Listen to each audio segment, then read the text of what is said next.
Chapter 764. Jun Xiuhan's destination was the second fire beacon camp. Gu Jiao spread out the map and Xiaoheng's markings were very clear. Gu Jiao pointed at the cinnabar path and said, under normal circumstances, Jun Xiuhan would take this path. It is relatively flat and wide. He should have reached this birch forest by now. There is actually a small path that can go around, and that is to cross the river. Gu Changqing looked at the sky and said, it hasn't rained in the past few days. The river shouldn't be too turbulent. We can cross it. The two took a detour and entered the birch forest, successfully blocking Jun Xiuhan's path. As before, it was Gu Changqing who appeared. Gu Changqing blocked Jun Xiuhan's path and coldly said, hand over your bamboo tube. Jun Xiuhan was a tall young man. He had the scholarly aura of the world's literati. If one hadn't seen him fight, no one would have seen him as an expert at first glance. But Gu Changqing and Gu Jiao both understood that people who could reach this stage definitely didn't rely on luck. Jun Xiuhan looked at Gu Changqing in front of him and didn't seem to be surprised. He looked at the large tree not far away and said, do you want it or that person? Gu Jiao raised her eyebrows. Oh, so she was found out? Jun Xiuhan could do it. Gu Changqing calmly said, what that person, this person? Cut the crap and hand it over. I won't give you the bamboo tube. Jun Xiuhan's eyes coldly looked in Gu Jiao's direction. If you want it, come and get it yourself. Was he trying to provoke her? Gu Jiao glanced at Jun Xiuhan from behind the tree. This Jun Xiuhan gave her an indescribable feeling, as if all her disguises had been seen through by him. Since that was the case, there was no need to continue hiding. Gu Jiao rode Black Wind King out from behind the tree and stopped beside Gu Changqing. Her gaze fell on Jun Xiuhan's young and handsome face. I'm here to get it. She had observed Jun Xiuhan in the barracks, and she believed that Jun Xiuhan had observed her as well. However, this was the first time they had truly met. When Jun Xiuhan saw her standing with the Han family, there was not a trace of surprise in his eyes. So Jun Xiuhan already knew that she was in cahoots with Han Ziyu? How could he tell? I'll fight you, Gu Jiao said.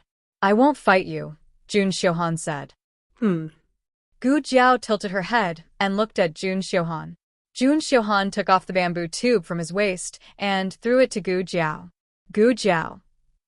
Gu Jiao took the bamboo tube and checked the note inside. It was a secret letter. Jun Xiuhan did not use a fake one to deceive her. Gu Jiao was completely confused. Even Gu Changqing was extremely confused. They were prepared to fight to the death with Jun Xiuhan, but this was it? As if seeing Gu Jiao's confusion, Jun Xiuhan said indifferently, I owe someone a favor, and now I'm returning it to you. Who do you owe a favor to that you want to return it to me? Gu Jiao asked. Jun Xiuhan did not answer.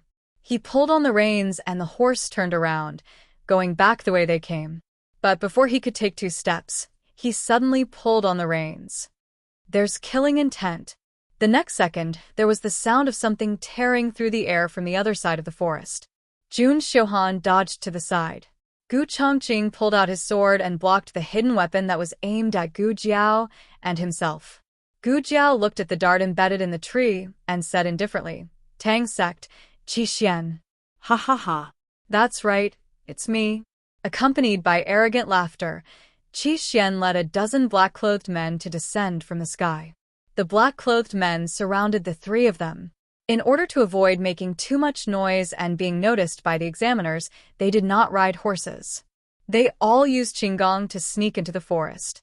Jun Xiuhan's horse was forced to take several steps back, standing with Gu Changqing and Gu Jiao. We meet again, Qi Xian said to Gu Jiao with a smile. Then his gaze fell on Gu Changqing's face. It's you? Gu Changqing was riding a Black Wind steed. Only 3 people entered the forest on Black Wind steeds, 5th Master Han's new Black Wind King, Gu Jiao's old Black Wind King, and Han Ziyu's steed. Qi Xian laughed coldly.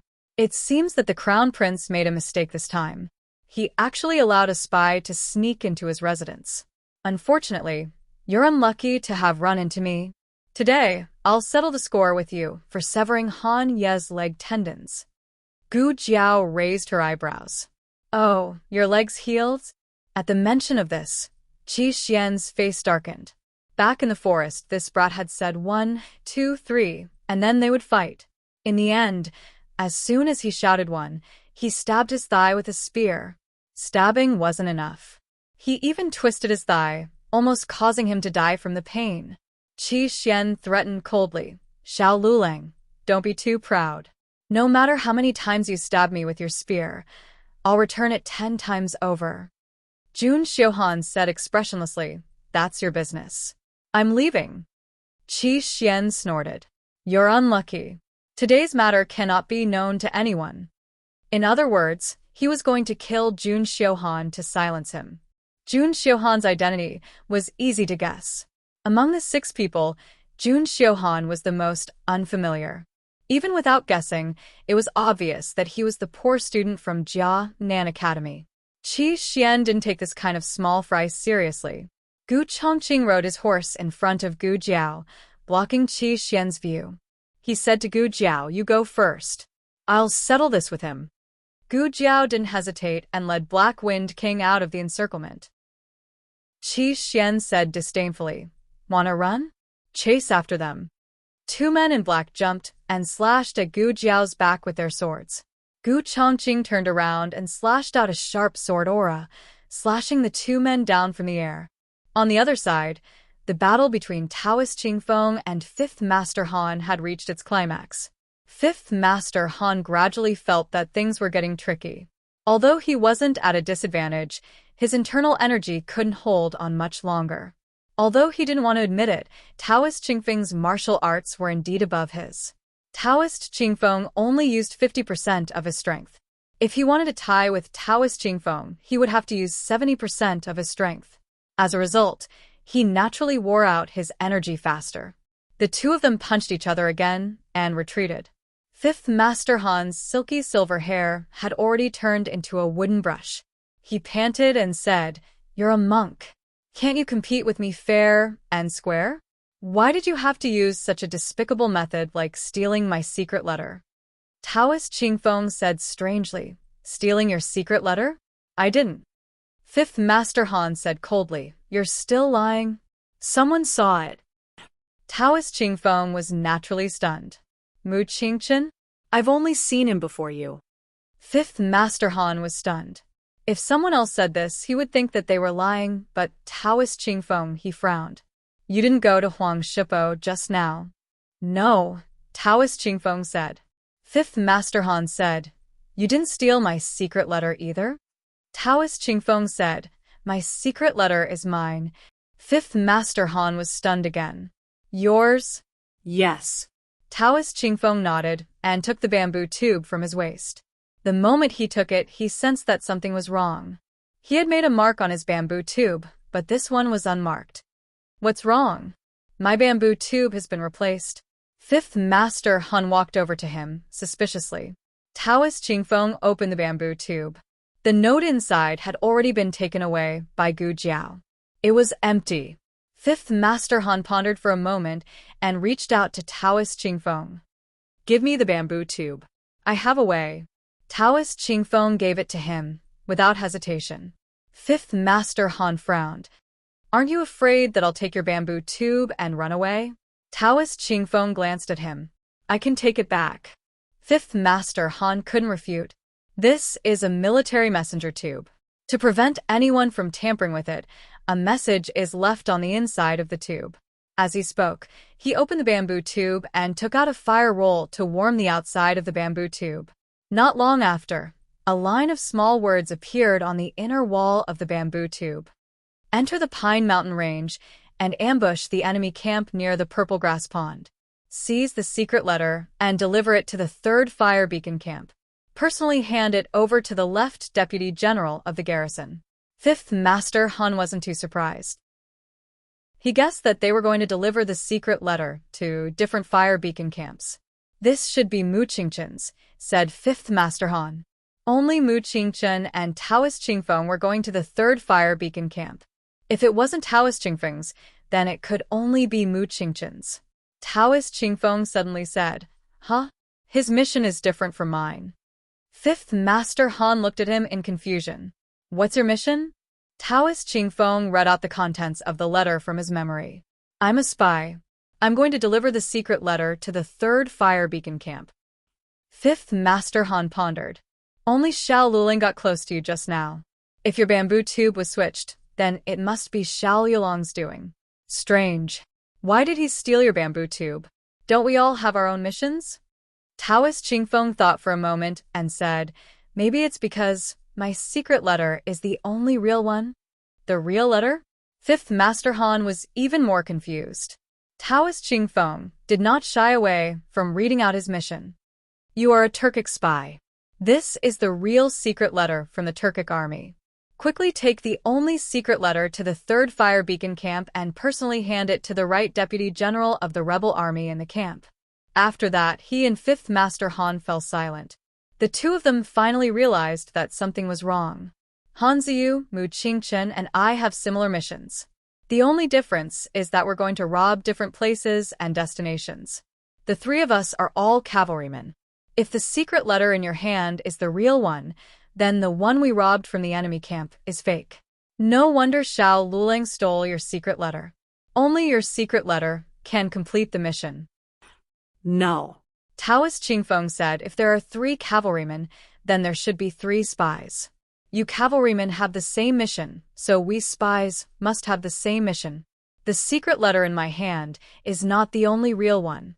The secret letters in the hands of the 3 spies are all real. Your cavalry's mission is to obtain all 3 secret letters, while our spy's mission is to destroy the other 2 secret letters and turn our secret letter into the only one that exists. 5th Master Han said slowly, we know that the 3 cavalrymen are me, Han Ziyu, and Mu Qingchen. Then the 3 spies are you, Xiao Luling, and Jun Xiuhan. Taoist Qingfeng said, yes. 5th Master Han frowned. Xiao Luling must have stolen your secret letter for this reason. But how did he know? Who would suspect that there was a hidden mission in the first place? He and Taoist Qingfeng had only guessed the truth after comparing the 4 people's bamboo tubes. Taoist Qingfeng looked at the blue sky and said seriously, maybe he's a genius. 5th Master Han, I'm going to find Xiao Luling. See you later. 5th Master Han rode on the black demon horse and quickly disappeared while Taoist Qingfeng was in a daze. Taoist Qingfeng also planned to chase after him. Although his secret letter might have been destroyed by Xiao Luling, it didn't matter. This selection actually had a hidden trigger. That was, the identities of the 6 people could be changed at any time. When they drew lots, they didn't register each person's identity and destination. This meant that it wasn't important. What was important was who completed the mission in the bamboo tube. If he stole Xiao Yulong's secret letter and delivered it to the number 1 Fire Beacon Camp, he could still complete the mission. Taoist Qingfeng thought of the key point and immediately mounted his horse. Unfortunately, before he set off, a chuckle came from the big tree in front of him. Liao Chenzue was lying on a lush branch. He supported his head with one hand and held a wine pot with the other. He raised his head and drank a mouthful of wine. His delicate Adam's apple moved. His monk robes were ascetic, but his peach blossom eyes exuded a breathtaking aura. The mole under his eye gave him a natural temptation. It was as if he could be a Buddha who delivered all living beings from torment or a demon who brought chaos to the world. He smiled and said, I'm lonely. Why don't you have a drink with me, Taoist? Gu Jiao rode on Black Wind King and galloped. Actually, just now, she had already guessed the hidden trigger. The identities of the 6 people could be changed, so even if she destroyed the other 2 secret letters, it didn't mean that she could rest easy. She had to complete the mission as soon as possible. First, she had to get out of the forest as soon as possible. It would be much safer once she was on the official road. Nobody would dare to openly assassinate her. However, just as Gu Jiao was about to walk out of the forest, 5th Master Han rode on his black demon horse and rushed over from the side. Gu Jiao felt an extremely powerful murderous aura. Her eyes turned cold as she suddenly pulled out the red tasseled spear on her back and blocked Black Wind King's head. A crisp sound of collision was heard, and sparks flew everywhere. It was a dagger. If Gu Jiao had reacted a little slower, Black Wind King's head would have been pierced by the dagger. To catch bandits, First catch the ringleader. To shoot a person, first shoot the horse. As expected of the Han family's fierce general, Gu Jiao hung the red tasseled spear on the saddle's special slot and grabbed the big bow on her back. She took out 3 arrows from the quiver and mercilessly shot them at 5th Master Han. 5th Master Han cut all the arrows with his sword. At the same time, his horse completely blocked in front of Gu Jiao and Black Wind King. Xiao Luling, hand over your secret letters. 5th Master Han's reply was another round of arrows from Gu Jiao. 5th Master Han didn't expect Gu Jiao to be so ruthless and decisive. She didn't waste any words and just attacked. 5th Master Han was shocked by the killing intent in the youth's eyes. He narrowed his eyes and swung out a sharp sword aura, instantly shattering Gu Jiao's arrows into pieces. Gu Jiao raised her hand and pulled off the cloak on her body. The youth was wearing red battle clothes and black iron armor. She jumped down from the horse's back. 5th Master Han felt the youth's powerful aura, but in the next second, he was shocked by the braided red tasseled spear in the youth's hand. Where did this weapon come from? It was so eye-catching. Although it was eye-catching, the strength of the spear shocked 5th Master Han once again. 5th Master Han's black demon horse trembled. 5th Master Han frowned and blocked Gu Jiao's red tasseled spear with his sword. Then, he jumped off his horse and slashed at Gu Jiao with his sword. Gu Jiao blocked the sword, and both her arms were slightly numb. No wonder she could fight Taoist priest Qingfeng for so long. It wasn't that Taoist priest Qingfeng went easy on her, but this guy was really strong. 5th Master Han said coldly, Xiao Luling, you're no match for me. According to today's rules, I can't kill you, but I have 100 ways to torture you. So, you'd better hand over the secret letter obediently, or else you'll suffer. 5th Master Han was already very difficult to deal with. If Taoist priest Qingfeng came, she had no chance of winning.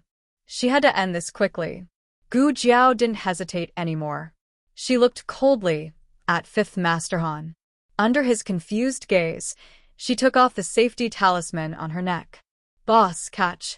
She threw the safety talisman to Black Wind King. Black Wind King caught it with his mouth. What's this kid doing? 5th Master Han looked at Gu Jiao strangely. Gu Jiao's fingertip lightly scratched the sharp edge of the red tasseled spear, and a string of bright red blood flowed out.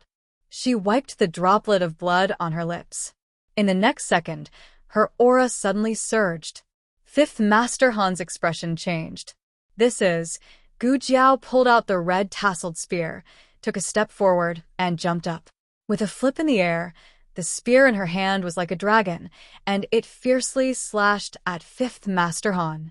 5th Master Han's black iron sword was split in half on the spot. She knelt on one knee, one hand on the ground, and the other hand holding the red tasseled spear behind her back. Her eyes were bloodshot. She was no longer the handsome young man. She was a killing god, a demon, and an Asura.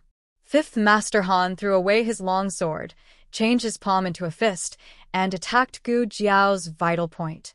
Gu Jiao used the red tasseled spear as leverage and jumped up high again. Her right knee was aimed at 5th Master Han's chin. 5th Master Han was sent flying. He fell heavily on the ground and spat out a mouthful of blood. 3 moves. The young man defeated him in just 3 moves. But 5th Master Han wouldn't admit defeat so easily. If he couldn't beat the young man, then he would kill his horse. 5th Master Han shot a hidden weapon in his sleeve at Black Wind King. Almost at the same time, 5th Master Han shot a second hidden weapon at Gu Jiao. She could only protect one between herself and Black Wind King. Gu Jiao didn't hesitate to protect Black Wind King. The hidden weapon flashed past Gu Jiao's temple. The hidden weapon didn't hurt Gu Jiao, but the poisonous powder on it entered Gu Jiao's eyes. Gu Jiao couldn't see. Ha! Ha ha! 5th Master Han spat out blood as he laughed crazily on the ground. Xiao Luling, so, what if you defeated me? You were still poisoned by the Tang sect. You can't see, you can't even walk out of this forest. How are you going to go to the Fire Beacon camp? The angry Black Wind King stood in front of Gu Jiao. Gu Jiao was on the verge of losing control, but thanks to the pain in her eyes, she regained a bit of her consciousness. Boss, give me the safety talisman. She reached out her hand. Black Wind King placed the safety talisman in Gu Jiao's palm. Gu Jiao put the safety talisman back around her neck. Her eyes hurt. They were also afraid of light. She couldn't open her eyes. Master's wife should be able to cure this poison. She felt Black Wind King's killing intent, but now wasn't the time for revenge. Black Wind King had to conserve his strength. Boss. She called out to Black Wind King. She closed her eyes and gently comforted Black Wind King's emotions, trying to calm herself down. Black Wind King knelt down considerately, allowing Gu Jiao to ride easily. Gu Jiao touched the saddle and sat on it. Black Wind King stood up. Gu Jiao untied the headband on her head and covered her eyes with the headband with both hands. Fifth Master Han was so injured that he couldn't move, but when he saw Gu Jiao like this, he couldn't help but mock. What? You still want to deliver the secret letter in this state? Can you see the road? Gu Jiao held the reins and straightened her back. I can't see, but boss can. Fifth Master Han sneered. Boss? You mean this old Black Wind King? I admit that it's an excellent warhorse, but it's a pity that it has never been to the Fire Beacon camp in the Han family's 15 years. It doesn't need to go, Gu Jiao said. It was born in the Fire Beacon camp. In the first Fire Beacon camp, Xianyuan Li's temporary courtyard, it lived there until it was a year old before it was taken back to the Xianyuan family's mansion. Gu Jiao bent down and gently stroked Black Wind King's mane. Can you remember, boss? You must remember, just like how you remember your master. The Black Wind Cavalry didn't belong to the Han family. This dangerous 300 miles was not the road to pass the level, but the road to bring the Black Wind Cavalry home. The Black Wind Cavalry had been waiting for this day for a long time. Bring the Black Wind Cavalry home, boss. Fifth Master Han sneered. Xiao Luling, don't waste your time. You won't be able to walk out of this forest. Before he could finish speaking, he saw the Black Wind Cavalry let out a long howl towards the sky. It suddenly raised its front hooves, and like an arrow leaving a bow, it rushed towards the northeast with Gu Jiao. That direction was the first Fire Beacon camp. Fifth Master Han was so angry that he wanted to vomit blood. Xiao Luling, it's useless. Your horse is already old. It can't run 300 miles. It has to rest every 30 miles. Taoist Qing Feng will catch up to you. The Han family will also catch up to you. Lightning flashed and thunder roared. Torrential rain poured down like a pillar. Black Wind King galloped through the hail like rain. It had already galloped for 100 miles without stopping. It wanted to bring the Black Wind Cavalry home, and it also wanted to bring Gu Jiao home. Chapter 765. Fifth Master. Fifth Master. The Han family's men of sacrifice found Fifth Master Han, who had almost lost his body temperature from the rain. Although it was summer, the Songshan mountain range was very high and the temperature was lower than other places. With a terrible storm, the heavily injured Fifth Master Han almost lost his life. If it wasn't for the Black Devil King using his body to block some of the wind and rain, he probably wouldn't have survived until the Han family found him. The leader of the men of sacrifice helped Fifth Master Han sit up and took off his cloak to wrap around him. Fifth Master. Fifth Master Han couldn't stop trembling. He couldn't feel his hands and feet, and even the muscles on his cheeks were almost numb. Originally, with his strength, he shouldn't have been defeated so quickly. On one hand, he didn't use all his strength. Another important reason was that he seemed to see a familiar figure when Xiao Luling attacked him. It was a figure that he couldn't remove from his mind in this life, the next life, and the life after that. His mind was in a daze, and his body froze. He couldn't use his internal energy to block Xiao Yulong's attack, and in the end, he fell into Xiao Yulong's trap. He didn't lose to martial arts, but to his own heart and emotions. The men of sacrifice said worriedly, I'll take you back now. Don't worry about me. Fifth Master Han used the last of his strength to open his numb lips and said, Go, chase. Xiao Luling. First, fire. Beacon Battalion. This group of men of sacrifice wasn't with Qi Xian. Qi Xian led Han Ye's men, and he was secretly helping the property management under the orders of the family head. They didn't know that Qi Xian was also here. But they had one thing in common, and that was that they didn't ride horses. Go ride my horse. Xiao Luling was eager to end the battle. He had used all his strength to attack Xiao Luling, and his body was already exhausted. Moreover, he could not see. As long as the Han family's men of sacrifice could catch up with him, they would be able to severely injure him and take back the secret letter. The leader of the men of sacrifice instructed his companions, "You guys, take the fifth lord and hurry. I'll chase after Xiao Luling first." When he caught up, he would deliver the secret letter to fifth lord and escort him to the first fire beacon camp. Yes, the few of them answered. Wait. Fifth grandfather Han stopped him. The suicide soldier said, "Fifth lord, do you have any other orders?" Fifth grandfather Han said, "I have a bottle of medicine for the dark demon horse if it can't run anymore. Give it one pill to recover its stamina." Yes. The kamikaze soldier took out the medicine bottle and turned around to ride the Black Demon King. The Black Demon horse was very uncooperative at first, and the kamikaze soldier fell a few times before he could ride it. This was the result of Fifth Han's carrot and stick approach. However, once the kamikaze soldier took over, the Black Demon King's speed could only be described as lightning. The kamikaze soldier rushed toward the first fire beacon camp without stopping. On the other side, the battle between Taoist Qingfeng and Liao Chen was coming to an end. Liao Chen didn't want to kill anyone today, so he didn't have much killing intent when he attacked. He also held back some of his strength. However, Taoist Qingfeng's every move was deadly. Liao Chen was forced to retreat until his back hit a tree. When he couldn't retreat anymore, Taoist Qingfeng sealed his acupoints with 2 fingers. Liao Chen couldn't move. He sighed and looked at Taoist Qingfeng with a smile. He said in a hurt voice, "Taoist Qingfeng, you're so heartless." Taoist Qingfeng's palm hit his vital gate. He really wanted to take his life. Liao Chen clicked his tongue. He activated his vital qi, and the acupoints were unsealed. He tapped his toes and jumped up the tree. He looked at Taoist Qingfeng under the tree with a half smile.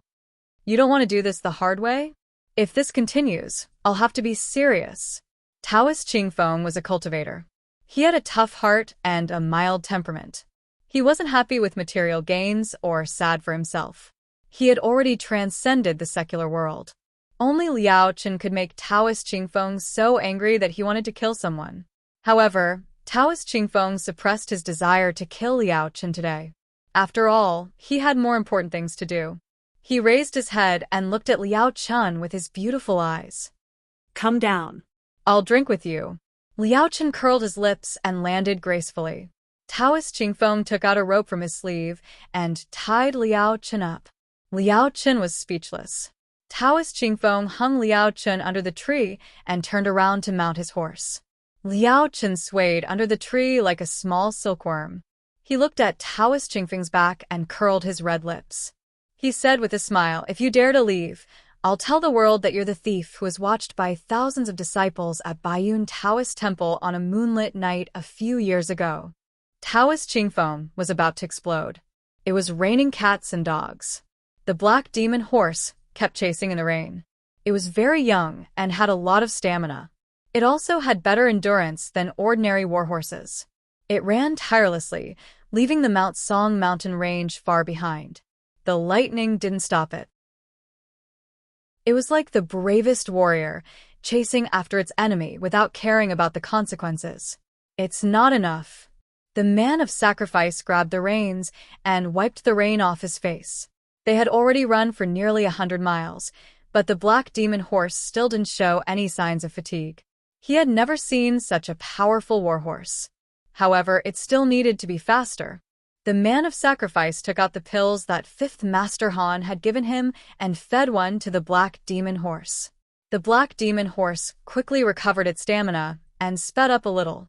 Finally, after passing through a small forest, the man of sacrifice heard the sound of hooves coming from ahead. The man of sacrifice was delighted. It was Xiaoluling. It must be Xiaoluling. The sky was already dark.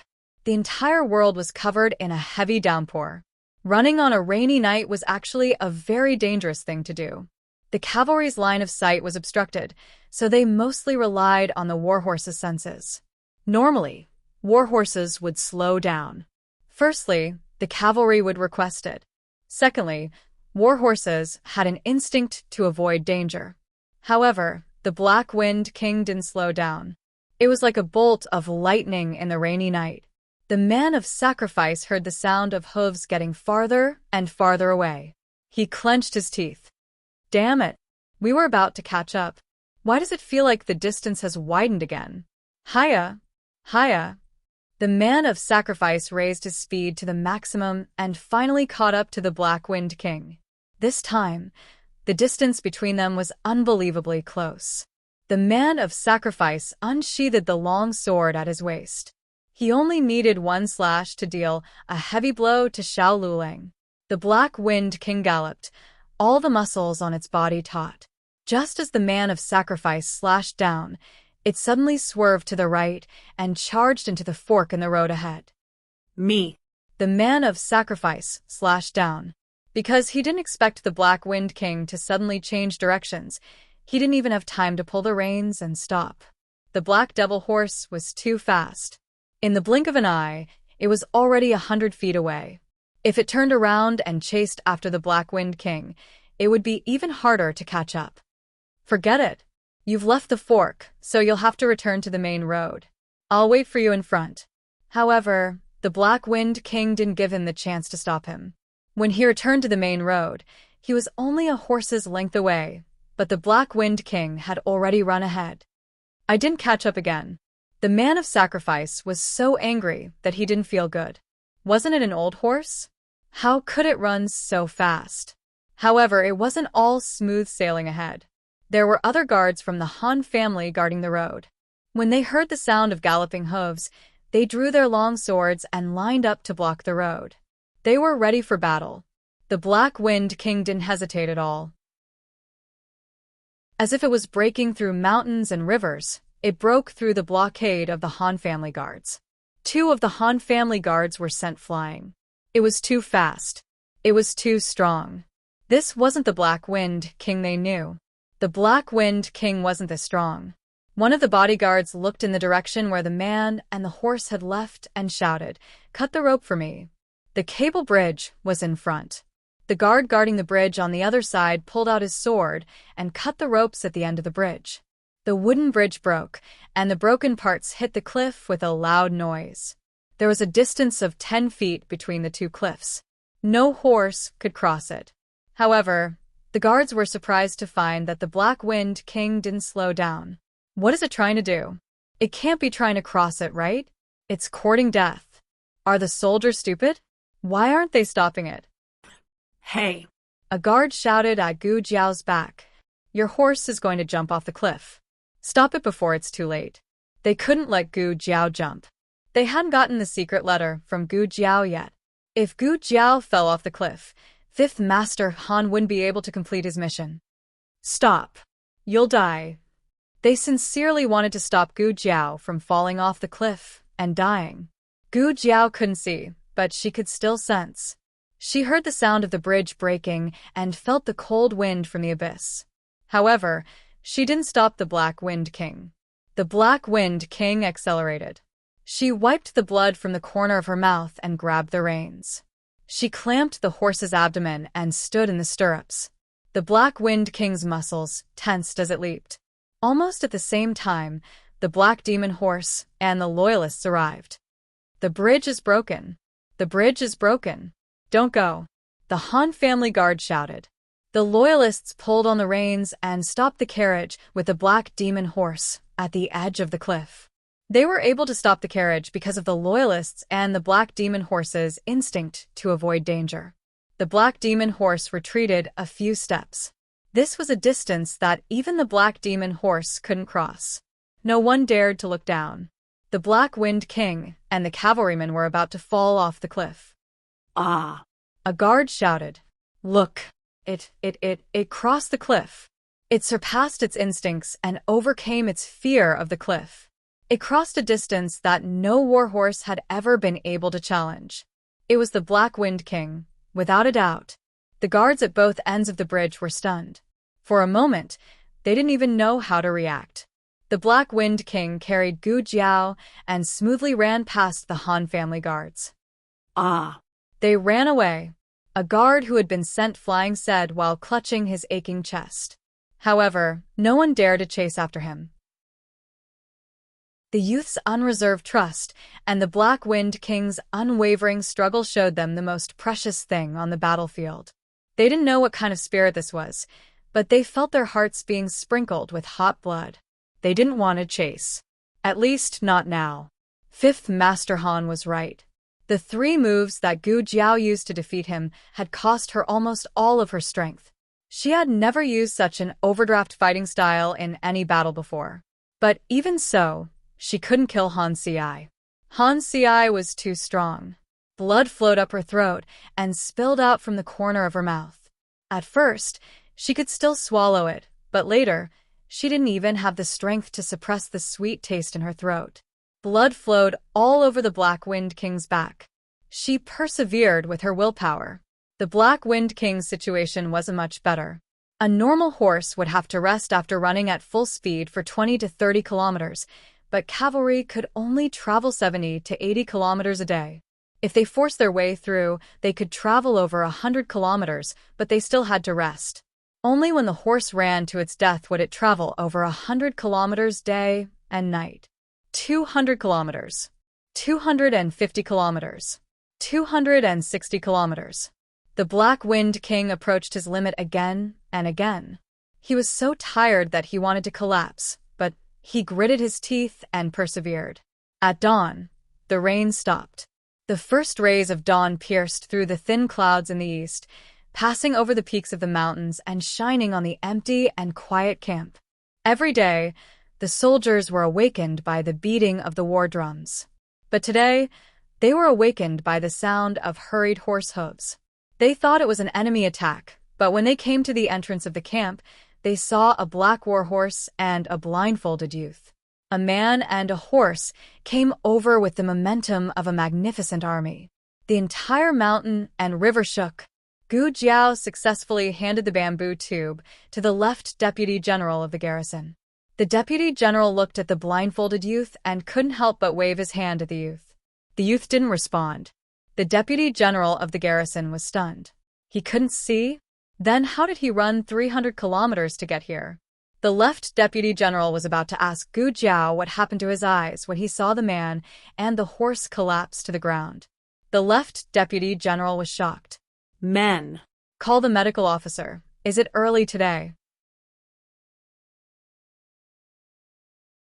Chapter 766.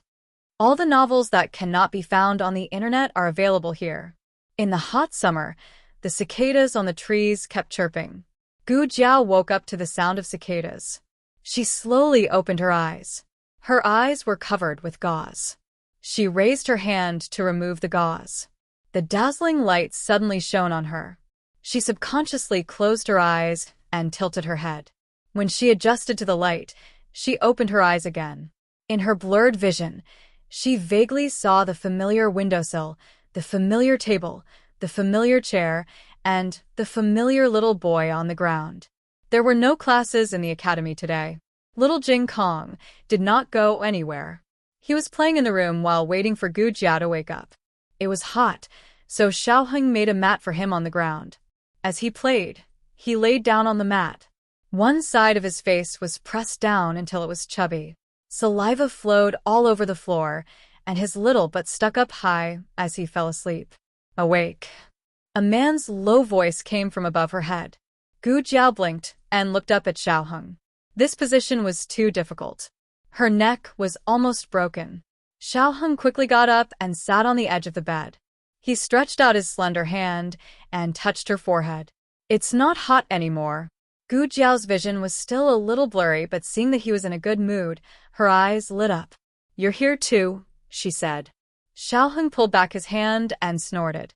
What do you mean by I'm here too? You're the second one to see me.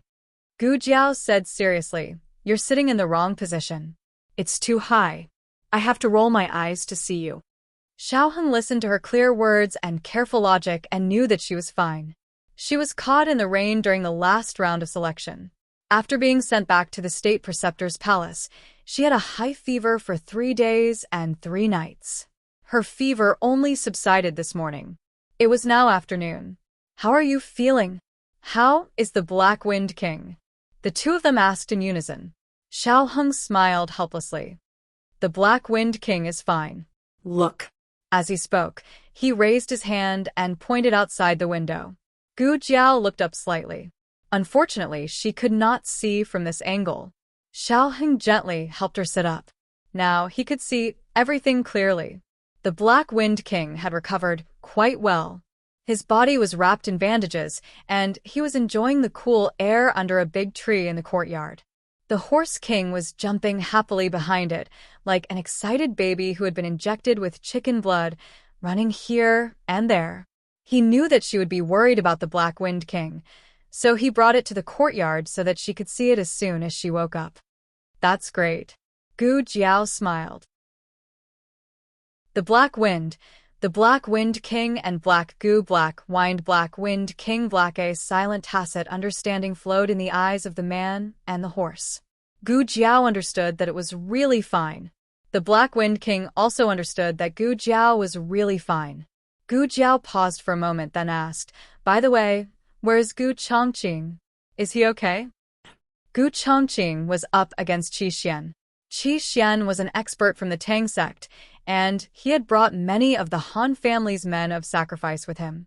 Xiaoheng said, "He was slightly injured, but he's fine now. You don't have to worry. Also, Qi Xian is dead." Gu Chongqing had killed him with his own hands. He had tried to hurt Gu Jiao time and time again. Gu Chongqing would rather die with him than let him go back alive. As for the Han family's men of sacrifice, none of them survived. Also, Gu Chongqing asked me to remind you that Jun Xiuhan is an expert. The main reason why Gu Chongqing could kill Qi Xian was that Jun Xiuhan had taken care of the Han family's men of sacrifice. Gu Chongqing didn't have to be distracted to display his full strength.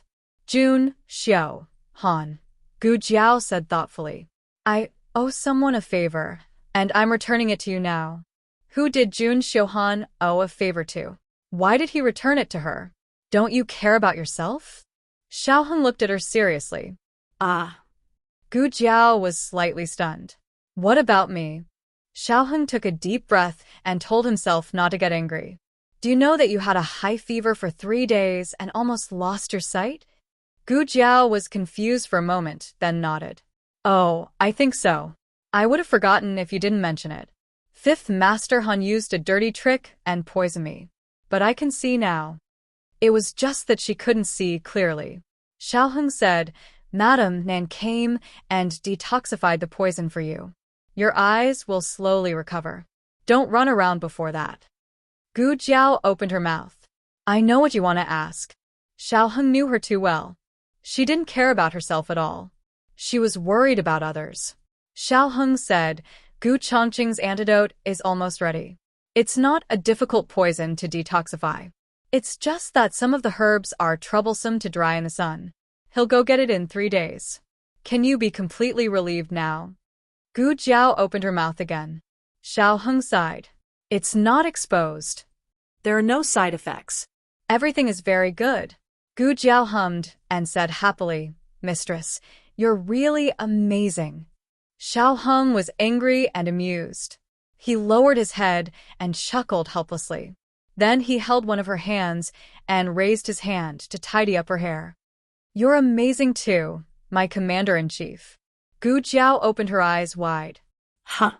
In the throne room, the ministers had different opinions about appointing Xiao Lulang as the new commander-in-chief of the Black Wind Battalion. "Your Majesty, I don't think it's appropriate." The governor came out with a ceremonial tablet in his hand. Dong Wei, the minister of the Ministry of Justice, asked, "Lord Su, what's wrong with it?" The governor's surname was Su. He was the old master of the Su family and Mu Qingqin's grandfather. He said coldly, how can the Yan dynasty appoint a man from the Zhao kingdom as the commander-in-chief? Dong Wei said, he has been adopted by Dukan. He's from the Yan dynasty. That's still inappropriate. Old Master Su objected firmly. Dong Wei bowed to the monarch on the throne and said seriously to Old Master Su, the selection of the commander-in-chief of the Black Wind Battalion was proposed by His Majesty and agreed by all the aristocratic families. All the family heads and civil and military officials know the rules very well. They didn't object earlier or later, and only objected after the selection. Is it because Lord Su can't afford to lose? Old Master Su snorted coldly. How can an adopted son count? He's not Dukan's son. Dong Wei smiled. But I remember that an adopted son of the Su family also participated in the selection. Of the 2 places of the Su family, one was given to Mu Qingchen, and the other was a master invited from outside. Of course, the master was not there to compete for the first place, but to exhaust the opponents for Mu Qingchen. Everyone knew that this was a routine operation of the selection, but they didn't say anything. The Su clan's old master was rendered speechless. The monarch said impatiently, "Okay, stop arguing." He had a headache because of the quarrel. Not only were these stubborn old men depressed, but he was also very depressed. He didn't want anyone to advance from the beginning. He was prepared to recall the Black Wind Cavalry, but who knew that someone would actually pass? How did this Xiao Luling pass the selection? How did he guess the mission hidden in the secret letter? And what were 5th Master Han and Feng Wuming of the Feng family doing? They couldn't even stop a brat from the Zhao country? He would rather the Feng family take away the military power than let the Duke An's mansion take advantage of it. However, he was the monarch of a country. His words were golden, and he couldn't change them. He was crazy, he was tyrannical, but he had a good reason for doing so. He was only good at using the heaviest punishment to measure the lightest mistake, but it didn't mean that he would punish people if they didn't make a mistake. Those were all private operations that couldn't be done in public. Han Lei, the monarch said irritably. This minister is here? Han Lei took a step forward while holding the ceremonial tablet. The monarch's heart was bleeding. He held back his anger and reluctantly said, "Send the Black Wind Battalion's commander flag, commander seal, and token to Xiao Luling of the Duke An's mansion." Han Lei painfully said, "Yes." After the Mu family lost 200,000 soldiers, the Han family also lost 50,000 Black Wind cavalry. Gu Jiao got up from the bed. There were no female disciples in the state preceptor hall. These days, Sheng Guanyan's palace maid changed her clothes for her. Today, the palace maid was not here, so Xiaoheng had a rare opportunity to take care of his wife. Gu Jiao sat on the bed. Xiaoheng stood behind her and tied her hair. She was dressed as a teenager, so her hair was gently tied with a hairband. But her hands, Gu Jiao bitterly looked at her 2 big bare paws wrapped with thick gauze. Isn't it too exaggerated? Xiaoheng said, the state preceptor personally tied it for you. He said it wasn't exaggerated. Gu Jiao curled her lips. What Xiaoheng didn't say was that her hand had been holding the reins for too long. Her palm was bruised and bloody. After it dried, it stuck to the reins. The doctor didn't know where to start and cut the reins. She and the horse were sent to the state preceptor hall for the state preceptor to treat. The reason why she was sent to the state preceptor hall was because the state preceptor said that he was willing to provide treatment for the selected cavalry. If she was injured, she should be sent to the state preceptor hall. Gu Jiao fainted at that time and couldn't remember anything. Fortunately, she fainted, otherwise it would be very painful. Little Jinkong had already been carried to the bed. He changed to a sprawled position and continued to sleep soundly. One side of his face was still imprinted on the mat. Gu Jiao looked at him, then at Black Wind King and Horse King in the courtyard. Then, she looked at Xiaoheng, who was treating her gently. The room was very quiet, and the cicadas were very noisy. But somehow, her heart was very happy and peaceful. She lifted the thin blanket on her body, with her big bare paws wrapped in gauze, and got out of bed. Just as she took a step, her legs went soft, and she fell down with a plop.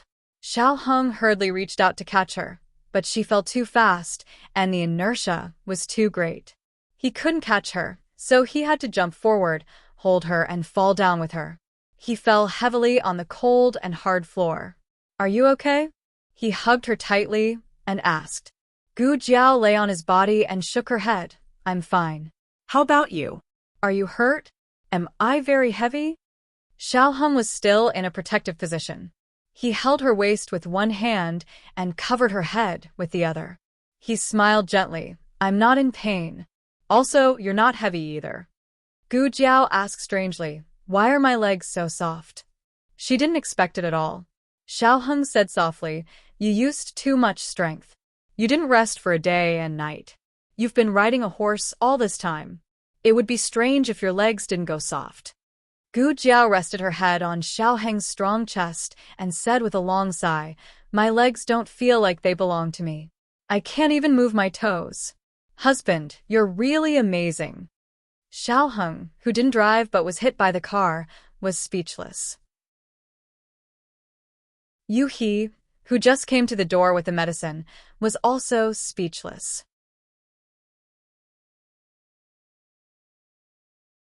Chapter 767. Gu Jiao was very careful in the state teacher hall, using a young man's voice. Her identity as a woman was not exposed. But it was better to expose her identity. Two grown men acting like this, he was about to go crazy. What did he do wrong? Why did he have to bump into this kind of thing again and again? He really didn't want to know the relationship between the imperial grandson and young Master Xiao. You even called him young Master Xiao. Are you two playing this big? Also, young Master Xiao, your martial strength is so high, but you're actually the one below? Did you forget that you're already the new commander of the Black Wind Cavalry? Is this how you celebrate your promotion and wealth? Also, imperial grandson, you're someone who's about to die. Don't you know how to take it easy? No, you two should take it easy. One is a patient, the other is an injured person, even if it's an injury. He was already unable to look at Gu Jiao and Xiaoheng. He stood at the door, not knowing if he should leave or not. Xiaoheng turned his head and saw he who looked like he was struck by lightning. His body stiffened, but he didn't immediately push Gu Jiao away. Instead, he hugged her even more tightly.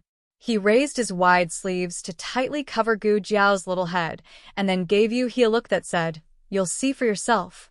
"Is someone coming?" Gu Jiao asked. "It's fine," Xiaoheng said calmly. Yuhi's mouth twitched. "Your Highness, imperial grandson, your skills are already this high? Last time you even blushed." Then they quickly separated. "Now you're treating me like a pumpkin?" Yuhi was crazily cursing in his heart. His image as a gentleman was about to collapse. "See no evil, see no evil."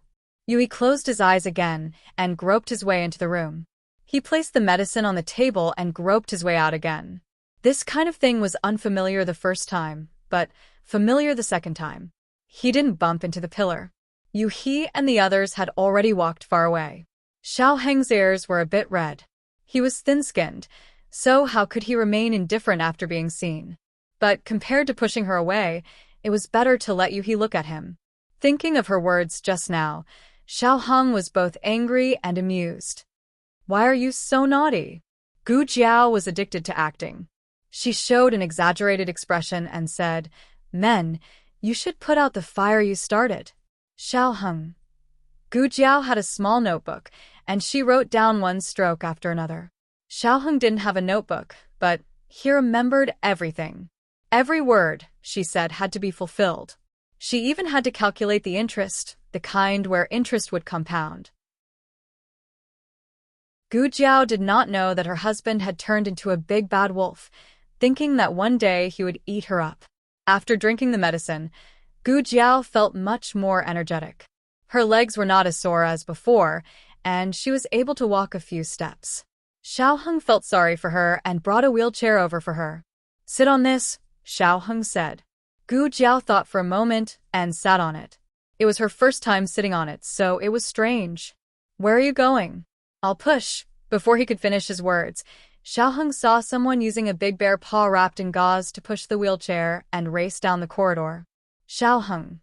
Gu Jiao raced all the way to the courtyard. The courtyard was full of grass, so it was not easy for the wheelchair to move. The Horse King ran over and looked at Gu Jiao curiously. "Push me over," Gu Jiao said to the Horse King. The Horse King went behind Gu Jiao, put its head on the back of the wheelchair, and pushed Gu Jiao in front of the Black Wind King. Gu Jiao looked up and stretched out her hand. Boss. The Black Wind King raised one of his hooves. One person and one horse friend shook hands. Hooves. Both the Black Wind King and Gu Jiao needed to rest. The Black Wind King obediently stayed in the courtyard, but Gu Jiao was not so obedient. She used the reins to tie the Horse King. She didn't have a sled dog, but she had a wheelchair horse. The Horse King pulled Gu Jiao and ran around the State Teacher Palace. Half an hour later, the State Teacher Palace's wheelchair was broken. One person and one horse sat on the garden path. Next to them was the broken wheelchair, and one of the wheels was missing. One person and one horse were covered in grass, but their expressions were the same. Innocent.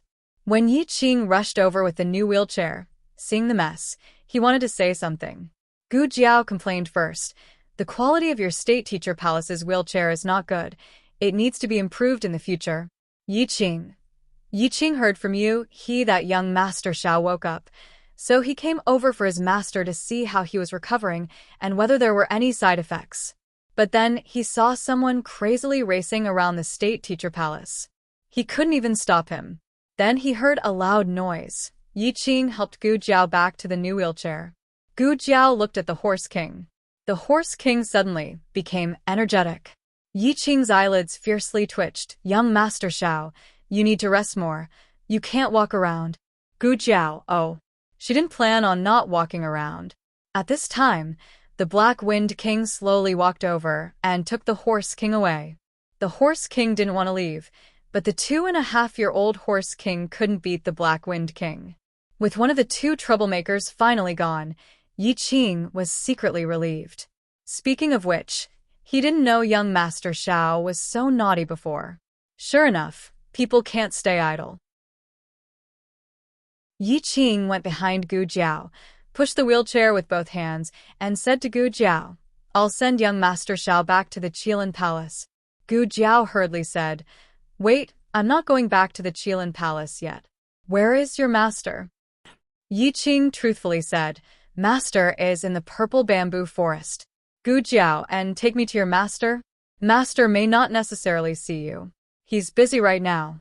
"Forget it. I'll send you to the purple bamboo forest first, so you and little Shi don't get together and cause trouble." Yi Qing pushed Gu Jiao in the direction of the purple bamboo forest. Gu Jiao raised her hand to cover her eyes. "Is your eyes uncomfortable?"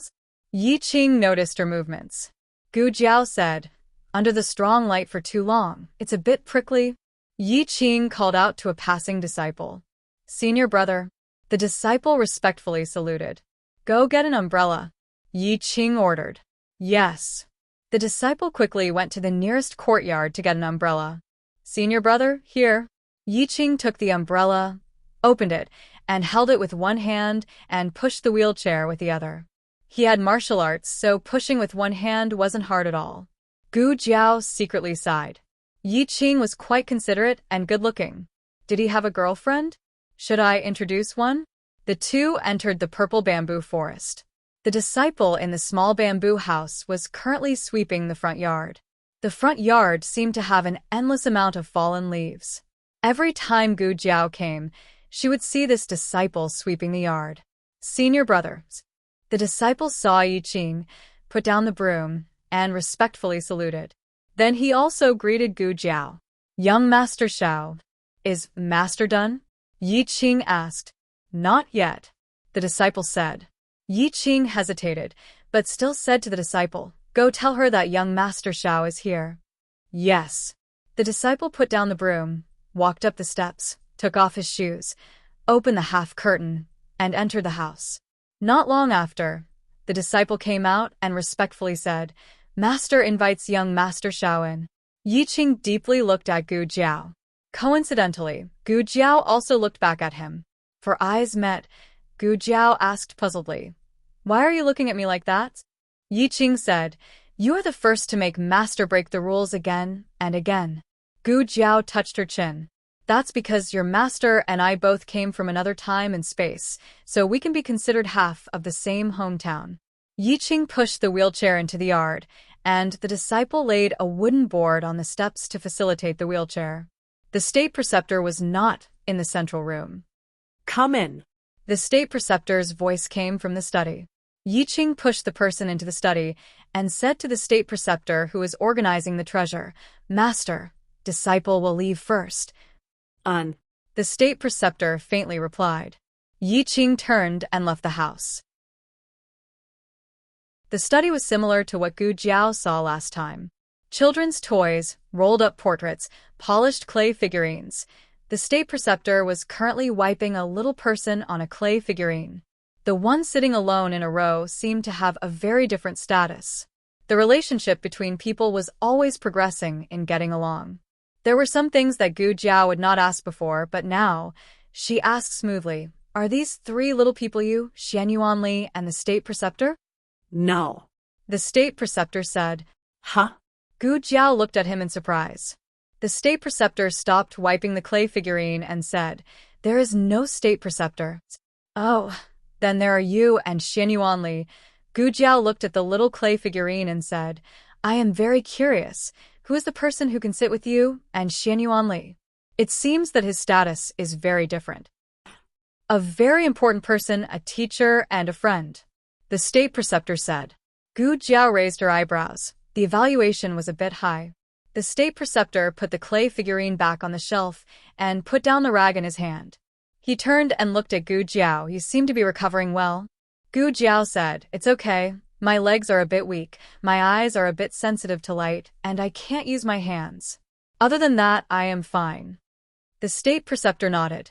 These will slowly recover, provided that you stay in the house and don't run around.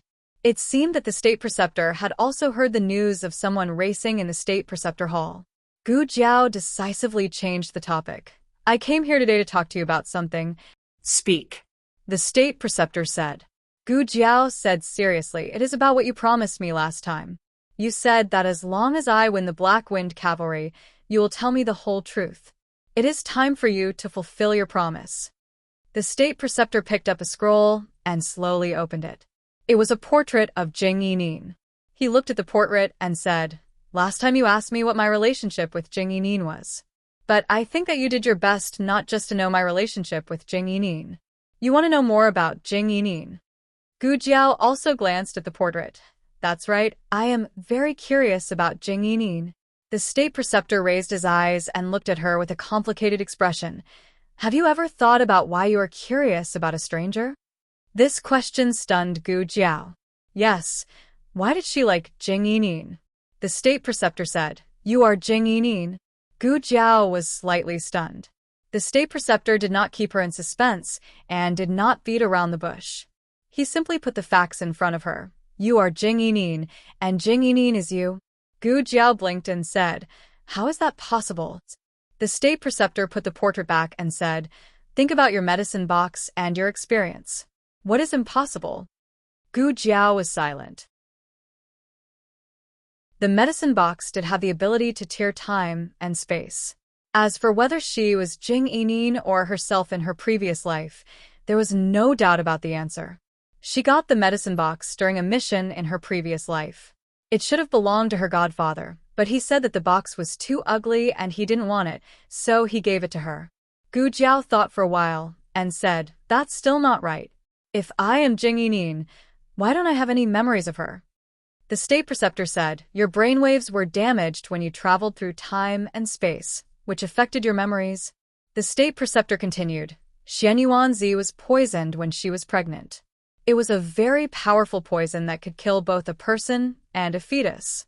I used many methods to detoxify Xianyuan Zi. Unfortunately, the mother's poison was detoxified, but the fetus poison was ineffective. The fetus died when it was born. But 2 hours later, something incredible happened. The fetus miraculously came back to life. The fetus that came back to life was me. Gu Jiao looked at the state preceptor. How did you recognize me? The state preceptor said concisely, The medicine box, medical skills, habit? Gu Jiao rubbed her chin. The state preceptor looked at her in confusion. What's with your reaction? Why are you so calm? Gu Jiao spread her hands. Should I be surprised? Oh, my God. I'm still Jing Yinin. I traveled through time more than once. The state preceptor face-bombed. Can you put away your exaggerated acting skills? I can't look at it anymore. Gu Jiao pushed the wheelchair to the state preceptor, reached out her big bare paw, and opened the painting on her lap. She looked at the little baby girl in the painting and raised her eyebrows. I was wondering why she was so cute. The state preceptor. Gu Jiao. Okay, you've given me the answer. I'm going back. The state preceptor wanted to say something, but stopped. Gu Jiao turned the wheelchair and walked out of the small bamboo house. Her face darkened. How could she not be shocked? But she couldn't show any emotion in front of the state preceptor. After all, he was a guy who stabbed the Xianyuan family in the back. She couldn't completely trust him. What the hell is going on? She was actually Jing Yinin. She had no memory of this at all. Could it be that guy was lying to her?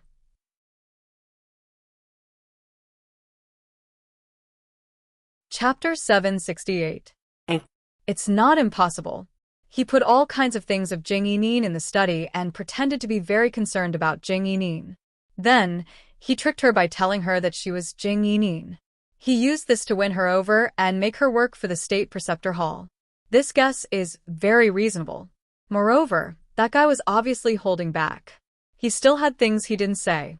Whether she was Jing Yinin or not, she would verify it herself. She didn't have to believe him just because he said it. It wasn't because she didn't want to guard against him that she didn't believe a word he said. The disciple of the small bamboo house wanted to send Gu Jiao off, but Gu Jiao refused. She wanted to be alone.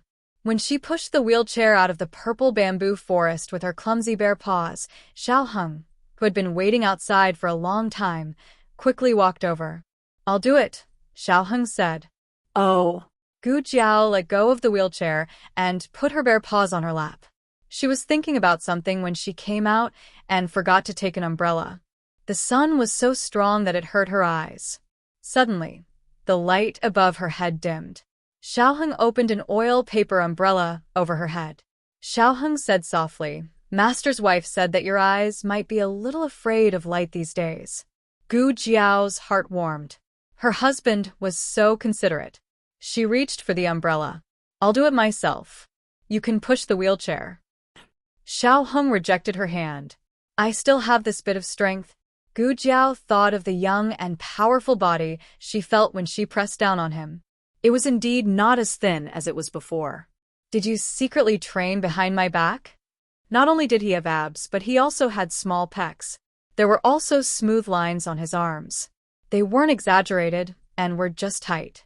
Xiaoheng didn't even lift his eyelids.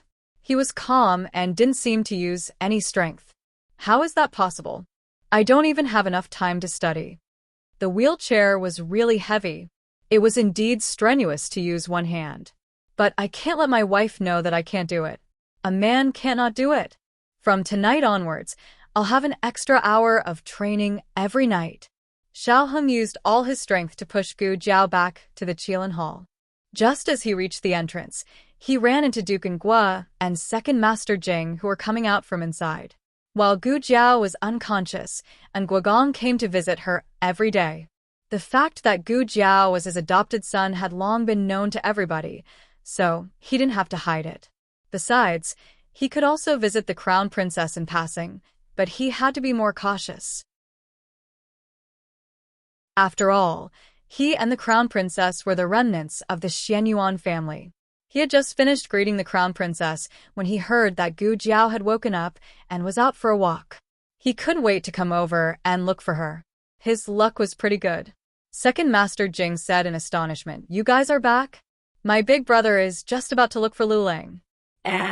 Lulang, why are you in a wheelchair? Gu Jiao said, Xiaoheng was afraid that she would say something vicious again, so he hurriedly said, Lulang just woke up. His body is still very weak. In addition, the weather is so hot. It's easy to get heatstroke if you walk too much. That's true. Second Master Jing accepted this explanation. Dukengua's anxious gaze fell on Gu Jiao. He dipped his fingertips into the wet cloth on the armrest and wrote on it, "How do you feel?" Second Master Jing looked at Dukengua's words and said to Gu Jiao, "My big brother is asking how you feel?" Gu Jiao said, "I'm pretty good." Dukengua continued to write, "Do your eyes still hurt?" It still hurt a little, but Gu Jiao didn't want to worry Dukengua, so she said, "It doesn't hurt anymore. Let's go inside and talk." Xiaoheng said, "It's hot here." The few of them went to Gu Jiao's room. Xiaoheng could tell that Gu Jiao had something to say to Dukengua. He could be jealous of small things, but when it came to big things, he wouldn't pester endlessly. He said to Second Master Jing, "Little uncle, I have some books here. I need to go to the library. Can you accompany me?" Second Master Jing looked at the scorching sun that could melt people. He coughed lightly and said, "I want to accompany Big Brother." Dukengua, "No, you don't want to." In the end, Second Master Jing was dragged away by Xiaoheng. Xiaoheng really borrowed a lot of books from the library. It was enough for Second Master Jing to carry them several times. "Why do I have to carry them?" Second Master Jing looked at Xiaoheng, who was empty-handed with a face full of resentment. Xiaoheng sighed, I'm a sickly person. I don't even have the strength to truss a chicken. How can I be as mighty and majestic as little uncle? Not to mention moving a few books, you can even move a mountain if you ask you to." Second Master Jing, "You're quite realistic." Xiaoheng. After Xiaoheng and Second Master Jing left, only Gu Jiao and Dukengua were left in the room. Originally, little Jing Kong was there, but before Xiaoheng went to find Gu Jiao, he took the sleeping little guy to Shangguan Yan's place. The afternoon wind didn't have a trace of coolness. The entire Qilin Hall was like a big steamer under the scorching sun. Ice cubes in the room didn't help. But magically, the two's hearts were very calm. This was a very comfortable way to get along. In order to facilitate the two's communication, Gu Jiao's wheelchair was next to Dukengua's right side. She could clearly see what Dukengua wrote. Dukengua dipped his fingertips in water and wrote, "You seem to have something to say to me." Gu Jiao didn't deny it. She just decided to investigate Jing Yinin's matter, and Dukengua came to her. She shouldn't miss this opportunity. She turned her head to look at Dukengua's handsome side face and asked, "Can you tell me about Jing Yinin?" Dukengua couldn't move his body, but he could blink his eyes. Gu Jiao saw his eyelashes tremble slightly. He should be a little surprised. But even if he was surprised, he didn't ask Gu Jiao, "Why did you suddenly ask about Yinin?" He trusted Gu Jiao without reservation. He was willing to satisfy all her curiosity and didn't question whether she had other purposes. He wrote, "What do I know about Yinin?" A father's longing for his child was infinite. If it was about Yinin, he could talk about it for 3 days and 3 nights without any details. Yes, where should I start to understand? First, IQ. Is Yinin smart? Gu Jiao asked. Of course. Dukengua wrote while showing an incomparably proud look. Yinin is the smartest child in the world. Nonsense. Second Master Jing's head suddenly grew out of the window. This was a guy who was lazy halfway through moving books and came back. Yinin is 2 years old and still can't speak. So stupid. Dukengua was so angry that his whole body trembled. He wrote in a mighty and domineering manner. Yinin could say mom when she was 1 year, 7 months, and 13 days. Gu Jiao. Sure enough, beauty was in the eye of the beholder and genius was in the eyes of the parents. Dukengua continued to write, "Don't listen to him. Yinin is very smart. It's just that she learned it late. After she learned it, she could recite a lot of poems. No child her age could recite more than her." So, was this a competition? This didn't seem like something she would do. She hated reciting poems so much. Even if she remembered them, she wouldn't recite them. Gu Jiao imagined herself, who had the intelligence of an adult, shaking her head and competing with a row of little kids in reciting poems in a childish voice. She was so shocked that her body trembled. This was definitely not her. Yinin, is she close to your parents? Gu Jiao unconsciously omitted Jing Yinin's surname. Very close. When Dukengua mentioned his daughter, His eyes were gentle and doting. She's very clingy to me and her mother. She follows us everywhere. When we let her sleep by herself, she won't. She always hugs her little pillow and sneaks into our bed in the middle of the night. Gu Jiao also imagined herself saying, "My bed says it doesn't want to sleep with me today." Then she ran to Duke Ngua and his wife's room and threw her chubby self onto their bed. This kind of childish behavior couldn't be her. Gu Jiao cleared her throat. She doesn't like to talk much, right? She also rarely calls her parents. Duke Ngua wrote, "No, Enine likes to talk a lot. She always talks about her parents. Mom, eat. Dad, hug. Enine doesn't want to sleep yet. She needs a kiss before she can sleep. But Enine is so cute. Who can bear to reject her?" It was cute and cute, tilting its head to one side. Gu Jiao had goosebumps. Why was the image in her mind so clear? She was just imagining it. There was no need to be so clear, right? Duke Ngua wrote on the armrest. Enine's mother and I always felt that having Enine was the greatest gift from the heavens.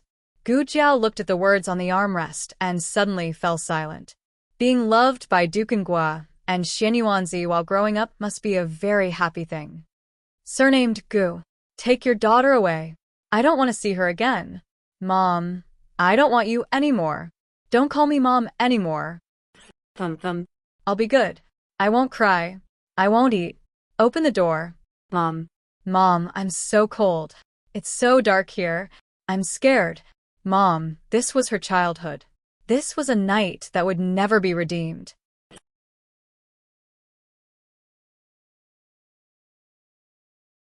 Chapter 769. When Xiaoheng and Second Master Jing returned all the books and returned to Qilin Hall, Duke En and Gu Jiao's conversation was about to end. Second Madam had been unwell for the past few days, so Second Master Jing had to return early. He pushed his eldest brother to bid farewell to Xiaoheng and Gu Jiao. In the corridor, Xiaoheng watched the two brothers leave and sighed. Although they aren't born from the same mother, the relationship between the two brothers is still pretty good. Second Master Jing wasn't scheming, and the wife he married was also gentle and virtuous. Duken could be considered lucky to have such a younger brother and younger sister. Of course, meeting such a magnanimous older brother like Duken was also the young couple's fortune. A united family was actually more precious than any glory, splendor, wealth, and rank. Xiaoheng saw that Gu Jiao didn't say anything, so he walked into the room and saw Gu Jiao sitting in the wheelchair, quietly staring at the scene in the courtyard in a daze. Xiaoheng took an orange from the fruit bowl on the table and sat down on the stool beside her. "What are you thinking about?" He peeled the orange as he asked. "I'm thinking about who I am," Gu Jiao said. Xiaoheng already knew that Gu Jiao wasn't the former Gu Jiao's mother. She came from a very distant place, but she never had such doubts before. "Why are you suddenly asking this? Did the state preceptor say something to you?" he asked. She felt something was wrong when she came back from seeing the state preceptor. Afterwards, she wanted to talk to Duken alone. Combined with her question, Xiaoheng guessed that the state preceptor said something to her. Perhaps it was related to her origin. Gu Jiao was silent. Xiaoheng didn't force her. He smiled and handed the peeled orange to her. "Actually, it's not important who you used to be. What's important is that you are you." Gu Jiao was slightly stunned. "Me? Am I?" "Yes." Xiaoheng looked at her seriously with all his trust. "Name, identity, appearance, body, they're all fabricated." As he spoke, he gently tapped her forehead with his slender finger. "This place is the one and only reality." Gu Jiao looked at him strangely. "You sound more and more like an enlightened monk. If you think about it carefully, there's a bit of Zen in it." Xiaoheng sighed. "There's nothing we can do. Who asked us to raise a little monk at home? This is what they call one is marked by the company one keeps." Gu Jiao was amused by him and ate a piece of the orange that he handed over. "Is it delicious?" Xiaoheng asked. Gu Jiao nodded. "Delicious." Xiaoheng understood that she still had something to say. She was not a wishy-washy person. Something that could make her take the time to consider her words was definitely not a small matter. He wasn't impatient, he didn't rush her, and he didn't walk away. He just silently accompanied her. It was just like how she had accompanied him on the road to seeing the light of day again. There was no need to say more about the trust and tacit understanding between them. After Gu Jiao finished eating the last piece of orange, Xiao Heng considerately handed her a clean handkerchief. She took it and wiped her fingers. Then she said, "I still have something to tell you. In fact, this is the main point I want to talk about." Most people would subconsciously distance themselves from such a serious situation. Xiao Heng did not do this. Instead, he moved the stool closer to her.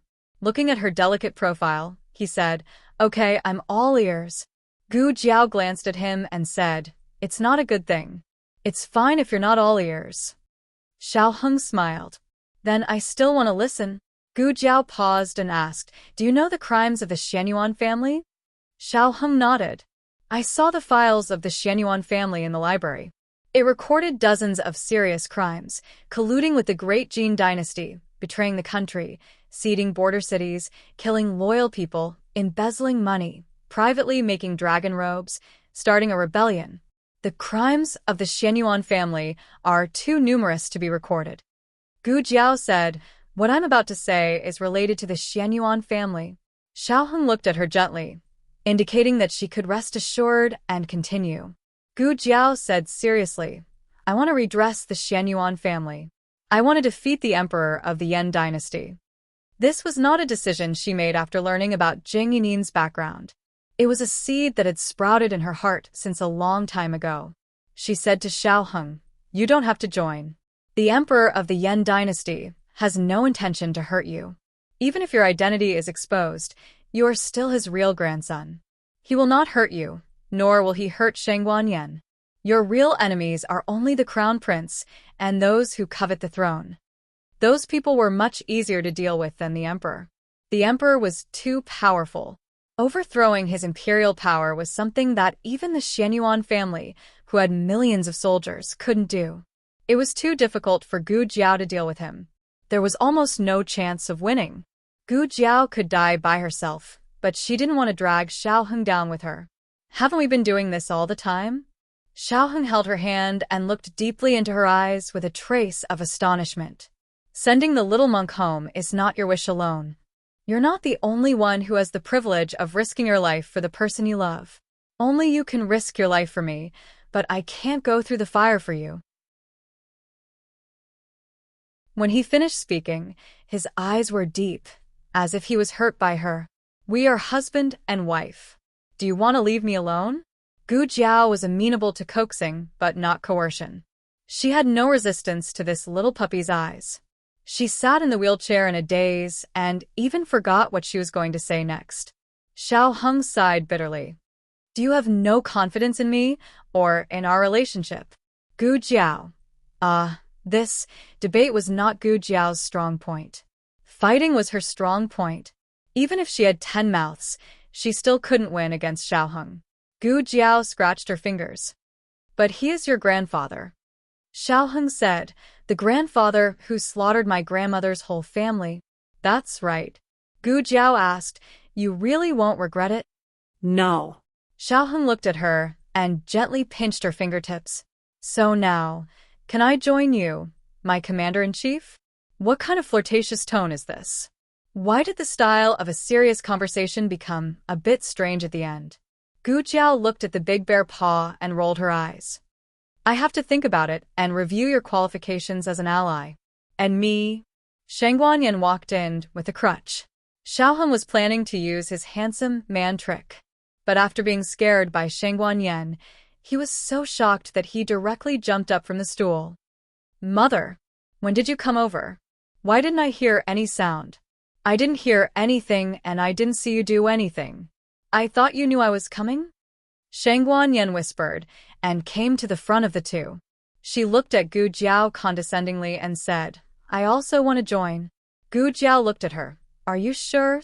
Shangguan Yan looked at the blue sky outside the window. "I can't be more sure. 15 years ago, I didn't have the courage I have today. After losing the Xianyuan family, my mother, and the position of the crown princess, I was like a bird stripped of its wings. I no longer had the will to fly. I wholeheartedly hoped that my 2 children could live well, but after seeing you, I found out that I was wrong, very wrong. It's not enough for a person to live. He has to live openly and above board. He doesn't have to hide and live with other people's identities. I have failed, but I hope it's not too late for me to repent. Even if she had to give up her self-esteem and destroy her pride, she would still do what she didn't have the courage to do 15 years ago. Girl, you're very powerful, Shangguan Yan said to Gu Jiao.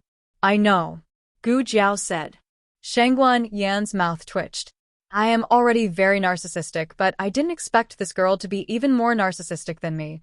At such a touching moment, such an unforgettable speech, my tears came out, but this girl held them back. Did my uncle and the others also feel this way before? The heavens will reincarnate. Who will be spared? Shangguan Yan looked at the two. Do you have any plans? I suggest you start with the military power. 50,000 Black Wind Cavalry is far from enough. Gu Jiao said to her, 50,000 Black Wind Cavalry is just the beginning. I will take back all the military power of the Xianyuan family. Although Shangguan Yan was holding a crutch, her royal aura couldn't be underestimated. She nodded domineeringly. Very good, I'll wait and see. Then, you plan your plan and I will deploy mine. Xiaoheng asked, what is mother going to do?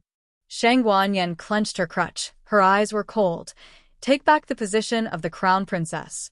At night, the family had dinner in Shangguan Yan's room. Little Jing Kong was cuddled in Gu Jiao's arms for a while, and then went to the yard to play with little Shi. Yuhi brought the decoction to Gu Jiao. Gu Jiao looked at the decoction thoughtfully. What's wrong? Xiaoheng asked. Gu Jiao frowned and said, I suddenly have a doubt. Xiaoheng was puzzled. What doubt? Gu Jiao said, the State Preceptor Hall provides medical treatment for all the children who participated in the selection. 5th Master Han was seriously injured. Why wasn't he sent to the State Preceptor Hall? He was directly taken back by the Han family. Is he seriously injured? Xiaoheng didn't know about this. The Han family didn't announce 5th Master Han's injury to the public, so he thought 5th Master Han was only slightly injured. Gu Jiao recalled, I injured him with my own hands. At that time, he didn't even have the strength to stand up. With such a serious injury, it would be safer for him to come to the State Preceptor Hall for treatment, right? Xiaoheng frowned. If that's the case, then things are a bit strange. Gu Jiao touched her chin. Han Xie must have a secret.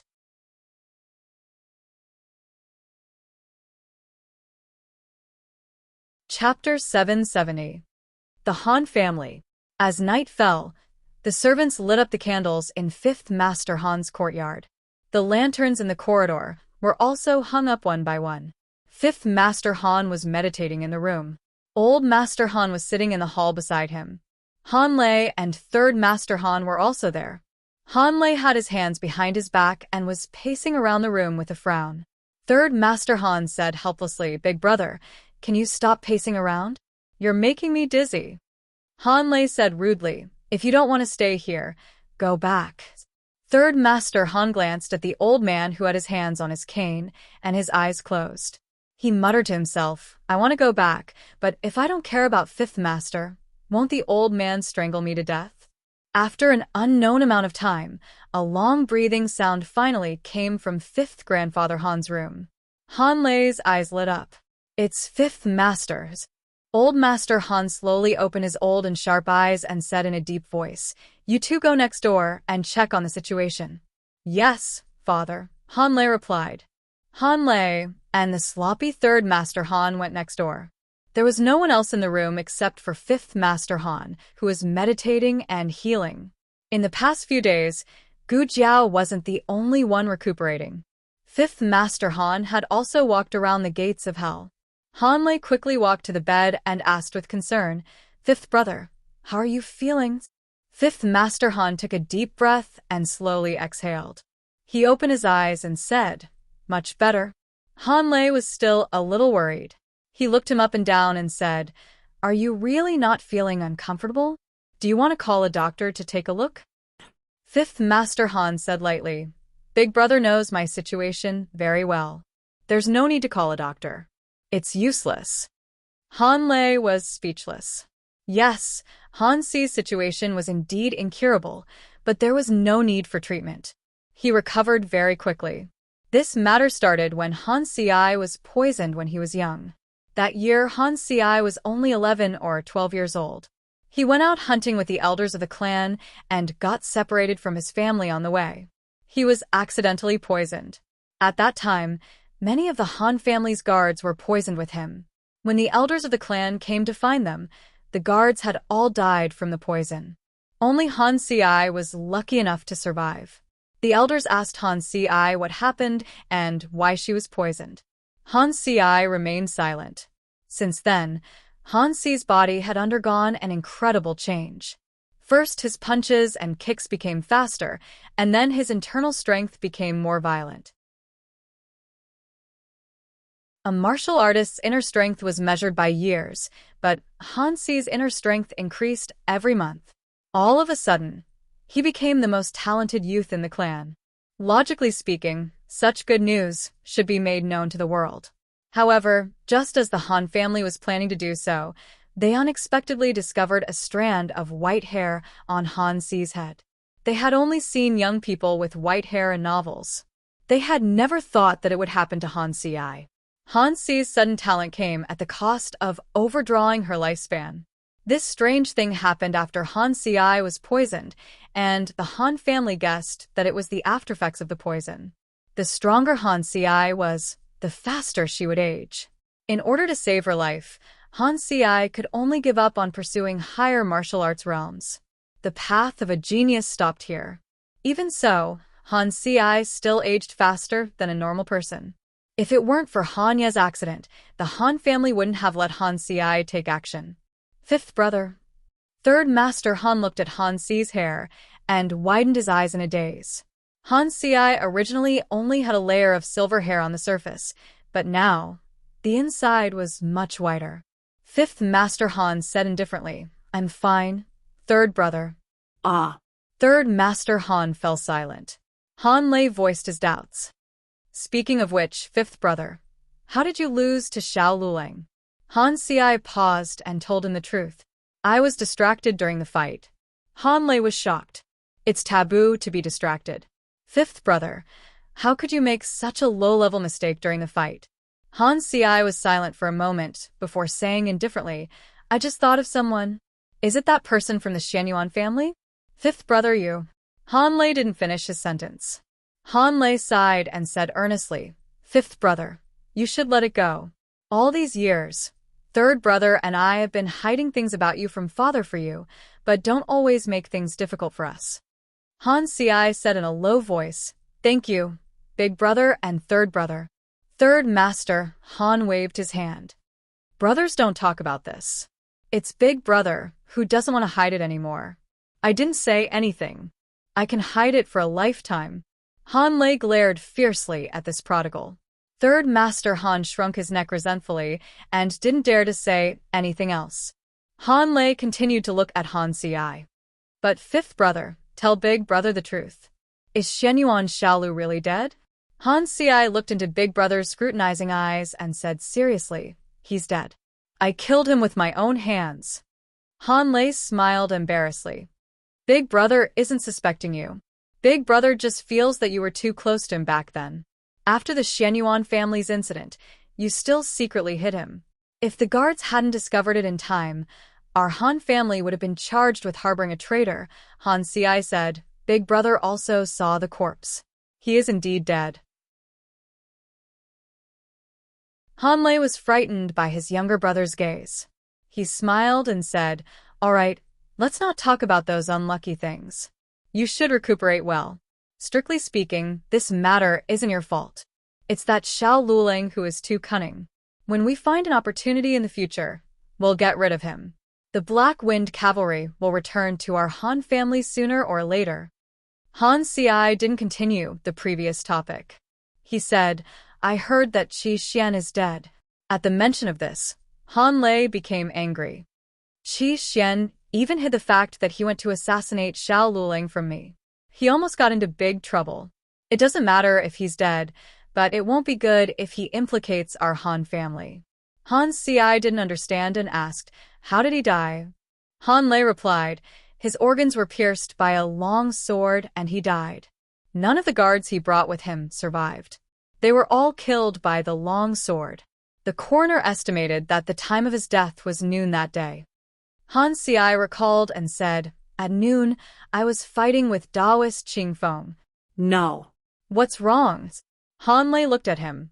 Han Ci frowned. At noon, Xiao Luling should be being chased by Long Outyan. One was Long Outyan, and the other was Qi Xian. How could Xiao Luling escape unscathed? There's something wrong with Long Outyan. He killed Qi Xian. Han Lei exclaimed, he's from the Crown Prince's residence. Why did the Crown Prince kill Qi Xian? Han Ci clenched his fists. Of course the Crown Prince wouldn't kill Qi Xian. Long Outyan is a spy. He purposely got close to the Crown Prince. Brother, quickly inform the Crown Prince to kill Long Outyan. The Crown Prince's residence. Gu Chongqing was playing chess with the Crown Prince in the pavilion. The Crown Prince had just placed a white chess piece when Gu Chongqing's black chess piece caught up and cut off the Crown Prince's path. The Crown Prince was shocked. I didn't expect that not only are you good at martial arts, but you're also so good at chess. I only learned a little from my sister. It's enough to torture you. Are your injuries okay? The Crown Prince asked with concern. It's just a small injury. It's not a problem, Gu Chongqing said. The Crown Prince said regretfully, I thought that with you taking action, you could help the Han family. Who would have thought that Xiao Yulong's luck would be so good? Gu Chongqing said, it's my fault. The Crown Prince shook his head. You can't be blamed for this. Even Han Ci lost to Xiao Luling. I'm afraid it'll be hard for you to gain an advantage over Xiao Luling. That's right. Last time I asked you to investigate the identity of this fake Xiao Luling. How did it go? Gu Chongqing's expression didn't change as he said, he's very cautious. I didn't find too many useful clues. The Crown Prince frowned.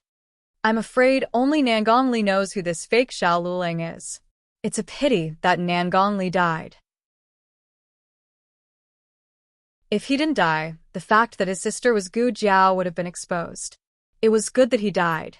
Gu Chongqing calmly said, Your Highness, I can assassinate the deposed Crown Princess and the Imperial eldest grandson to clear the way for Your Highness. I ask Your Highness to allow me to redeem myself. The Crown Prince quickly raised his hand to stop him. Don't. The situation has been too tense recently. Let's wait for this period of time to pass. The two continued to play chess. Suddenly, a guard hurriedly walked over and whispered a few words into the Crown Prince's ear. The Crown Prince frowned and waved his hand to have him withdraw. Then the Crown Prince said to Gu Chongqing, Who else does this prince need to deal with? We'll play another day. After saying this, the Crown Prince brought his servant to the study. Gu Chongqing returned to his own courtyard. Little Nine fluttered his wings and landed on his windowsill. Little Nine had only been brought here once, so he remembered the location. These days, it was inconvenient for him to visit Gu Jiao, so it was Little Nine who sent him messages. He opened the note. It was written in Xiao Heng's handwriting. Seeing that Gu Jiao had woken up and was recovering well, his worried heart relaxed. There were also 2 flower seals on the note. It was obvious that it was stamped by Little Jing Kong. This childish little seal appeared on Xiao Heng's serious handwriting. It wasn't hard to imagine an adult and a child arguing endlessly with a sullen face. Gu Chongqing couldn't help but laugh. Dong, dong, dong. There was a heavy knock on the door. It was very urgent. Gu Chongqing clenched his hand and used his internal energy to turn the note into powder. He threw it out the window and said, Come in. With a creak, the door was pushed open. It was the little mute slave from the courtyard who came to deliver dinner. The little mute slave was only 10 years old this year and was still a child. He was accidentally saved by Gu Chongqing from the Crown Prince's residence's steward.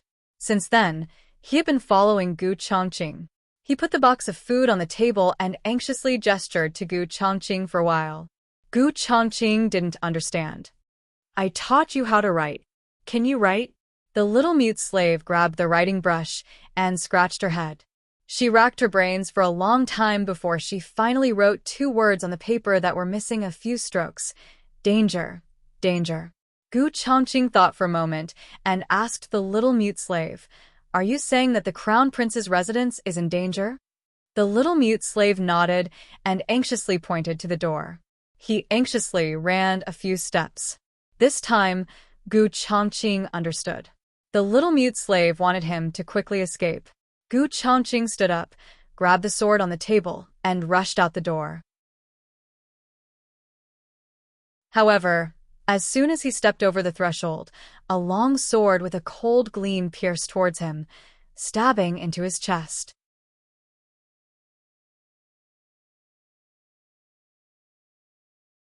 Chapter 771.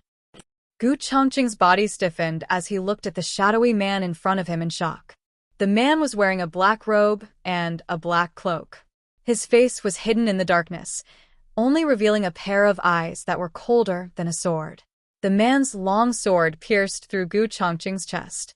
Then the man coldly pulled out the long sword, and the blood that splashed out was blocked by his sword. Gu Chongqing was like a puppet that had its strength sucked out as he fell to the ground in a daze. The little mute slave was too scared to move. The man didn't even look at the little mute slave as he ordered the guards behind him, "Dispose of the body." Yes. The guards complied. One of them squatted down and reached out to touch Gu Chongqing's neck. He really was dead. The crown prince's palace couldn't accommodate such an unlucky thing like a corpse.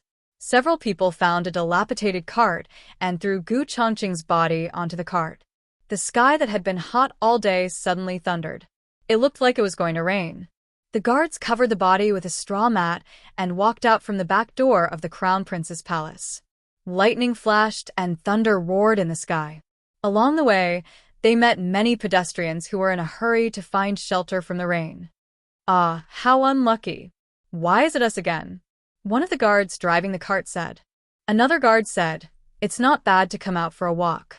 Don't you feel bored staying in the palace all the time? But we have to go to the mass grave. There are rotten corpses there. Sometimes you can see broken limbs. If you're unlucky, you may come back infected with a bad disease. You're making me scared."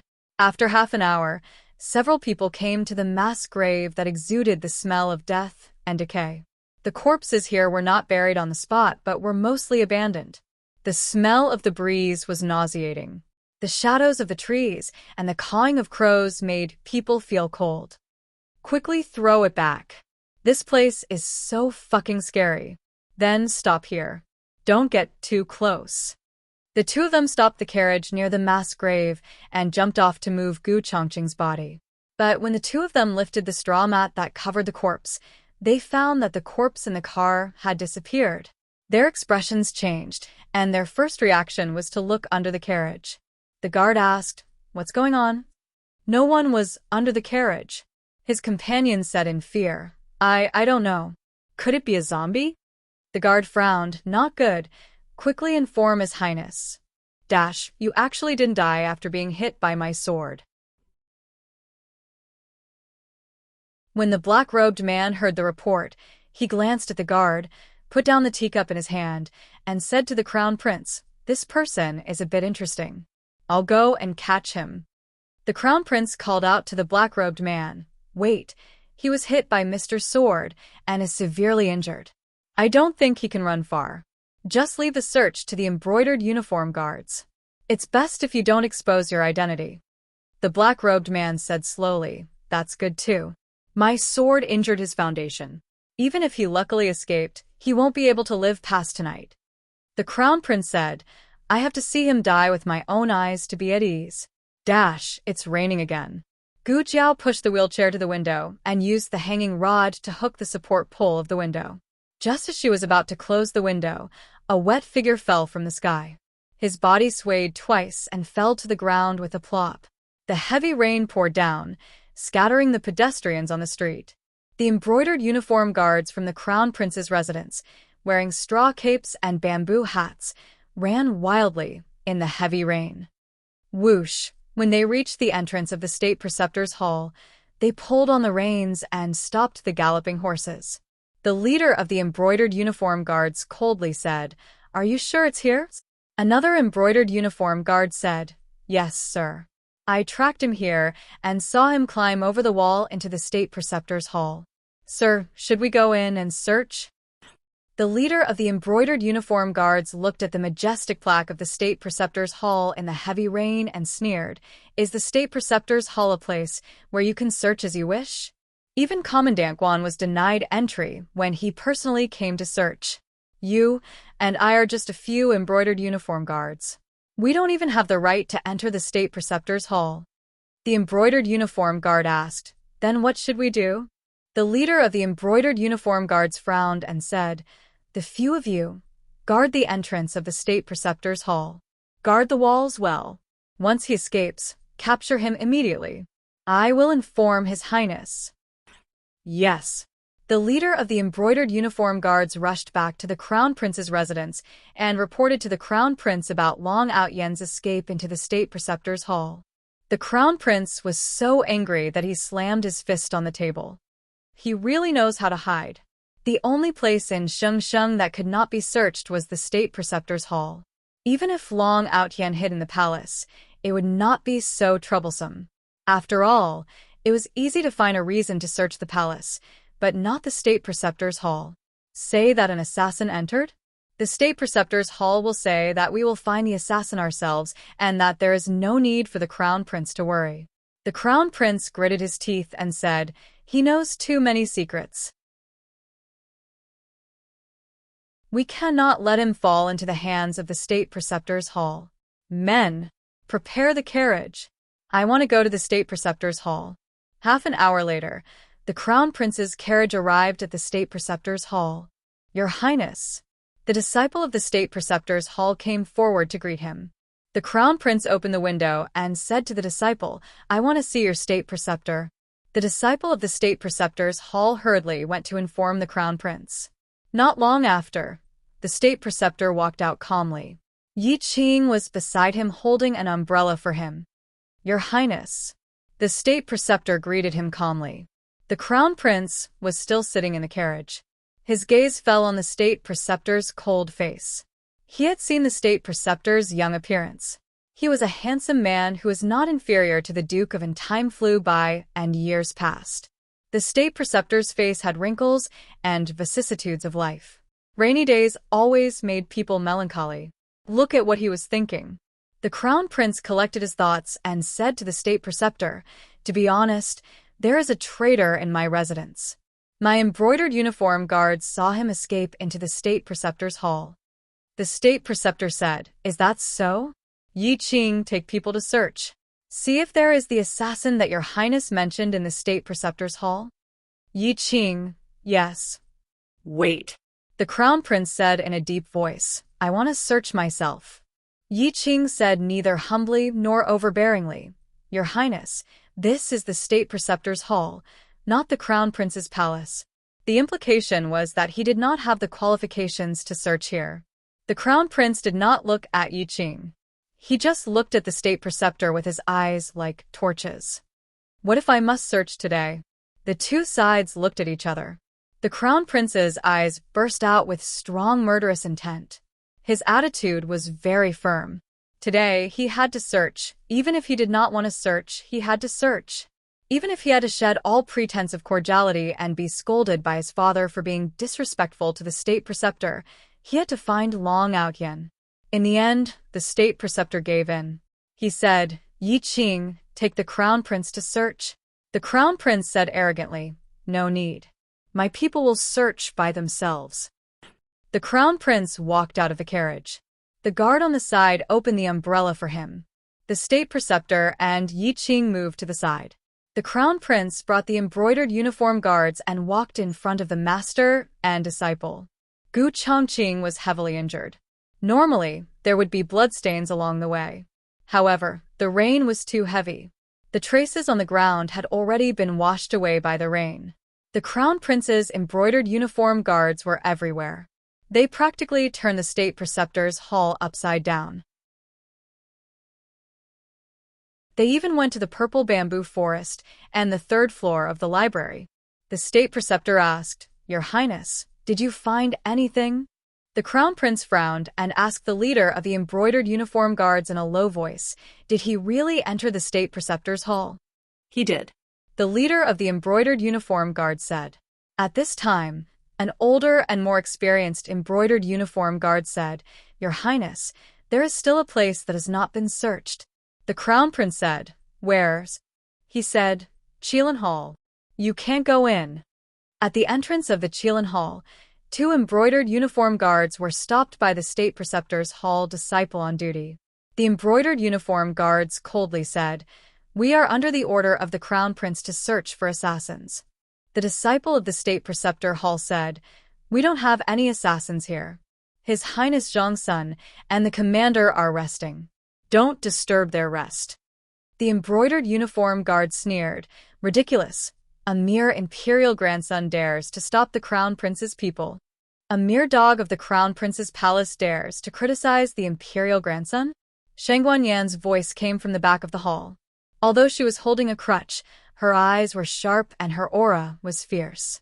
Her whole body was exuding a powerful imperial aura. The candlelight in the hall was dim, only illuminating her slender and straight figure. However, a flash of lightning suddenly flashed across the sky, illuminating the entire state preceptor's hall. At that moment, everyone saw Shang Guanyan's dignified face. Everyone's heart thumped. They seemed to see the crown princess who was shouting at Shangdu come back. Shang Guanyan held her crutch and walked out of the ascension ceremony. She came to the door. The powerful crown princess aura instantly made people feel the pressure from the soul. The 2 embroidered uniform guards unconsciously took a step back. "Third sister, long time no see. How have you been?" The crown prince came from the back with a cold face. Behind him were more than a dozen embroidered uniform guards. Unlike Shang Guanyan, who was alone. But even so, there was no trace of fear in Shang Guanyan's eyes. Imperial father is not here. There's no need to act like a brother and sister. The crown prince smiled sarcastically. "Third sister, you admit it? Your amnesia is fake." Shang Guanyan said without fear, "If you have evidence, then go to the emperor and report me." The crown prince smiled and said, "Third sister and I are brothers. How can I do such an unreasonable thing? In fact, if third sister wants to go back to Xingdu, you don't have to go through so much trouble. As long as third sister tells me, I will take third sister back." Shang Guanyan sighed.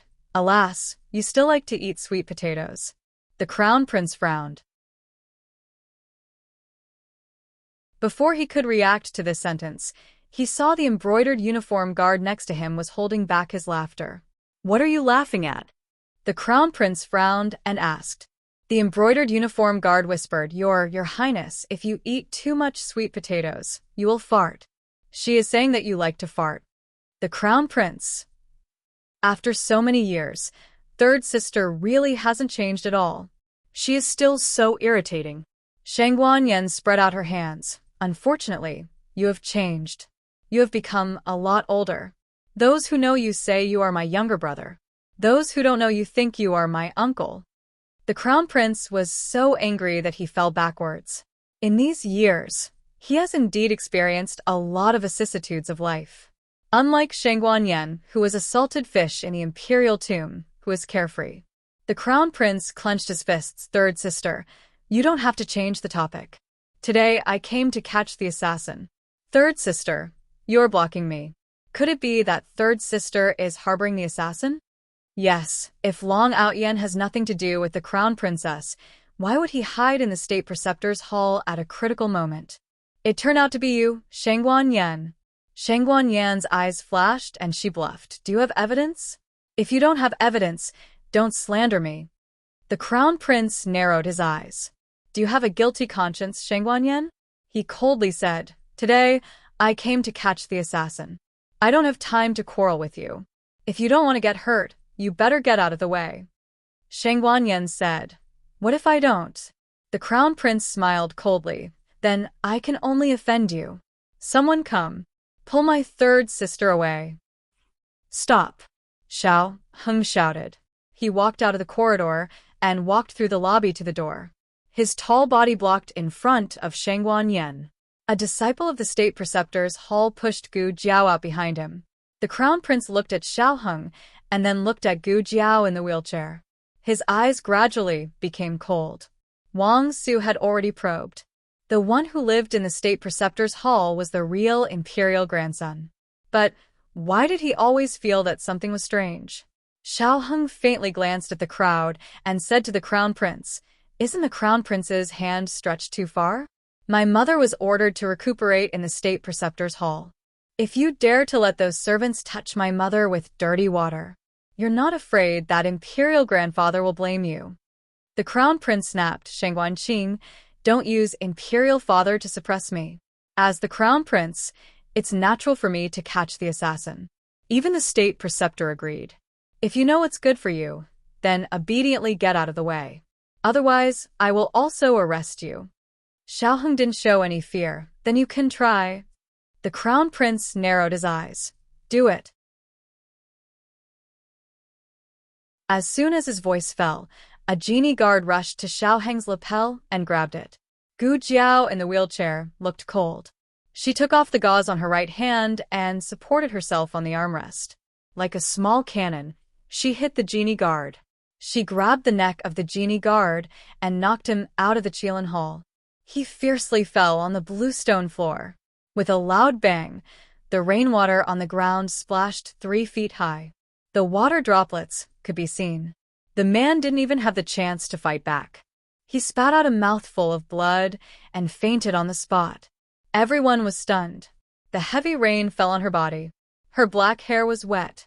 She was wearing a young man's long gown, but her thin body emitted a terrifying power. She turned her head in the heavy rain and looked at the crown prince and the genie guards with a ferocious gaze like a blood wolf. "I see. Who dares to touch him?"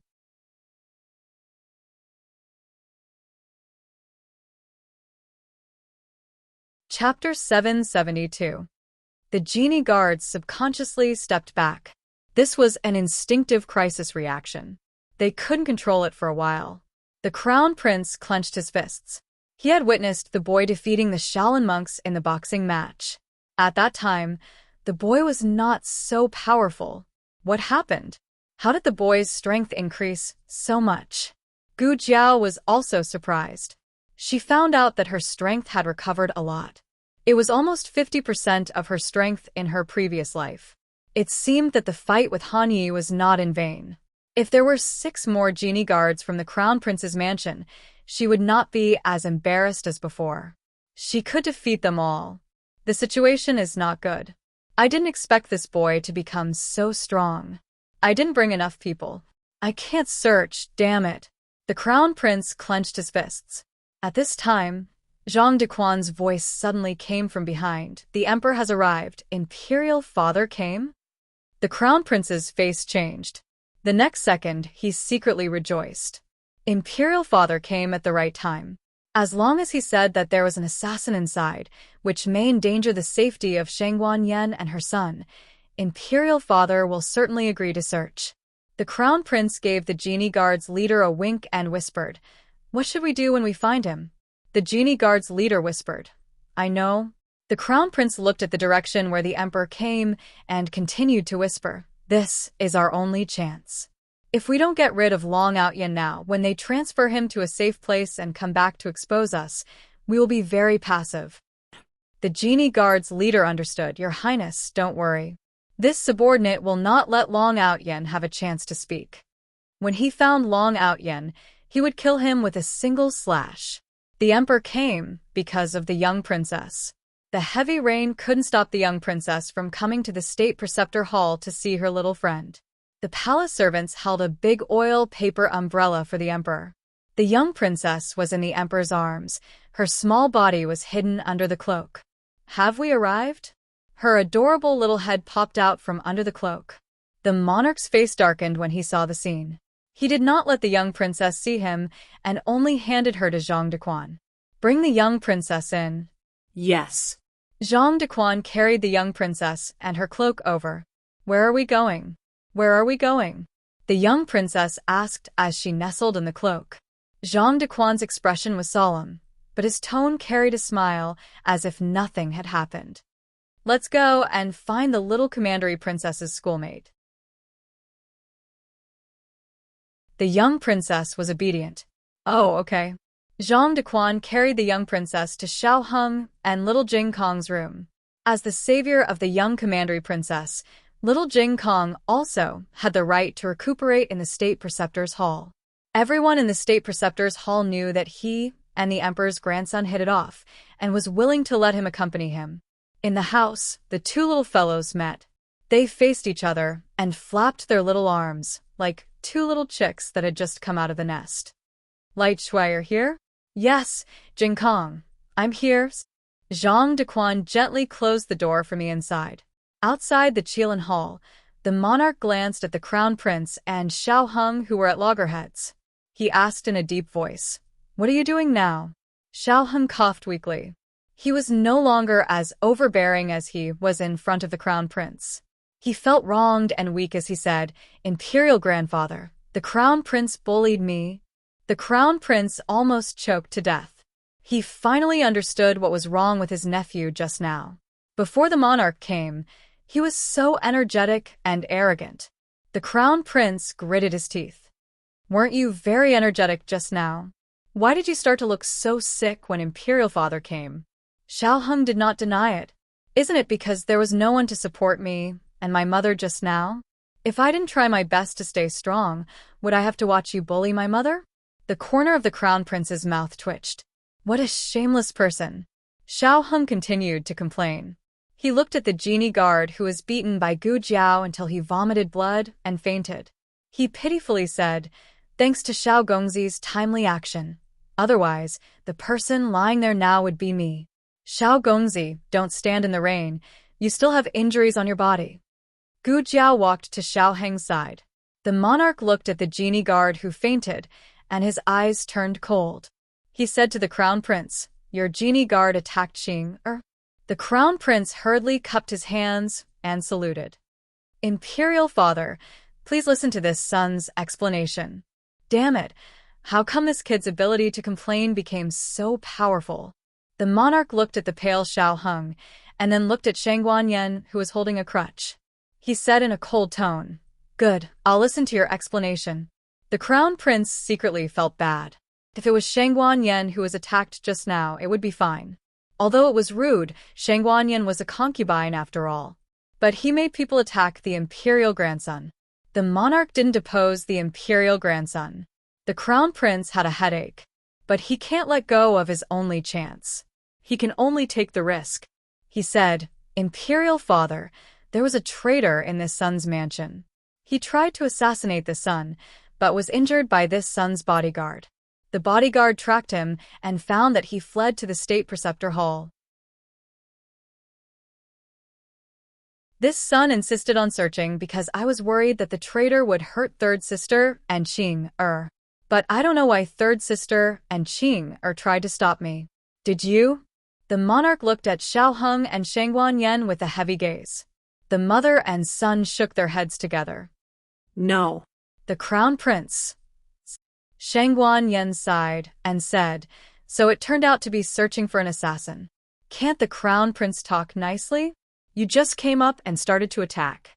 Those who know will say that you're here to catch the assassin, but those who don't know will think that you're here to catch me. Please." After saying that, she stepped aside to make a path. Xiao Heng and Gu Jiao also stepped aside. The crown prince was almost angered to death by this mother and son who inverted black and white. However, why did Shang Guanyan suddenly dare to let him search? Has Long Outyan been transferred? Impossible, his people are guarding the front and back door of the Qilin Hall. Long Outyan must still be in the Qilin Hall. The crown prince led the genie guards into the hall to search. When he brushed past Shang Guanyan lightly said, "Crown prince, when we were children, you never won when we played the game of hiding things." The crown prince's pupils shrank. He clenched his fingers and coldly looked at Shang Guanyan. He whispered, "Third sister, don't worry. This time, I will never lose." More than a dozen genie guards acted separately and searched the rooms one by one. The monarch, The crown prince, Xiao Heng, Gu Jiao, and Sheng Guanyan waited in the hall. Not long after, the genie guards came to the hall to report. You didn't find it? The crown prince frowned and asked. Everyone shook their heads. The leader of the genie guard said, there are still 2 rooms that haven't been searched. One is the room where Xiao Junju is playing. The other is the secret room guarded by the men of sacrifice from the State Preceptor Palace. The crown prince turned his head to look at Sheng Guanyan and the other 2. He keenly found that the 3 people's expressions slightly changed, especially the fake Xiao Luling. He almost rushed out to stop the genie guards. The crown prince asked the monarch, Imperial Father, please allow me to search. The monarch nodded to the crown prince and turned his head to order a disciple of the State Preceptor Palace. Call the State Preceptor. I want to search the secret room. Gu Jiao clenched her fist, and her arm stiffened. Xiao Heng held her wrist to comfort her. All of this was keenly seen by the crown prince. When the State Preceptor arrived at the Qilin Hall, the room where Xiao Junju and little Jing Kong were in had been searched by the genie guards. They found nothing. The crown prince said politely, State Preceptor, please allow the people of the Crown Prince Palace to search your secret room. The State Preceptor said, that secret room is guarded by men of sacrifice. No assassin can easily break in. What if they have something to do and left, or were led away by someone? State Preceptor, can you guarantee that absolutely no such thing will happen?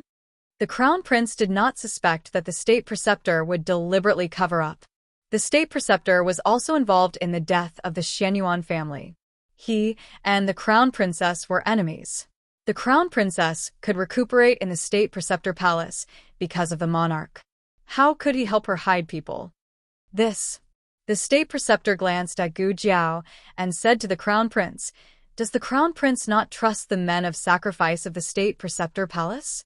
I can assure you that there is no one hiding in the secret room. The Crown Prince smiled. State Preceptor has repeatedly obstructed us. Is there anything in this secret room that we can't see?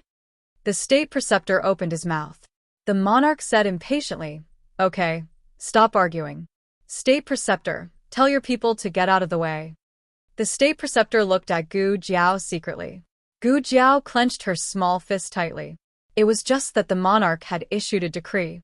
Even if he was the State Preceptor, he could not disobey the emperor's will. He said to the 2 men of sacrifice, you can leave. The men of sacrifice retreated to the side. The State Preceptor said again, Yi Qing, Yu He, you go open the door. Yes. The 2 men cupped their hands and answered.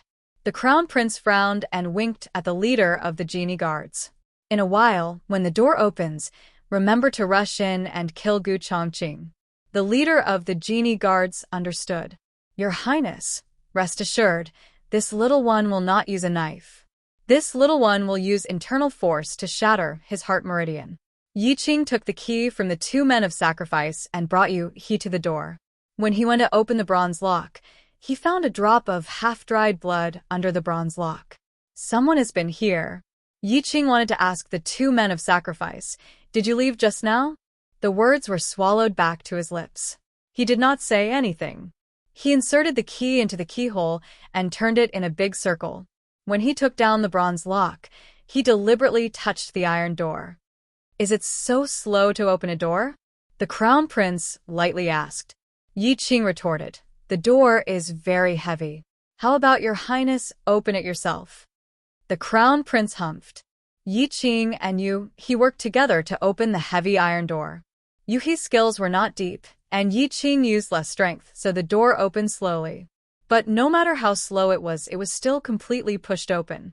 When the empty room completely appeared in front of everyone, Gu Chongqing's figure could no longer hide.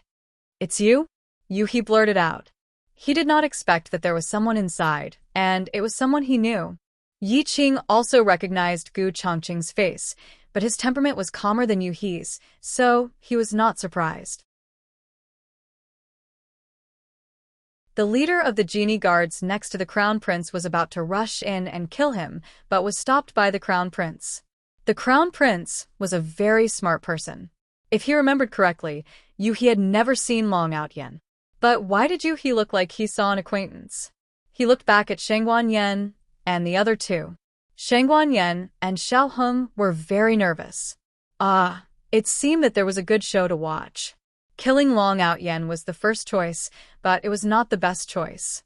If he could prove that Long Out Yen and Shangguan colluded, then his harvest would be too big.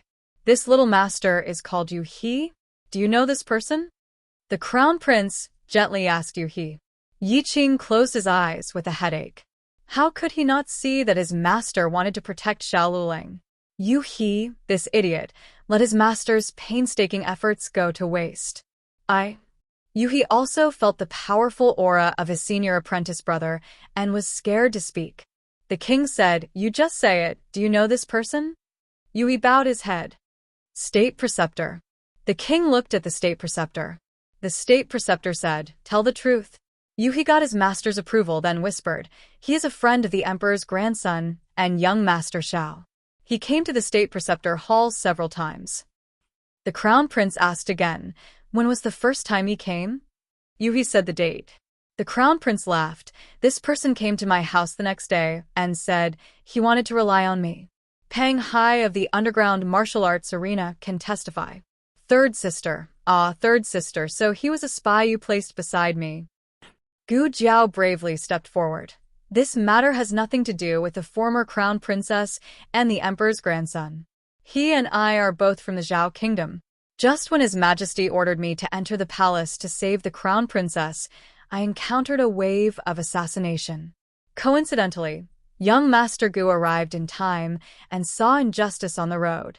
Later, he learned that we are from the same hometown, so I became friends with young Master Gu. I don't know about him going to the Crown Prince's palace as an advisor. After that, he did come to the State Preceptor Hall several times, but we are just friends from the same hometown." Crown Prince. "I'll be a fool if I believe you." The Crown Prince wanted to say, "Xiao Luling, so that's how you got your position as the commander. It's because Long Out Yen secretly helped you cheat." But the Crown Prince finally restrained himself.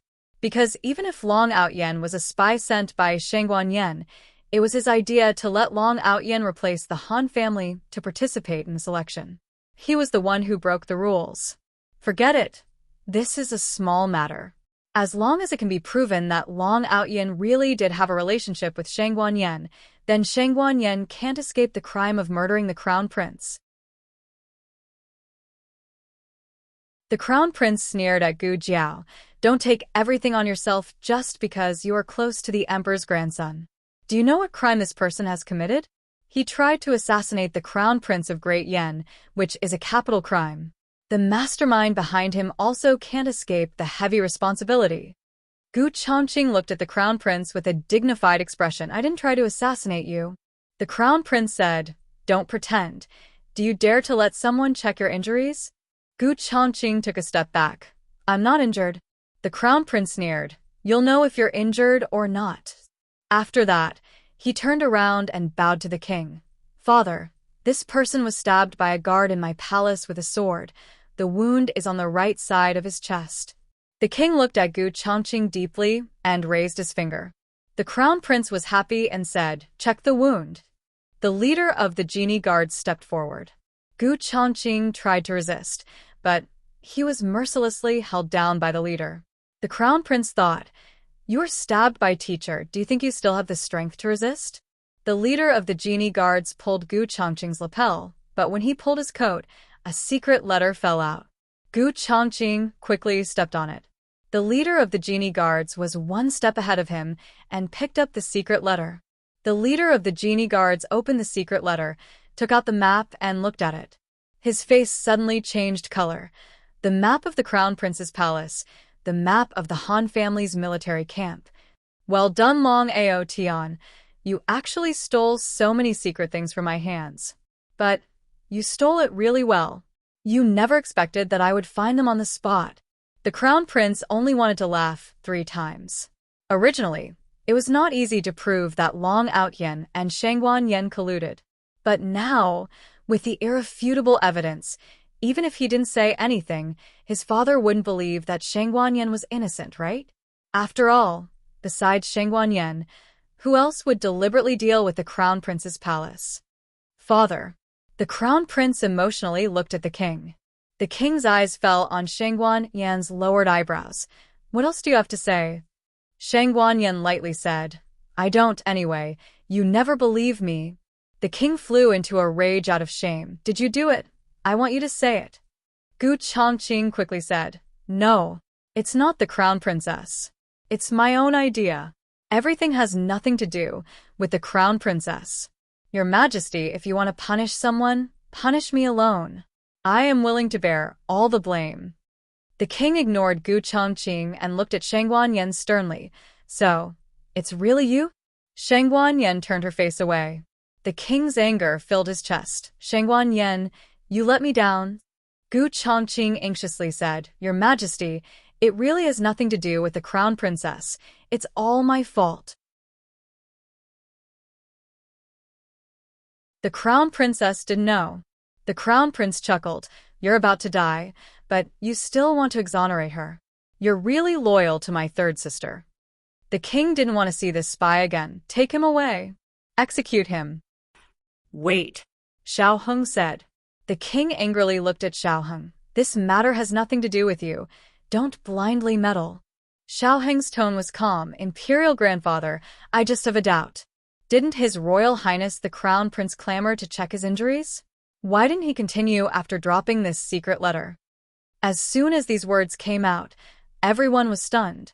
It seems that they forgot to continue the examination. The main thing was that the evidence was irrefutable, plus Gu Chongqing himself indirectly admitted it, so it didn't matter whether they checked it or not. Xiao Heng walked step by step toward Gu Chongqing. Gu Chongqing's body dodged backward. Xiao Heng stretched out his hand, and Gu Chongqing violently broke free from the two embroidered uniform guards and hit Xiao Heng with his palm. Gu Jiao pulled Xiao Heng away with one hand and grabbed Gu Chongqing's lapel with the other, pulling it to the bottom. Gu Chongqing's bandaged chest was exposed. Gu Jiao didn't show any mercy and removed the blood-stained gauze as well. However, there was no wound on his skin. The blood on the gauze was fake. The Crown Prince was stunned. Wait, how could this be? Where's his injury? Xiao Heng had an expression of sudden realization. He turned his gaze to the Crown Prince and said bitterly, Uncle Crown Prince, you really put on a good show. If I had noticed that something was wrong in time, I'm afraid you really would have been able to get away with it. You really put in a lot of effort to frame my mother. I didn't. The Crown Prince was completely stunned. He couldn't figure out what had happened. Where did Long Out Yen's injury go? It couldn't be a different person. It was impossible. They had searched the state preceptor's hall, and there was no hiding place. What's more, this person looked exactly the same as Long Out Yen. Even his voice was the same. How could it be a different person? Just as the Crown Prince's thoughts were running fast, Gu Chongqing suddenly came to the door. Using his internal force, he slammed the iron door shut. The state preceptor, Yi Qing, Yu He, and the others were all locked outside. In the secret room, only the king, Shangguan Yan, Xiao Heng, Gu Jiao, Gu Chongqing, the Crown Prince, and the leader of the embroidered uniform guards were left. What are you going to do? The Crown Prince looked at Gu Chongqing vigilantly. Gu Chongqing evilly hooked up his lips. Master, don't you see it? This rotten old man doesn't have you in his heart. The person he loves the most has always been Shangguan Yan. Shangguan Yan used self-injury to frame you in the palace. Didn't he see the clues? But he still wants to side with her. He wants to protect her. Today, the plan was exposed. With this rotten old man's endless bias, you won't be easily forgiven. Since that's the case, you might as well go all the way. kill all of them. Then put the blame on Shangguan Yan's head. Xiao Heng seamlessly connected, not giving the Crown Prince a chance to speak. You're crazy. Do you want to kill the Emperor? No. Unfortunately, Gu Chongqing didn't give him a chance to interrupt, so what? Take this. Gu Chongqing pulled out his long sword and stabbed at the king. The king was still immersed in the anger of that rotten old man. This bastard actually called him a rotten old man. The long sword stabbed into the king's body. The king was shocked. However, the pain he imagined didn't come. Shangguan Yan rushed over and blocked the sword for the king. Gu Jiao kicked Gu Chongqing away. The long sword was also pulled out from Shangguan Yan's body. Blood splattered everywhere, mercilessly splashing on the king's face. The king's whole body froze. He almost instinctively hugged Shangguan Yan, who fell in his arms. Shangguan Yan coughed up blood. The monarch crouched down with her in his arms and used his hand to cover her wound. She had been pierced through, and blood was gushing out of her back and chest. She could not stop it no matter how hard she tried. The king, who was calm, began to unconsciously panic. Yen Er. He hadn't called this name for more than 10 years. Shangguan Yan looked at him with her dying breath. Tears welled up in her eyes. I didn't want to block the sword for you. I haven't forgiven you, but you are my father. I have no mother. I can't no father. The king's heart suddenly clenched into a ball and was in severe pain. Shangguan Yan's body temperature was rapidly decreasing. Her tears and blood flowed down together. I hate you. Hate that you always don't believe me. I waited for you in the imperial tomb for so many years. You never came to see me. I hate you, she cried sadly in the pool of blood. Most of the things in the world are only cherished when they are lost. The king had never felt Shangguan Yan's death so clearly. He suddenly realized that he was losing her, losing his only flesh and blood with Xianyuan Hanyan. All the unpleasant memories of the past disappeared, and the only thing left in his mind was Shangguan Yan's goodness. He hugged Shangguan Yan in his arms. His throat couldn't help but swell with pain. I thought you hated me and didn't want to see me. On this side, the father and daughter were separated by life and death. On the other side, Gu Jiao and Gu Chongqing were inseparable. The crown prince was dumbfounded. One after another, he was dumbfounded. Reason told him that it was fake. But everything was too real. Gu Jiao kicked Gu Chongqing again and sent him flying into the wall. Gu Chongqing was stuck on the wall for 3 seconds before he fell down. Gu Chongqing, or to be exact, Gu Qingfeng covered his chest and madly cursed in his heart. No way, smelly girl. It's just acting. Do you have to be so realistic? Gu Jiao. Humph. I'm very dedicated.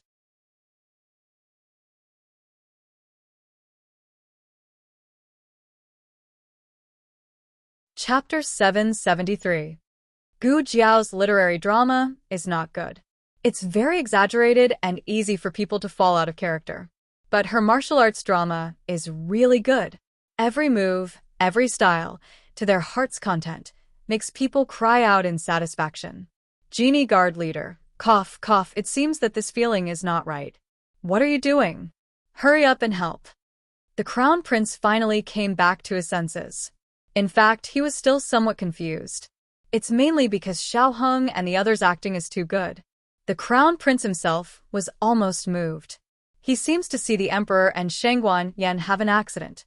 His dawn has come. He is going to ascend the throne. On the importance of actors and scripts. Of course, he hasn't completely lost his mind. He doesn't have the guts to kill his father. The Genie Guard leader received the order and rushed toward Gu Jiao and Gu Qingfeng. Gu Qingfeng's lips hooked up. Great. You came to help me. Let's kill him together. Kill the emperor. That rotten old man. The Genie Guard leader staggered. Mother, I'm not here to help you.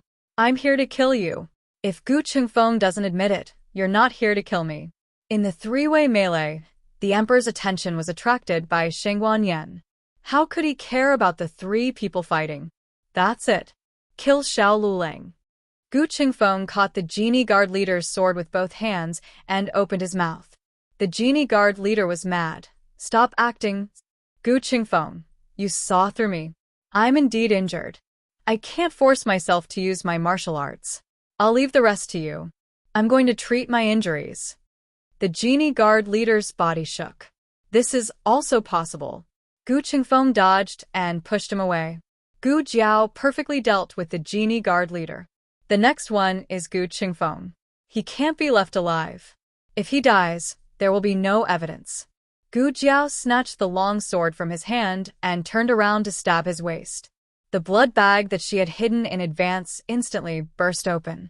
Gu Qingfeng flicked his wide sleeves and stuffed a small blood capsule into his mouth. He bit the capsule and spat out a mouthful of blood. He fell straight to the ground, died. In the end, Gu Jiao's sword was pressed against the crown prince's neck. "Stop." Xiao Heng's expression was grave as he called out to her, "Young Master Xiao, it would be better if His Highness the Crown Prince was handed over to my imperial grandfather." On the other side, Shangguan Yan's head tilted in the monarch's arms and her arms drooped down. The emperor's face's face. "Yan." Gu Jiao threw her sword away and walked over quickly. She knelt down on one knee and said, "Let me see." Chengfeng's fingertips touched Shangguan Yan's neck. She's still breathing. She should have fainted due to excessive blood loss. Her situation is very dangerous. The bleeding must be stopped immediately. The emperor taking the initiative to punish Shangguan Yan and passively watching Shangguan Yan get injured were two completely different states of mind. One was that he knew in his heart that he wouldn't hurt Shangguan Yan's life. The other was that he could only leave everything to God. The emperor forced himself to calm down. "Where's the state preceptor?" "State preceptor. Open the door. Call the state preceptor in." Gu Jiao and Xiaoheng quietly exchanged a look. Xiaoheng said, "I'll see how to open the door." "Xiao Darren, please find a way to stop my mother's bleeding." According to the plan, the door was unbreakable. The emperor must be immersed in this atmosphere. He must feel the anger of being betrayed by his son, the pain of being saved by his daughter, and all the debt he owed to his daughter. In this state of mind, the emperor could give the most impulsive punishment to the crown prince.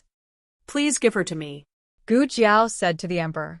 The emperor's hands trembled as he handed Shangguan Yan, who was covered in blood, to Gu Jiao. Gu Jiao put Shangguan Yan on the floor. "My clothes are wet. It's inconvenient to treat the patient's wound. Your Majesty, please lend me your clothes." The emperor took off the bright yellow dragon robe and handed it to Gu Jiao without saying a word. He was even willing to give up his precious dragon robe. The monarch was really going all out this time. Gu Jiao didn't care about the emperor's dragon robe. The emperor must pay a big enough price for Shangguan Yan so that it would be more unforgettable. Gu Jiao tore the dragon robe. "Remember, Emperor of Great Yan, this is the evidence of your love for Shangguan Yan.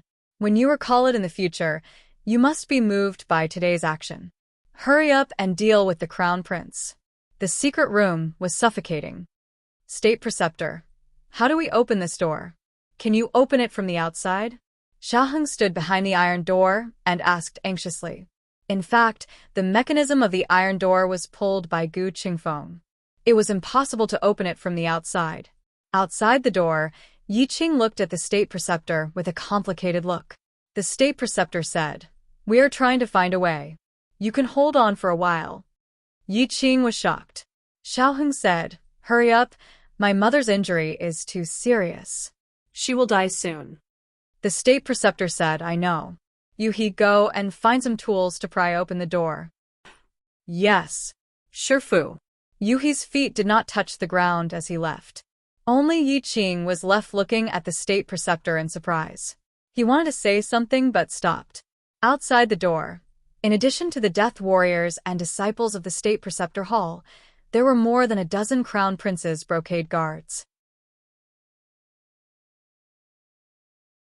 He had some doubts, so he had to wait until private to talk to his master. In the secret room, when the emperor heard that the door couldn't be opened for a while, he couldn't help but be anxious. He asked Gu Jiao, "How is she? Hasn't the bleeding stopped yet?" Gu Jiao knelt beside Shangguan Yan and tried to stop the bleeding for Shangguan Yan. Her face was also full of Shangguan Yan's blood, which looked shocking. Gu Jiao said, "Not yet, the injury is too serious. There are no medicinal materials or surgical equipment here. There is no effective way to stop the bleeding." Gu Jiao's words were the last straw that broke the camel's back. The emperor's anger toward the crown prince finally reached its peak. He coldly walked toward the crown prince. "I thought you were kind and respectful.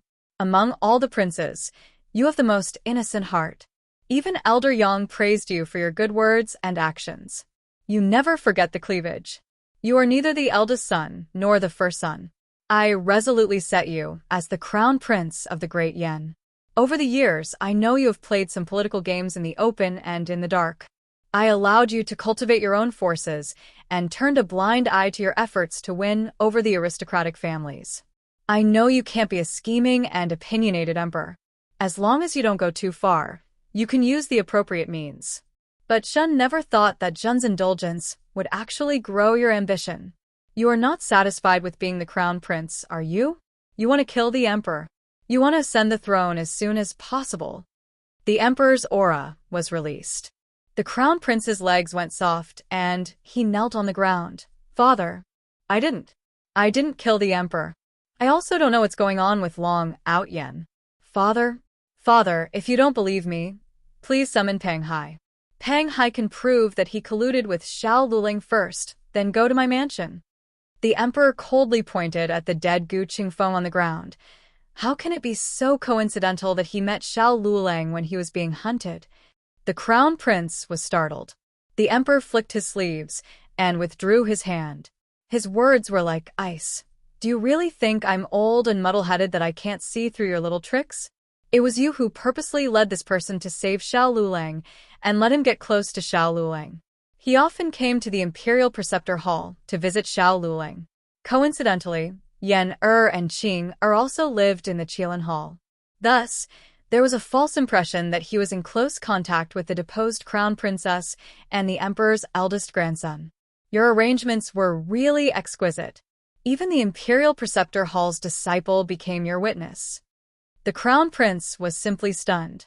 Gu Jiao was also quite surprised. She couldn't tell that the emperor's imagination was so strong. Xiaoheng's talent in writing scripts couldn't have been inherited from his family, right? Father, I really didn't. You must believe me. Today's matter was not done by me. I didn't know anything. The emperor obviously didn't believe him. Gu Jiao made an "oh" sound. The great Yen emperor was really paranoid. However, speaking of which, if he wasn't paranoid, he wouldn't have destroyed the Xianyuan clan because of a mere prophecy or two. Everything in the world is a double-edged sword. The crown princess and the Xianyuan clan were once hurt by the emperor's paranoid nature. Now it's your turn. The heavenly law is good for reincarnation. The emperor looked at the crown prince in disappointment. He held back his monstrous anger and heartache. Your virtue is unworthy of your position. You can even do things like killing your father and killing the emperor. It's my fault that I didn't see the big picture at that time. That's why your ambition grew day by day and reached a point of no return. Fortunately, it's not too late to set things right. Zhang Dequan. Xiaoheng turned around and said blankly, Imperial Grandfather, Eunuch Zhang is not here. The emperor said without hesitation. Then you record it. Xiaoheng nodded blankly. Yes. Imperial Grandfather, please instruct me. The iron door was thick and heavy. It was soundproof, but for masters with internal force and strong five senses, it wasn't difficult to hear the conversation inside. When the emperor finished reading the last sentence, the crown prince's desperate cry came from the secret room. Don't, Imperial Father. Yiqing couldn't help but look at the state preceptor again. What should I do? The door can't be pried open. Huh? It's open. It's open. Of course it could be opened. Xiaoheng pulled the mechanism. He did it very carefully.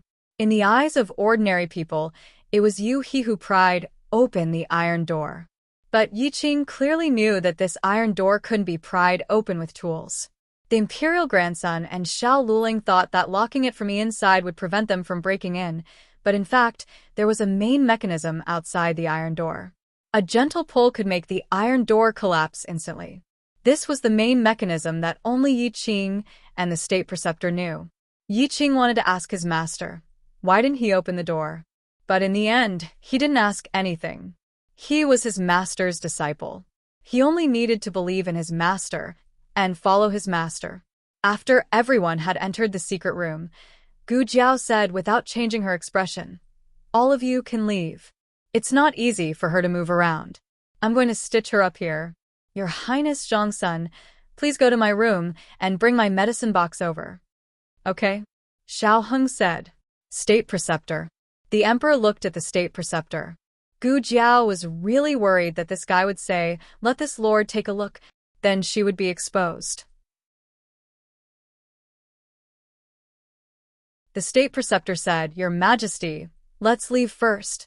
When the emperor heard him say this, he didn't insist on letting the state preceptor treat her. After all, the last time Shangguan Yan was seriously injured, it was Xiao Lulang who pulled her back from the gates of hell. Xiao Yulong's medical skills seemed to be above the state preceptor. The group of people went out of the secret room. Xiao Heng took Gu Jiao's small medicine box and then went out of the secret room. He had a reason to stay inside, but it was safer for him to stay outside. First, to prevent someone from breaking in, and second, to deal with Gu Qingfeng's body. The emperor's eyes were about to crack, and his headache came again. Xiao Heng supported him and said with concern, "Imperial grandfather, you go to the side room to rest first. I will take care of things here." The emperor nodded and went to the side room diagonally opposite. Xiao Heng called his coachman and asked him to find a place to bury the body. In the secret room, Shangguan Yan fell asleep. In order to achieve the effect of excessive blood loss, Shangguan Yan took a little medicine which can reduce the body temperature and weaken the pulse. The side effect is drowsiness. It's just that Gu Jiao didn't expect her to really fall asleep. How big is this person's heart? Shangguan Yan, hee. Don't you need strength to cry? Gu Jiao first took away the blood bag and pork props from Shangguan Yan's body and changed her into dry clothes. Then, she took out the small medicine box and put it in the groove on the wall. Today's matter was a trap from beginning to end. From the moment Gu Chongqing was seriously injured and went to Gu Jiao, he decided to use his injury to do one last thing for Gu Jiao. He wanted to pretend to assassinate the crown princess and frame the crown prince. After all, everyone knew that he was the crown prince's aide, and he also participated in the selection as a Han family's child. Even if the crown prince wanted to say that he was a spy, no one would believe it. But after several people thought about it, they felt that there was a flaw in this method. Gu Chongqing had entered and left the state preceptor hall, and the disciples of the state preceptor hall recognized him. Peng Hai also knew that Gu Chongqing had saved Xiao Lulang. Gu Chongqing met Xiao Lulang first, and then went to seek refuge with the crown prince. No matter how they looked at it, it was more like they had planted Gu Chongqing as a spy in the crown prince's palace. After thinking about it, Xiao Heng had a new plan in his heart. He asked Xiao Jiao to bring a letter and call Gu Qingfeng over. Gu Qingfeng's speed must be fast. He must dress up as Gu Chongqing before the crown prince forcibly searched the state preceptor hall. He was Gu Chongqing's younger brother, so his facial features were similar. With the help of Gu Jiao's imitation makeup, people who were not familiar with him would not be able to see the difference. Apart from the important factor of Gu Qingfeng, there were two other keys to the success of this plan. The first was to lure away the death warriors guarding the secret room. Although Xiao Heng didn't know martial arts, with his identity as the crown prince, it was not a problem for him to trick two death warriors. The old chancellor's disciple was just that amazing. After the death warriors were lured away, Gu Jiao brought Gu Chongqing and Gu Qingfeng into the secret room. She took out a small medicine box and had Gu Chongqing lie in the operation room. That place was a completely different dimension, so after taking away the medicine box, no one would be able to see it anymore. As for Gu Qingfeng, he was left in the secret room. Due to the lack of time, Gu Jiao didn't have time to lock the door properly. She was really worried that the state preceptor would see through the clues and guess that she was the one who did it. In order to clean up the mess for her, he would trick the monarch to leave. Why did she think that the state preceptor would cover for her? This was something she also couldn't understand. He was clearly a very cunning person, yet she was worried that he would come help her. This was truly a strange kind of worry. Fortunately, the state preceptor didn't let Yiqing cover for her. Only then could the later plan be carried out smoothly. And the second key to success was the monarch. According to the original plan, they had to make a big fuss with the crown prince in the Qilin Hall. Only when the situation couldn't be resolved would the monarch be alerted. Who would have thought that the monarch would actually come himself? It was at least half an hour earlier than expected. Don't underestimate this half an hour. The earlier the plan was completed, the earlier Gu Jiao could enter the operation room to rescue Gu Chongqing. They were racing against time with the king of hell. What the little princess unintentionally fought for was the hope of Gu Chongqing being saved for them. A cold mechanical sound came from the instrument. Gu Jiao walked over. Gu Chongqing, who had already changed into a hospital gown, was weakly lying on the operation table. He was seriously injured, and his consciousness was already blurred. However, the moment Gu Jiao walked towards him, he seemed to have sensed something and slowly opened his heavy eyelids. He was wearing an oxygen mask and didn't have the strength to speak. Don't speak. Gu Jiao noticed his breathing. You have to conserve your strength. Also, I'm going to perform the operation on you. After she finished speaking, she prepared to anesthetize Gu Chongqing. However, she discovered that there was no anesthetic in the medicine cabinet. She suddenly remembered that Gu Chongqing had a rare anti-anesthetic physique. The small medicine box had already judged him, so it wouldn't prepare anesthetic for him. Last time at the border, she had to stitch him raw. However, it wasn't so serious last time. He was able to endure it. Gu Jiao suddenly felt that the scalpel in her hand had become heavy. It was as heavy as 1,000 pounds of gold. She took a deep breath and calmed herself down. Gu Chongqing's heart rate and blood pressure began to drop rapidly. A red line appeared on the instrument, and the alarm sounded. Gu Jiao frowned. Only then did she discover that Gu Chongqing's injuries were more serious than the previous diagnosis. Gu Chongqing had been using the last of his internal energy to stabilize his injuries. He had been pretending that it wasn't that serious. He didn't have 2 hours to wait. He wouldn't be able to hold on for more than an hour. Gu Jiao tightened her grip on the scalpel. Why did you do this? If she had known that his injuries were so serious, she wouldn't have agreed to the plan to overthrow the crown prince. She would have directly performed the operation on him. After all, the crown prince wouldn't be able to find them. Gu Chongqing looked at his sister weakly. His pale lips curled up slightly. You want to send little Jing Kong home. I want to send you home too. Even if I fall, I want to become a brick under your feet and pave the way for you home.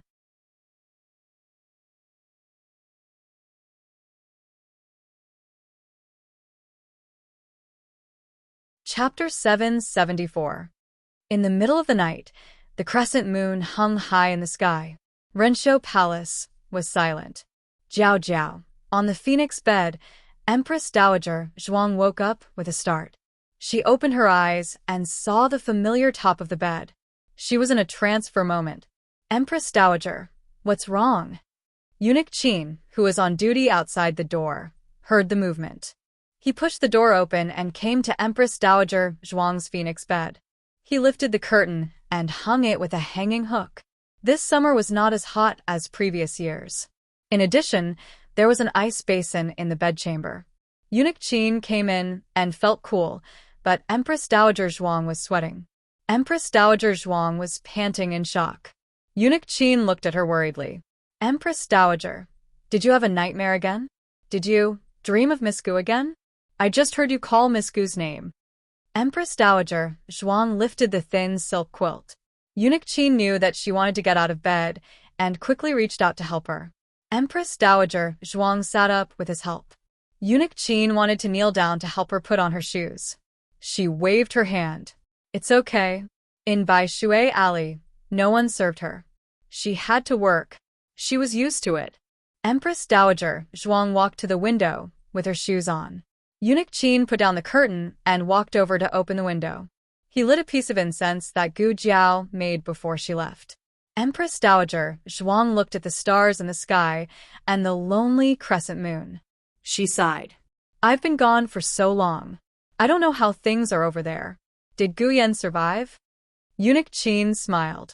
Young Master Gu is blessed by the heavens. He will be able to turn misfortune into blessing.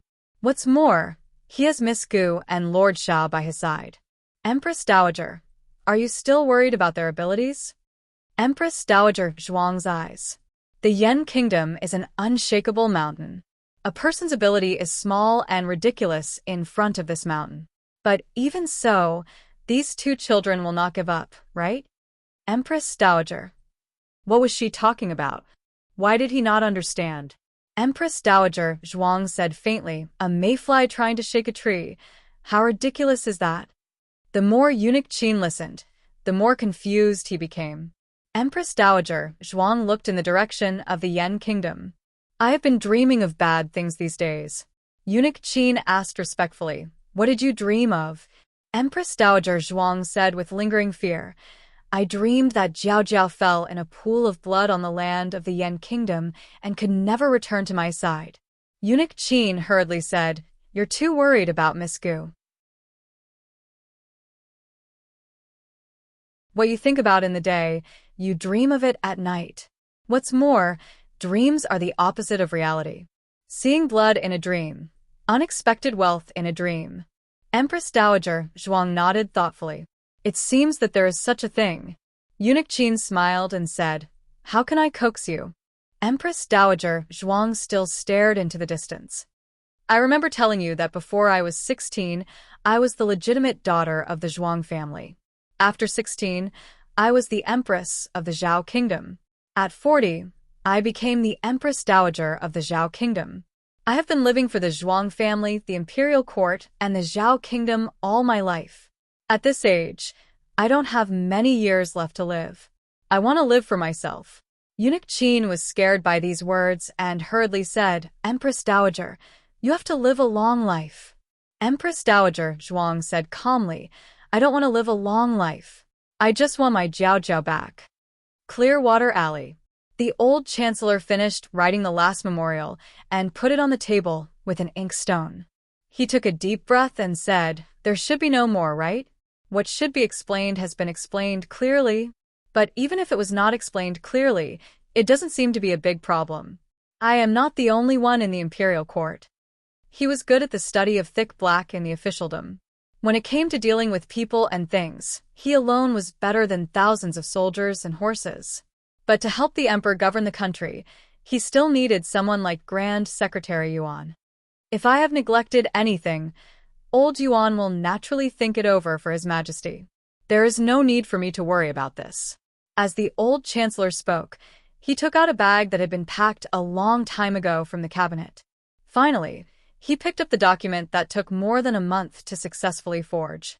Facing death calmly, he said, Aheng, Master has come to find you. He carried the bag and left the room. Thunder rumbled in the sky. It seemed that it was going to rain. He had to quickly go to the relay station. The carriage had already been prepared there. He removed the latch and carefully opened the courtyard door. A flash of lightning appeared, illuminating the old lady's small and gloomy figure at the door. The old chancellor was scared out of his wits and almost went to see the previous emperor on the spot. The old chancellor quickly pulled his 3 souls and 7 spirits back into his body and angrily said, Zhuang Jince, what are you doing? Zhuang Jince said expressionlessly, I also want to go. The old chancellor's eyes flashed and hid the bag in his hand behind his back. Go, go, go. Go where? Go where? I don't understand what you are saying in the middle of the night. Zhuang Jince carried the bag in one hand and raised the kitchen knife in the other hand. Her eyes were full of murderous intent. Are you bringing me or not? If not, I will kill you. Old Chancellor. Great Yen Imperial Tutor Hall. The monarch was angered by the crown prince. His headache was getting worse and worse. Imperial Tutor Darren had a disciple boil a bowl of tranquilizing and pain-relieving medicine for him. After taking it, the monarch fell asleep under the effect of the medicine. Gu Chengfeng, who had washed off his disguise, was pacing back and forth in the corridor outside the secret room. He didn't say anything, but he was so nervous that he bit his fingers. Xiaoheng stood quietly opposite the secret room. The people in the Imperial Tutor Hall had all left. Even the 2 men of sacrifice who were guarding the secret room were standing outside the main door of the Qilin Hall. Xiaoheng looked calm on the surface.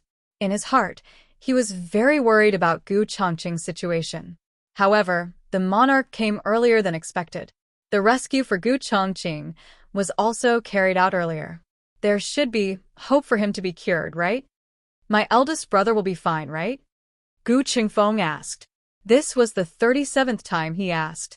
Xiao Heng answered him patiently like the 36th time. Believe in your eldest brother and believe in her. Gu Qingfeng bit his fingers and muttered, yes, that's right. That girl can't do anything else, but her medical skills are not bad. She will definitely be able to cure my eldest brother. My eldest brother can survive. My eldest brother hasn't gotten married yet. He can't die like this. Xiao Heng didn't disturb his muttering. He looked at the dark clouds in the sky. The road they were going to take was an extremely dangerous one. It was filled with unknown dangers. Everyone could be sacrificed at any time. They were already very weak. Gu Chongqing's mishap had undoubtedly made their already weak camp even worse. They had to pay such a terrible price just to pull the crown prince off his horse. It could be foreseen that the road ahead would be very difficult. But even so, they still had to go on without turning back.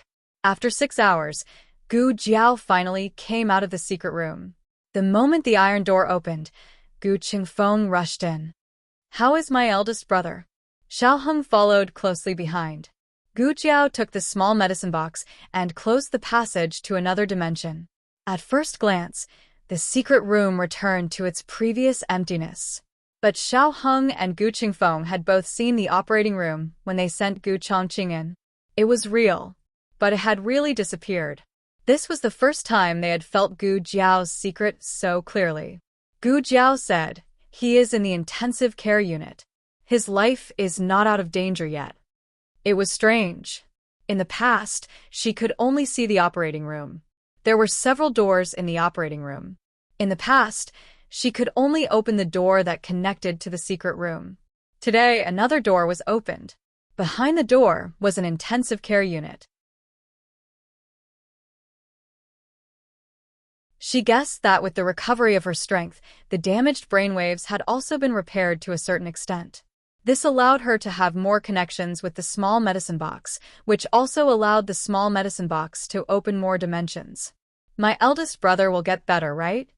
Gu Qingfeng had never looked at Gu Jiao with such pleading eyes. Gu Jiao said, I will do my best to save him. Even if there was a glimmer of hope, she would not give up. Gu Chongqing, don't give up. I don't want you to be a brick under my feet. I want to fight side by side with you. How are you? Xiao Heng asked Gu Jiao. Gu Jiao shook her head. I'm fine. Let's go out first. This was not the place to talk. Xiao Heng carried the sleeping Shangguan Yan out of the secret room. Gu Jiao had to go back to the room to change her clothes before coming in. Gu Qingfeng was the last one. He looked at Gu Jiao's obviously delicate and slender back, but it seemed to be full of endless power. He thought of her incomprehensible secrets. He opened his mouth and stopped her. Are you a god in the sky? Gu Jiao paused her footsteps, half turned her head, and looked at the shadow on the ground. Maybe I'm just a demon. Gu Qingfeng froze.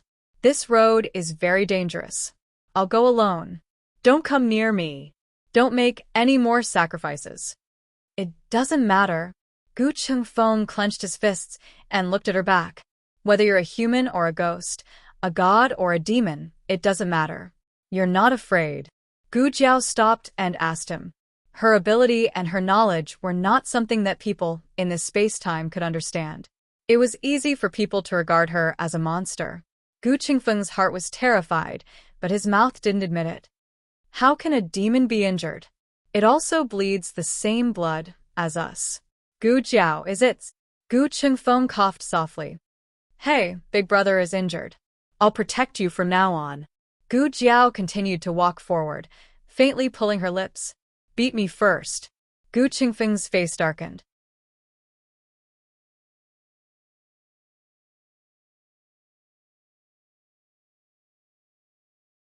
Chapter 775. Gu Jiao first went to Xiao Heng's place to see little Jing Kong. The two little kids had played for the whole night and were so tired that they fell asleep.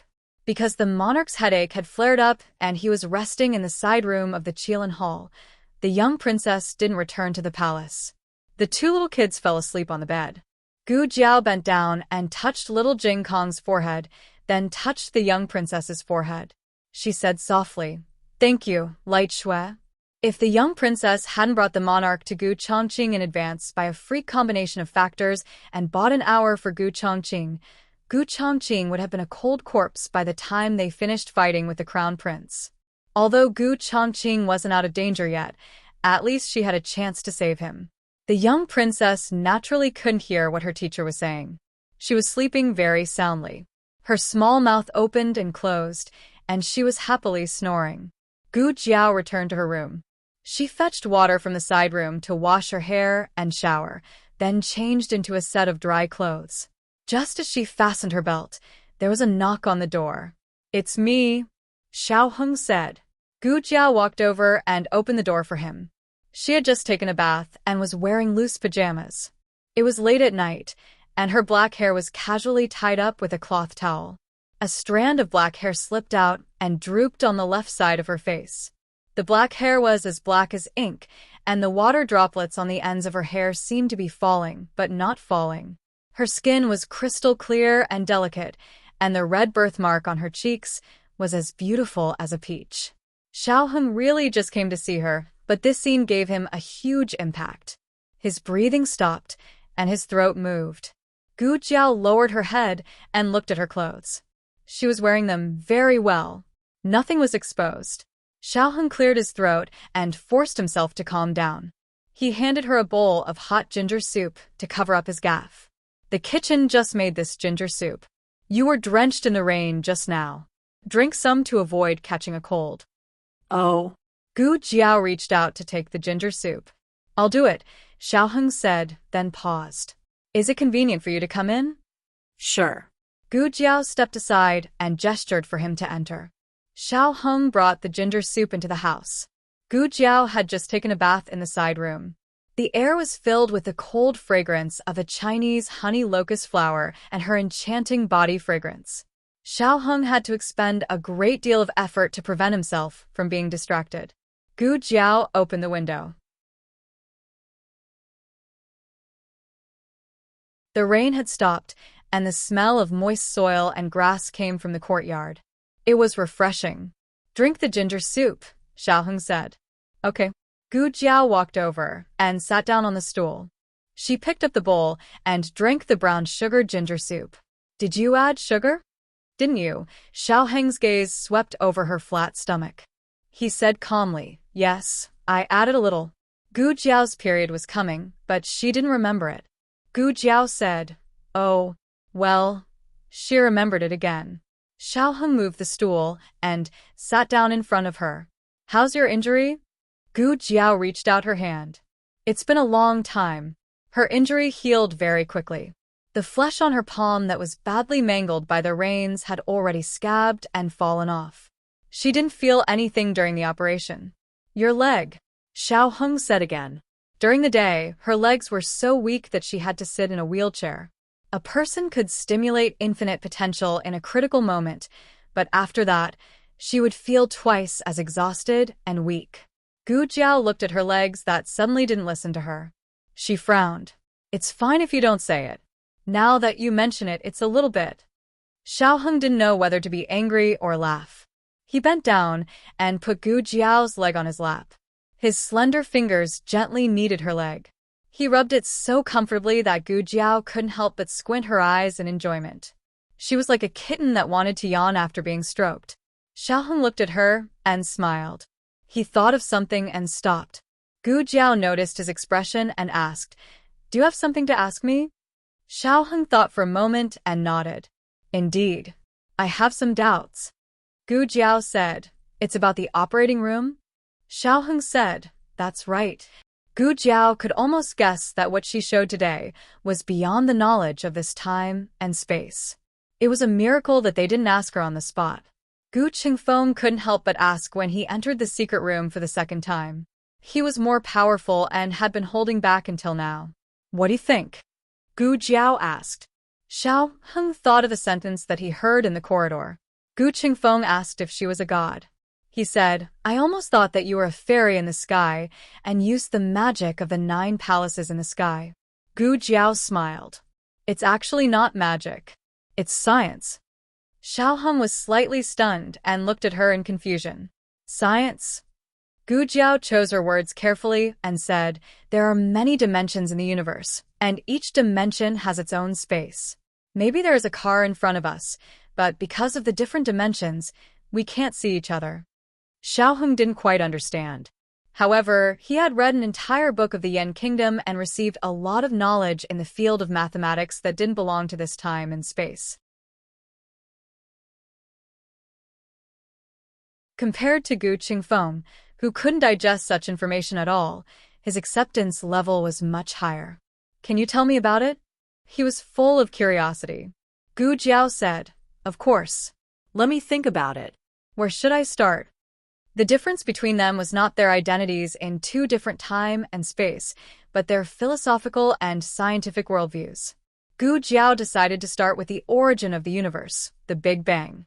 She tried to omit those professional words and described a unique cosmic feast to him in a simple tone, as if she was telling a story to a baby.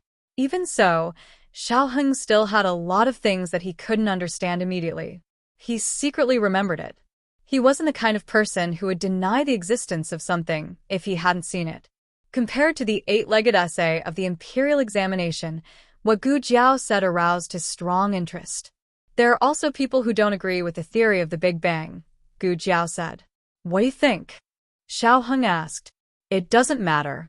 I'm not interested anyway, Gu Jiao said. Xiaoheng was speechless. You can remember so much even if you're not interested. If you're interested, won't you be heaven-defying? Gu Jiao looked at him in deep thought and said, that's it for today. Digest it well. I'll continue with it another day. Okay. Xiaoheng nodded. Gu Jiao said, I should go see Gu Chongqing. Right, there's something I don't quite understand. Xiaoheng asked, what is it? Gu Jiao paused and said, Gu Chongqing said that the crown prince. No, he's not the crown prince anymore. Shangguan Qi already knows that I'm not the real Xiao Luling. Why didn't he expose me in front of the king? Xiaoheng also carefully analyzed this point. He said, because exposing you only proves that you're a bad person. It can't wash away his crime of regicide. These are two completely different things. Even if he insists that you're a spy sent by Shangguan Yan, where's the evidence? If he can't come up with evidence, it'll become another empty slander against Shangguan Yan. Gu Jiao suddenly realized, so that's how it is. Xiaoheng then said, there's another important reason. You don't have a strong backer. It's more advantageous for the Black Wind Cavalry to fall into your hands than the other aristocratic families. It'll be easier for him to get it back in the future. Gu Jiao snorted, so he's actually using me. Shangguan Qi is more scheming than I thought. Xiaoheng tidied up the strand of black hair on her temple and looked at her tenderly and firmly. He will understand one day that you, who he despises, are his most unshakable enemy. Speaking of enemies, Gu Jiao frowned. The crown prince has a master who can hurt Gu Chongqing. Gu Chongqing has never seen him before. It's very strange. Xiaoheng pondered for a moment. It's indeed strange. Since that person is so powerful, why didn't he participate in this selection?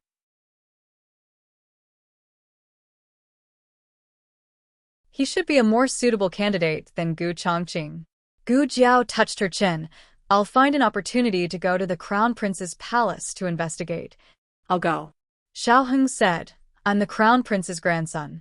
When the king wakes up, I'll find an excuse to go to the Crown Prince's palace and see who the person who hurt him is. The news of Shangguan Qi being deposed of the Crown Prince spread to the imperial palace that night. Imperial concubine Han was copying Buddhist scriptures in her room. When she heard this bad news, the brush in her hand fell onto the Buddhist scriptures that she was halfway copying. The Buddhist scriptures on the paper were instantly destroyed. Imperial concubine Han sat down on the cushion and turned her head to look coldly at the little eunuch kneeling at the door. Repeat what you just said to me again. What happened to my son? The little eunuch hit the ground with his forehead and stammered on the ground. Replying to Master, the second prince tried to assassinate the king in the state preceptor hall. The king was furious and punished. The second prince was deposed of the second prince's position as the crown prince. Imperial concubine Han crushed the Buddhist scriptures in her hand into a ball. Nonsense. How could the crown prince try to assassinate the king? The little eunuch said in fear, This servant just heard the news. Imperial concubine Han sternly said, Go. Call the people around the crown prince. Yes, yes. The little eunuch scrambled out. There's no need to call. This matter is true. Accompanied by a deep voice, a man dressed in a black cloak walked out of the night. Imperial concubine Han winked at the head eunuch beside her. The head eunuch understood and took the two trusted palace maids out of the hall and closed the door from the outside. Imperial concubine Han glanced at the man. Her expression was not as disdainful as when she was in front of the servants. But after all, such a big matter had happened, so she couldn't give a good face. You're here, she lightly said. What's going on? The black-robed man sat down cross-legged opposite her. It's a troublesome guy. Imperial concubine Han was slightly surprised. There aren't many people who can make you feel troublesome. The black-robed man slowly sighed. It's the crown prince's aide. This matter can be considered as my negligence. I couldn't kill him with a sword and let him escape. The crown prince went to catch him, but he fell into Shangguan Yan's trap. Imperial concubine Han asked, Was it done by Shangguan Yan? The black-robed man lightly said, It could also be the imperial grandson. After all, both mother and son were there. It wasn't a flawless plan, but it was calculated to the extreme. In addition, the Imperial Preceptor Hall also played a very interesting role in this incident. Imperial concubine Han frowned. What do you mean? The black-robed man said, With the status of the Imperial Preceptor, he could have stopped the second prince from entering the Imperial Preceptor Hall to search, but he didn't do so. I think he did it deliberately. Imperial concubine Han said in disbelief. You mean the Imperial Preceptor colluded with Shangguan Yan? That's impossible. Shangguan Yan and the Xianyuan family ended up like this because of the Imperial Preceptor. The black-robed man sighed and slowly said, Imperial concubine, in this world, the more impossible things are, the more unexpected they are. You are confused by the situation, but I'm a bystander, so you probably won't believe me. Even if the Emperor slightly suspects the role played by the Imperial Preceptor Hall, I'm afraid he won't abolish the second prince's crown prince position on the spot. After Imperial concubine Han calmed down, she coldly snorted and said, So what? Can the Imperial Preceptor Hall's hands reach this Imperial concubine? This Imperial concubine doesn't care what kind of deal Shangguan Yan made with the Imperial Preceptor behind his back. As long as she dares to restore her status as the Imperial concubine, this Imperial concubine will have a way to deal with her. The black-robed man kindly advised, Shangguan Yan is different from more than 10 years ago. Imperial concubine can't be careless. Imperial concubine Han disdainfully said, She's just an Imperial concubine. Even her Imperial mother, Xianyuan Hanyan, was defeated by this Imperial concubine. Even the Empress couldn't defeat this Imperial concubine. Does she think she's so great? The black-robed man raised his teacup. Imperial concubine's skill is worthy of being the first in the 6 palaces. Imperial concubine Han sneered. This Imperial concubine has never lost. The moon was bright, and the stars were few. A shabby carriage arrived at the gate of the outer city of Chengdu with a clanging sound. The guard stopped the carriage. Stop. Who is it? The coachman stopped the carriage. A little old man with a serious face and a hint of a saint's aura lifted the curtain of the carriage and handed over the document in his hand. Little brother, please make an exception. We are in a hurry to enter the city. The guard opened the document and looked at it. Are you the master of Lingbo Academy? Why are you out of the city? The little old man smiled and said, I went back to my hometown to visit my relatives. The gate is closed. Another guard in the city yelled. Generally, when the gate was closed, no one was allowed to enter the city. The little old man gave him a money bag. The guard weighed it and was very satisfied with its weight. He put the money bag into his arms without leaving a trace and said with a solemn expression, A lot of things have happened in Chengdu recently. Those who come to Chengdu have to be strictly checked. It's reasonable to check your travel permit to return home, but the guard who checked the travel permit got off duty a quarter of an hour ago. But I see that you're old, and it's inconvenient for you to sleep outside, so I'll make it easy for you.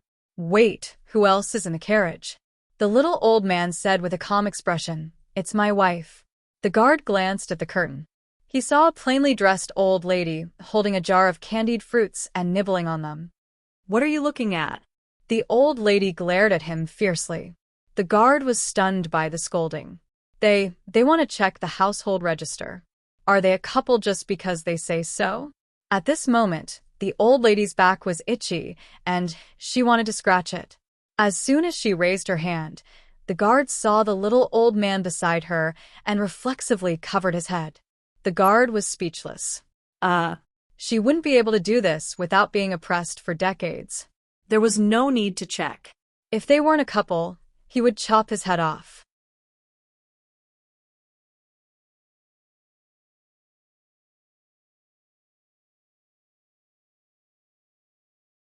Chapter 776.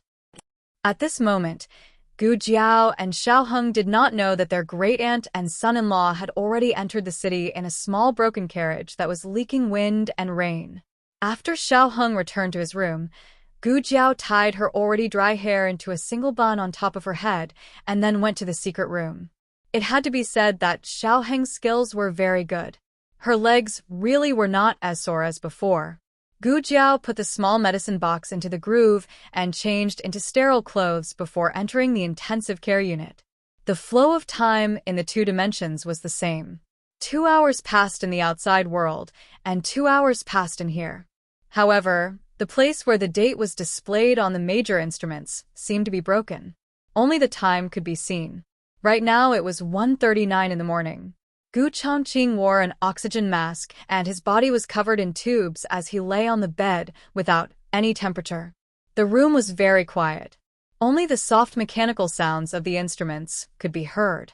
Gu Jiao could clearly hear each of his heavy breaths, which were difficult and unable to exert any strength.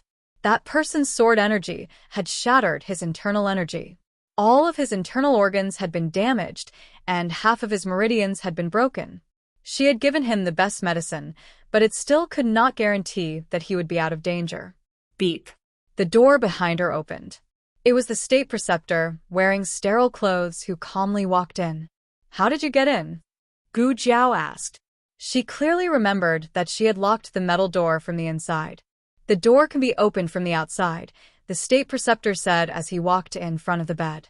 If it could be opened from the outside, then did he deliberately not come in during the day to interrupt the king's punishment of the crown prince? This guy was really strange. He was clearly one of the perpetrators of the Xianyuan family, but he repeatedly helped her, someone related to the Xianyuan family. The state preceptor looked at the unconscious Gu Chongqing and said, "Go rest. I'll guard here tonight."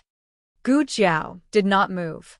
Perhaps the state preceptor had sensed Gu Jiao's distrust towards him, so he slowly opened his mouth. "He came to look for me because of you." Gu Jiao's eyes flickered. The state preceptor continued, "He came to the Yen kingdom to cure your illness. It's not your fault that he became like this. You don't have to blame yourself. You've also risked your life for him." As he spoke, he turned to look at Gu Jiao. Coincidentally, Gu Jiao was also looking at him. Gu Jiao's eyes were full of confusion. She obviously didn't know what he was talking about. The state preceptor then said, "When we killed the heavenly wolf at the frontier of Zhao country, the heavenly wolf was killed. You knew that you were no match for Sirius, but you still wanted to get rid of this #1 enemy for Gu Chongqing. In the end, you almost died in the hands of Sirius and even contracted the plague." Gu Jiao retracted her gaze and stared at Gu Chongqing. She whispered, "Why did he even tell you this?" The state preceptor explained with a good temper, "I need to know your past, the people and things you came in contact with before, and after every time you lost control. The more detailed, the better.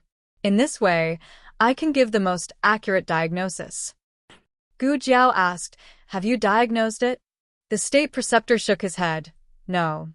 Your situation is very complicated and special. But He paused when he said this.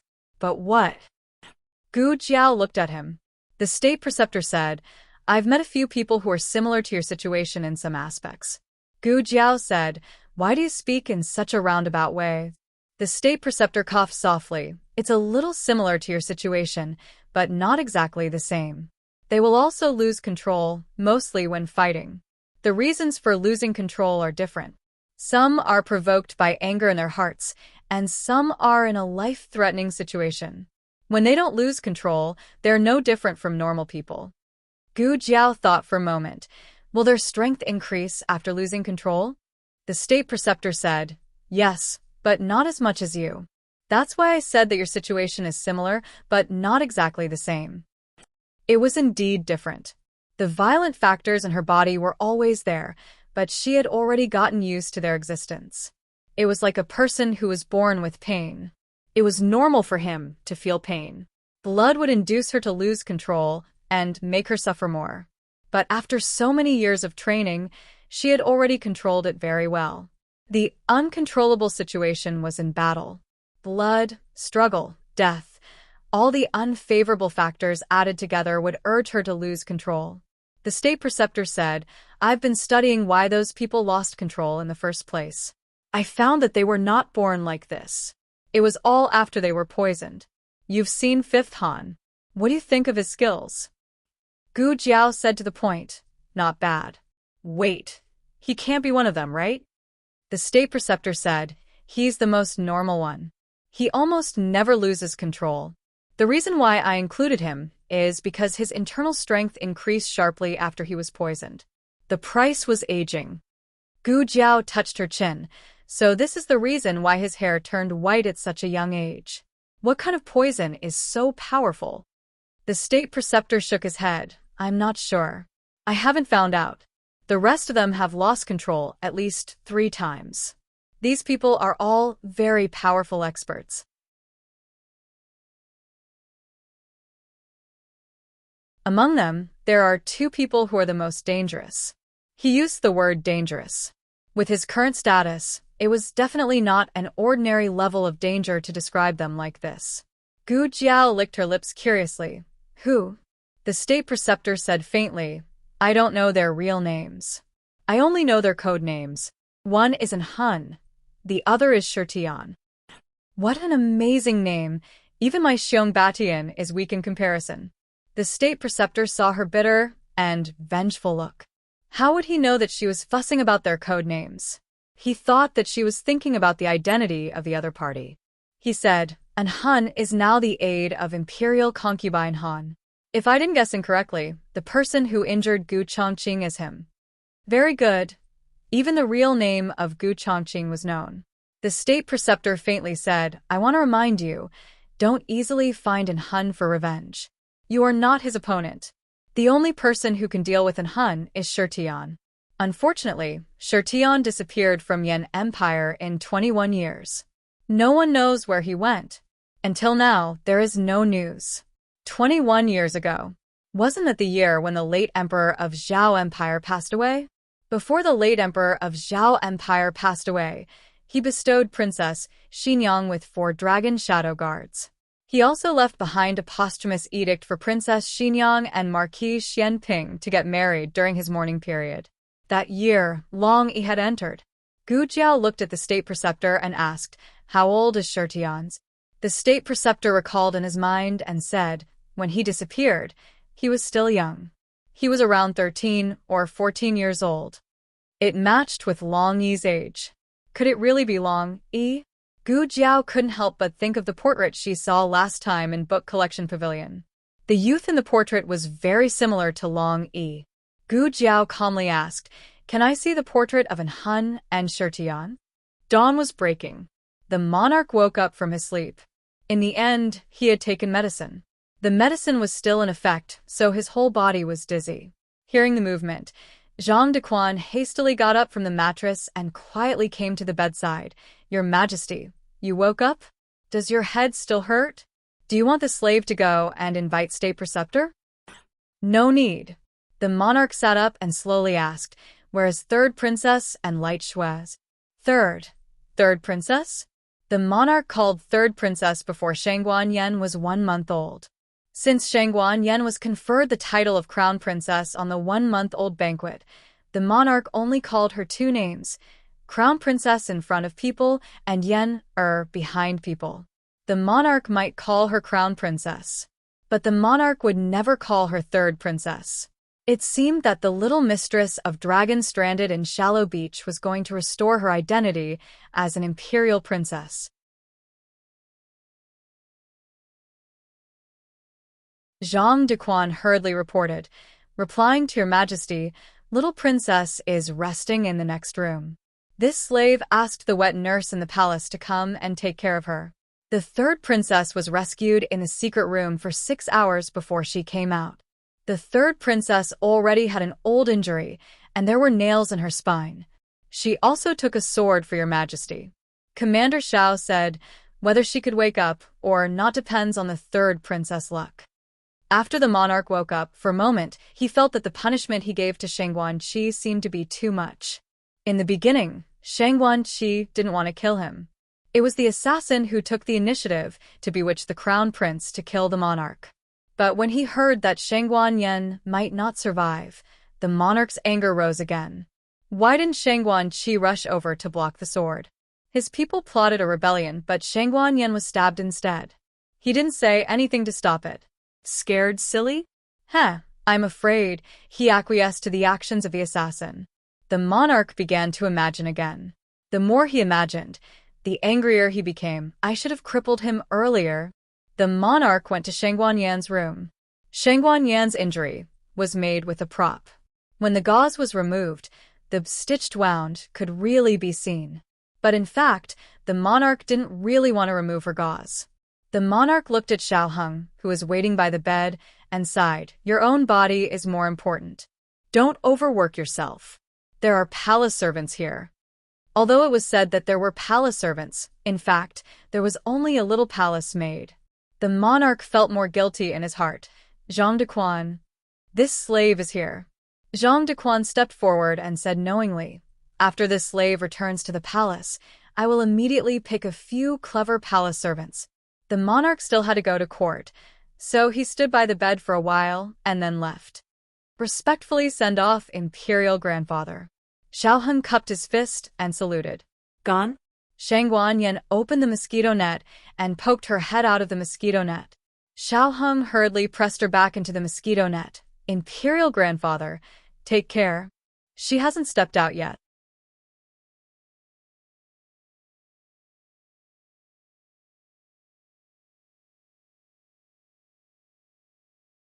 Chapter 777. There are all kinds of novels that can't be found on the internet. The monarch turned around. Xiao Heng smiled.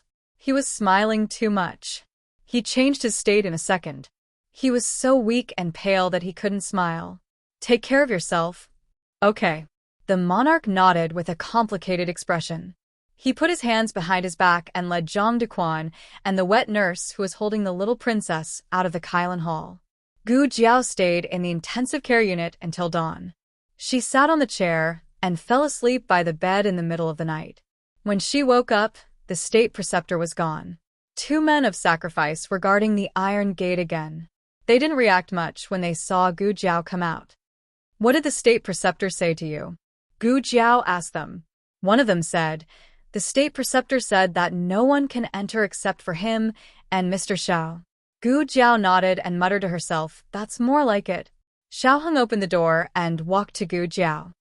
"Are you tired? I asked someone to make porridge. Go and have some." "Okay." Gu Jiao walked to his room with him. "Where's Jing Kong?" The 2 men of sacrifice were behind them.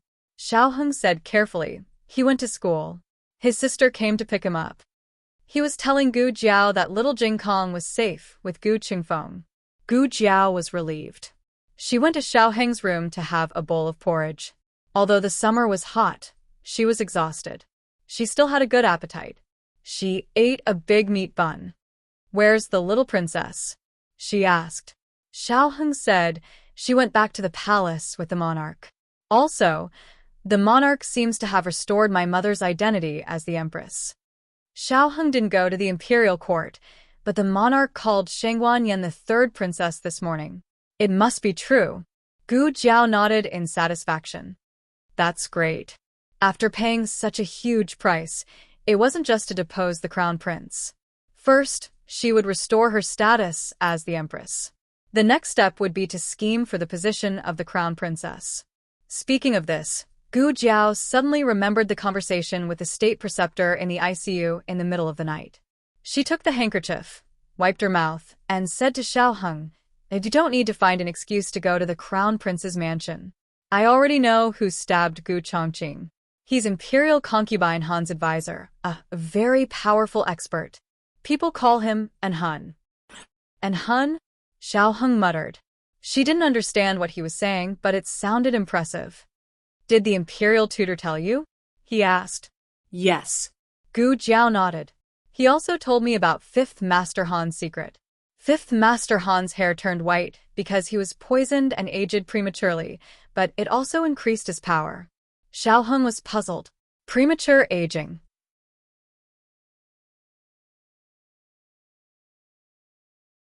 Increase one's power? So strange. In the end, what kind of poison is it?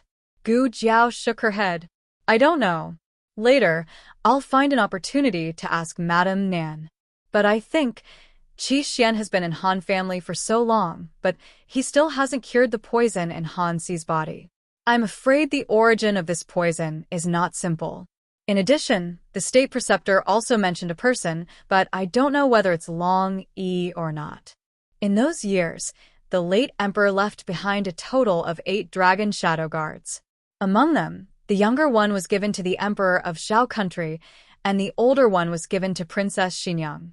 These death warriors were all bought by the old Liang Wang through the underground martial arts field. At the time of purchase, both sides concluded a 10-year contract, and they were trained according to the requirements of a late emperor. And the dragon shadow guards given to Princess Xinyang were the first batch of death warriors. They were already almost trained. If they still needed to continue training in the camp, perhaps Long Yi would have been exposed. Sometimes, life was truly full of coincidences. Gu Jiao and Xiaoheng talked about the matter of Sky Splitter and Enhan. Xiaoheng asked, "Do you think Long Yi is Sky Splitter?" Gu Jiao thought for a moment and said, "If it was only the state preceptor who said so, I might not easily think of Long Yi, but last time I saw a portrait from the 3rd floor of the library pavilion. The youth in the portrait was very similar to Long Yi."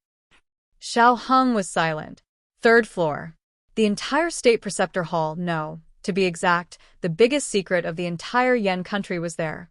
If the person in the portrait was really Long Yi, then Long Yi really had a great origin. After a quarter of an hour, Gu Jiao was taken to the 3rd floor of the library pavilion by Yi Qing. She had obtained the state preceptor's permission to read a certain area, but she still couldn't wander around the rest of the place. She looked at the 3-meter-high big bookshelf in front of her and said in a daze, "I just want to find the portrait of Sky Splitter. There's no need to be so ostentatious. This big bookshelf that occupied almost an entire wall was something she could look at." Yi Qing pointed to the bookshelf and said, "There are portraits of Sky Splitter and Enhan in here." Gu Jiao was slightly stunned. "What do you mean?" Yi Qing explained, "Sky Splitter and Enhan never show their true faces. These are all portraits drawn by people who claim to have seen Sky Splitter and Enhan in Jianghu. They were collected here by my master." Gu Jiao squeezed out a few words from the gap of her teeth. So many. How long do I have to look at them? How about I draw it for you directly, and you help me identify it?" Yi Qing said again, "We have never seen Sky Splitter. You can only identify it yourself. What the fuck am I trying to identify?"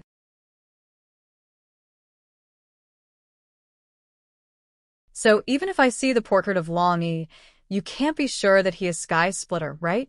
Father and son killing each other was a scandal. If this kind of thing happened to the Emperor of Zhao country, the Emperor of Zhao country would definitely adhere to the concept of family scandals not being aired in public. He would suppress the news airtight, and then find another reason to punish the crown prince. The Emperor of Great Yan was different. He didn't care. As soon as he went to court, He announced that Shangguan Shi had ulterior motives, slandered Shangguan Yan, and killed his father. He also let Zhang Dequan announce the imperial edict to abolish the crown prince in public. Along with the imperial edict to abolish the crown prince, there was also an imperial edict to restore Shangguan Yan's royal status. Since then, Shangguan Yan was the third princess of Great Yan. The whole court was surprised.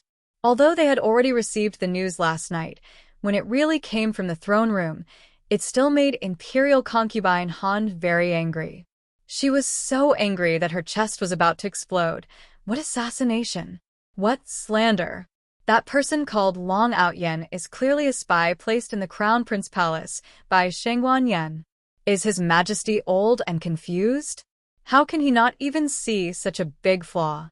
Last night, she had sent people to the Crown Prince Palace to understand the whole process of Long Outyen's visit to the Crown Prince Palace. Traps, all traps. Io, imperial concubine, you can't talk nonsense. The head eunuch Su Gao stepped forward in fright. Be careful not to let other people hear. Imperial concubine Han snorted. This is my bedroom. Who dares to spread it out?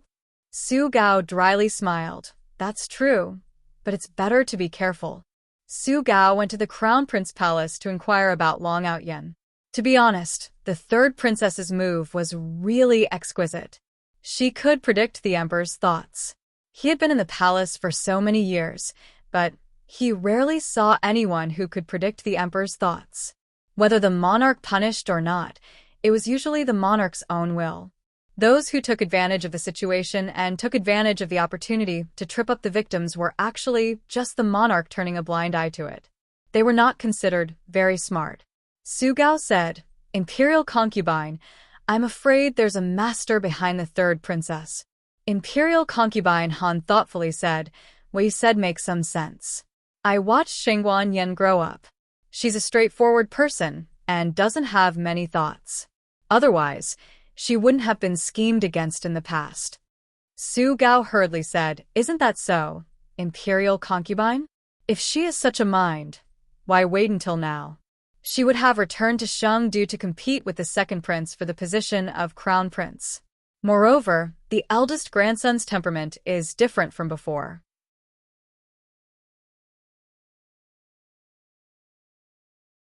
It's barely acceptable for one person to change, but for two people to change at the same time, who would believe that there's no master behind them? Imperial concubine Han said coldly, we must find the master behind them. I'd like to see who has the guts to go against me. Su Gao smiled proudly. Imperial concubine, don't worry, our people have already been sent to the State Preceptor Palace. Imperial concubine Han smiled. Oh, so fast? There won't be any flaws, right? Su Gao smiled and said, they're all personally selected by Zhang Dequan. They're all his confidants. Even if they investigate their 18 generations of ancestors, it has nothing to do with us. Imperial concubine Han smiled coldly. It's not easy to place confidants around Zhang Dequan.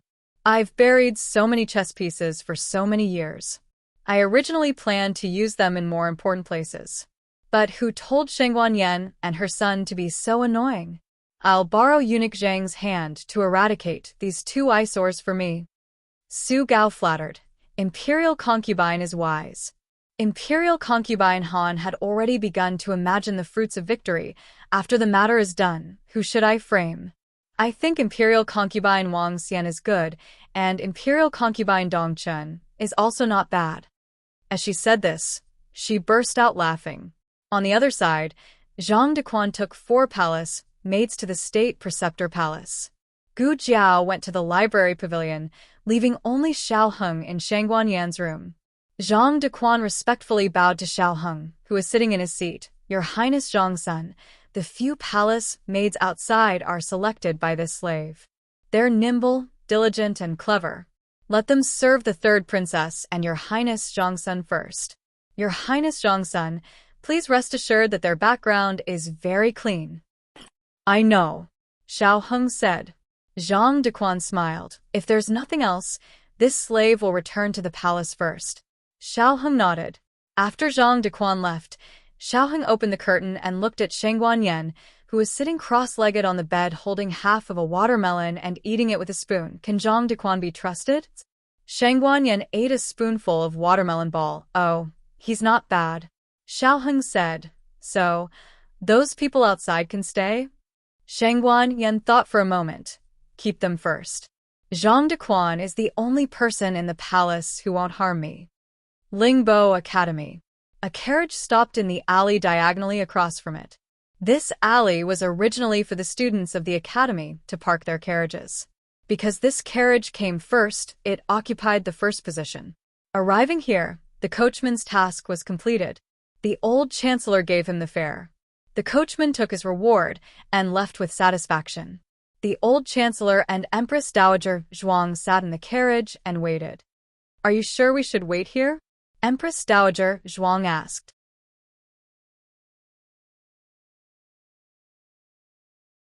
The old chancellor said, Jing Kong is attending classes at Lingbo Academy. When he finishes school, Aheng will definitely come to pick him up. Aheng will come even if I don't come to Jiao. Summer in Yen country was hotter than in Zhao country. In addition to today's particularly hot weather, the carriage was baked into a steamer not long after. Empress Dowager Zhuang became a small steamed shrimp, sweating like rain.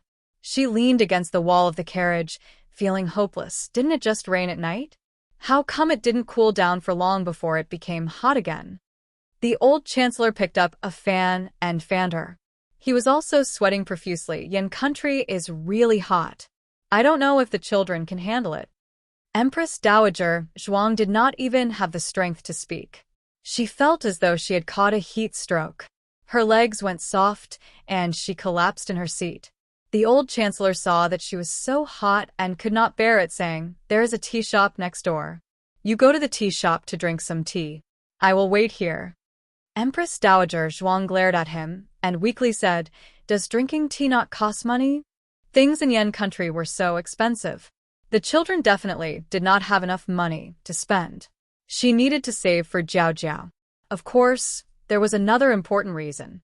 She needed to see Jiao as soon as possible. Although it might not be Jiao that came to pick up Jing Kong.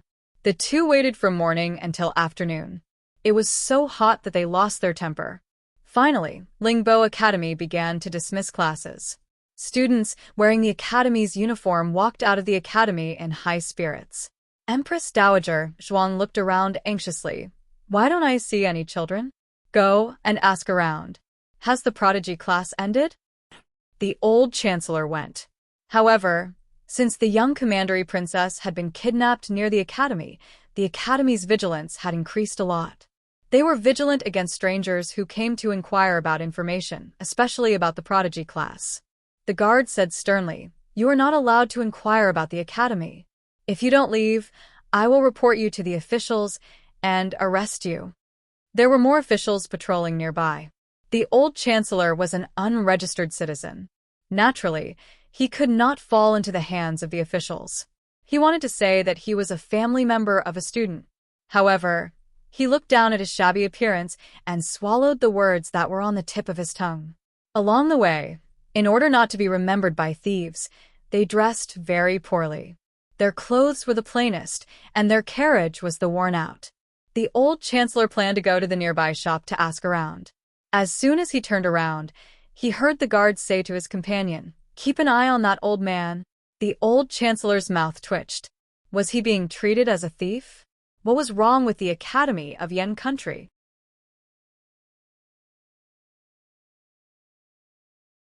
Since he did not get any information, he could only wait honestly. Don't worry. I have inquired at the inn. After school, this is the only door that can be used after school. Jing Kong will definitely come out from it. Don't interrupt. Go away. Empress Dowager Zhuang pulled his face away ruthlessly and stared at the gate of Lingbo Academy. Finally, God did not disappoint the faithful. A 10-year-old child came out. Her eyes lit up. The prodigy class is over. The prodigy class was indeed over. However, little Jing Kong and the young commandery princess were always the slowest. They received so many books that Master Lu doubted life. The young commandery princess said to her classmate, Jing Kong, come to my house to play today. Little Jing Kong asked, "Where's your house?" "Well, over there." The young commandery princess pointed in the direction of the Imperial Palace, which she thought was the Imperial Palace. "I have played at your place so many times, but you have never played at my house." Little Jing Kong thought it was reasonable. "All right, but I have to inform Teacher Chung first. He had tutoring with Master Chung after school today." However, in his opinion, he could ask for leave for tutoring since he did not really want to go anyway. The two little kids carried their bags and went to Master Chung to ask for leave. The young commandery princess put her hands on her hips and stared at Master Chung fiercely. Master Chung did not dare to disagree. Just now, someone was asking when the prodigy class would end. "I wonder if there are thieves after the princess. For safety's sake, let's go straight to the academy to pick up the young commandery princess." Yes. A carriage that looked ordinary but was actually very luxurious drove into Lingbo Academy with special privileges granted by the emperor. It stopped directly at the gate of the prodigy class. 4 imperial masters stood in a row. The wet nurse got off the carriage and took the young commandery princess's bag. "Young commandery princess, we should go back." The young commandery princess said, "Today, I want to invite Jing Kong to my house to play." The wet nurse smiled. "If the young master's family is okay with it, of course." "No problem, no problem." Little Jing Kong made his own decision. After all, he was not a bad brother-in-law. Brother Qingfeng could not control him. The two little kids got on the carriage. 2 of the 4 imperial masters sat in the carriage, while the other 2 rode on horses on both sides of the carriage. The old chancellor looked around the alley. The carriage passed by him. After another hour, the last student came out of Lingbo Academy. The guards of Lingbo Academy began to close the gate. The old chancellor was shocked. "Hey, what happened? Why did they close the gate?" He looked back at Empress Dowager Zhuang in the carriage. "Did Jing Kong just come out?" Did you see them? "No," Empress Dowager Zhuang said.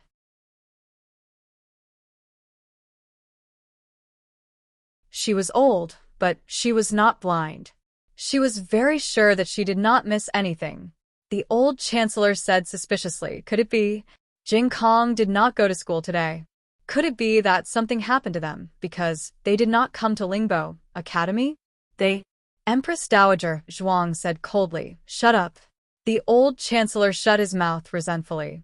Dark clouds started to roll in the hot and humid sky. It looked like it was going to rain. The old chancellor said, "Why don't we find an inn to stay first and come back tomorrow?" Empress Dowager Zhuang said, "The gate is not closed. There is still a gap. Let's wait for a while." The aroma of meat fried with garlic floated from the restaurant next door. The old chancellor was hungry. Only then did he remember that they had been waiting for someone and had not eaten anything for a whole day. He was hungry. Since Zhuang Jin's was so greedy, she must be hungry too. "I will go and buy something to eat."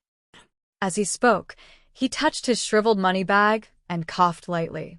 He said to Empress Dowager Zhuang, "I have used up my travel expenses." He had spent all his money along the way.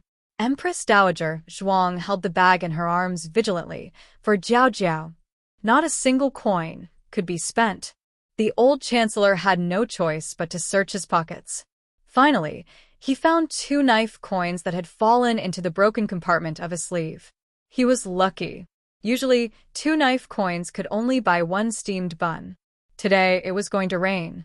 The boss was in a hurry to close the stall and gave the last 2 steamed buns to the old chancellor. The old chancellor gave the bigger one to Empress Dowager Zhuang. The heavy rain in Shun capital came without warning. The sky was torn open and the heavy rain couldn't wait to pour down. Mixed with the whistling wind, the stalls and carriages by the roadside were all overturned. The old chancellor held the remaining half of the steamed bun in his mouth and hurriedly pulled the window tight. The curtain of the carriage was also put down. However, the weather was too bad. The curtain of the carriage was blown apart, and the heavy rain poured into the carriage mercilessly. The old chancellor hurriedly stood up and planned to use his thin and weak body to block the wind and rain. His hands gripped the door frame tightly, but who would have expected that the roof of the carriage would be blown away in the next second? The old chancellor couldn't open his eyes because of the rain. He went to grab the umbrella and wanted to open it to block the rain for Empress Dowager Zhuang, who knew that before the umbrella could be opened, he was blown to the ground first. This can't go on. We have to find a place to take shelter from the rain. He wiped the rain on his face and tried hard to open his eyes. He stretched out his hand towards Empress Dowager Zhuang. Come down quickly. I will catch you.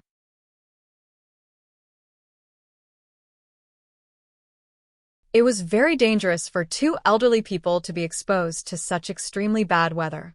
If they were slightly careless, they might fall and never get up again. Empress Dowager Zhuang's eyes had long been unable to open, so she naturally couldn't see the hand that he stretched out. She hugged the bundle in her bosom with one hand and grabbed the wall of the carriage with the other hand, moving down with difficulty step by step. She slipped, and the all-powerful Empress Dowager of Zhao country sat in a puddle in a sorry state. The old chancellor asked loudly, "Are you all right?" Empress Dowager Zhuang protected the bundle in her bosom. "I'm fine." She tried to stand up but fell back a few times. The old chancellor spent a lot of effort to finally walk close to her. The old chancellor stretched out his hand to grab her arm. He had just pulled Empress Dowager Zhuang up, and before they could stand firm, the two of them fell to the ground with a plop. At this moment, a beggar in his early 20s suddenly rushed over from behind the two of them. He snatched the bundle in Empress Dowager Zhuang's hands and ran away. Travel expenses. Empress Dowager Zhuang's gaze turned cold. That was the money she brought for Jiao Jiao. She scrimped and saved along the way and didn't spend a single banknote. In the end, it was snatched by a little thief. Empress Dowager Zhuang was angry. She didn't know where she got the strength. She didn't care about the bruises on her body and picked up the stick on the ground and threw it at the little beggar. Aya! The little beggar was hit by the stick and fell into the rain with a plop. Empress Dowager Zhuang walked with the steps of an old lady chasing away her unfilial grandson and came to the young beggar angrily. She picked up the stick on the ground again and beat the beggar. Who told you to snatch Aija's things?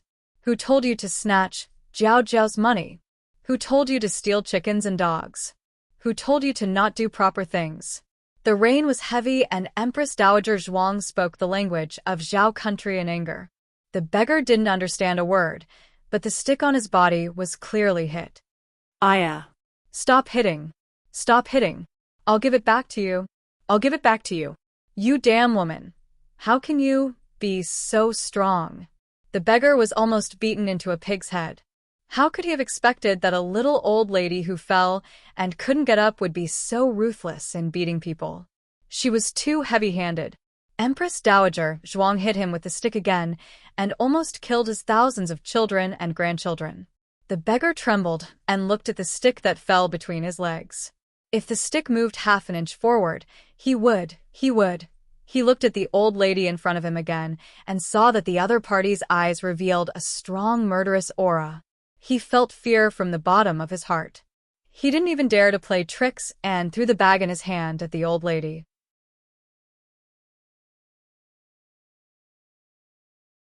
Taking advantage of the time when the old lady went to catch the bag, he rolled and crawled away.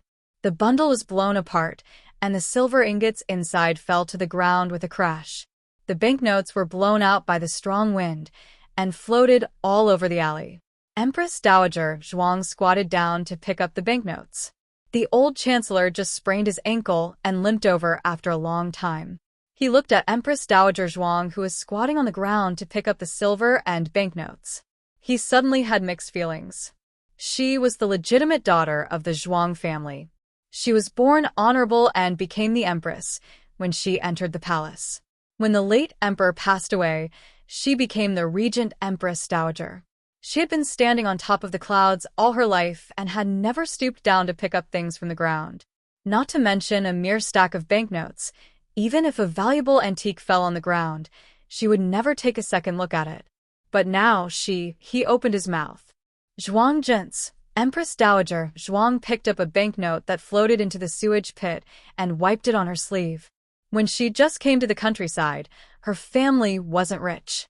Jiao Jiao had to go to the mountains to dig wild vegetables and pick mountain products to sell in the market every day before dawn. In order to save 2 copper coins for the carriage, she carried the heavy mountain products and walked more than 10 miles. At that time, she was only 14. She couldn't even bear to eat a bowl of hot soup noodles outside and only gnawed on a hard cold steamed bun in the market in the winter. But she didn't lack the silver for Liulong's school fees. She didn't lack the meat and vegetables that the family ate. She didn't eat them herself and left them for Lulang, Xiaoshun, and me. Later, when the little monk came, she spared no effort to buy things for the little monk. She only bought a pair of cloth shoes for herself, and it was with Lulang. The old chancellor was shocked. Empress Dowager Zhuang lowered her eyes and said, "If the silver is not enough, she will always be short for herself. I don't want Jiao Jiao to suffer. I don't want her to suffer at all." The old chancellor's eyes were slightly red. It was unknown whether it was for Gu Jiao or Zhuang Jin's. He squatted down.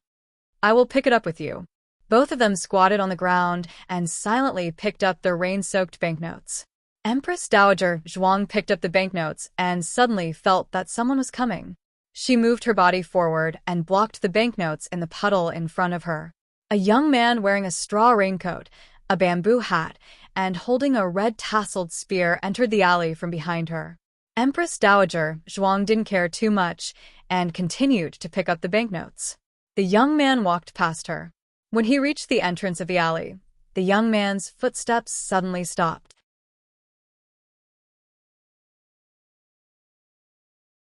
There were only a few banknotes left, and there seemed to be more people coming into the alley. Empress Dowager Zhuang picked up the banknotes faster. Her legs were almost numb from squatting.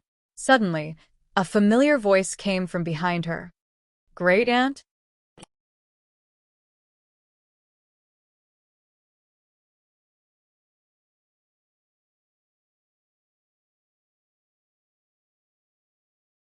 Chapter 778.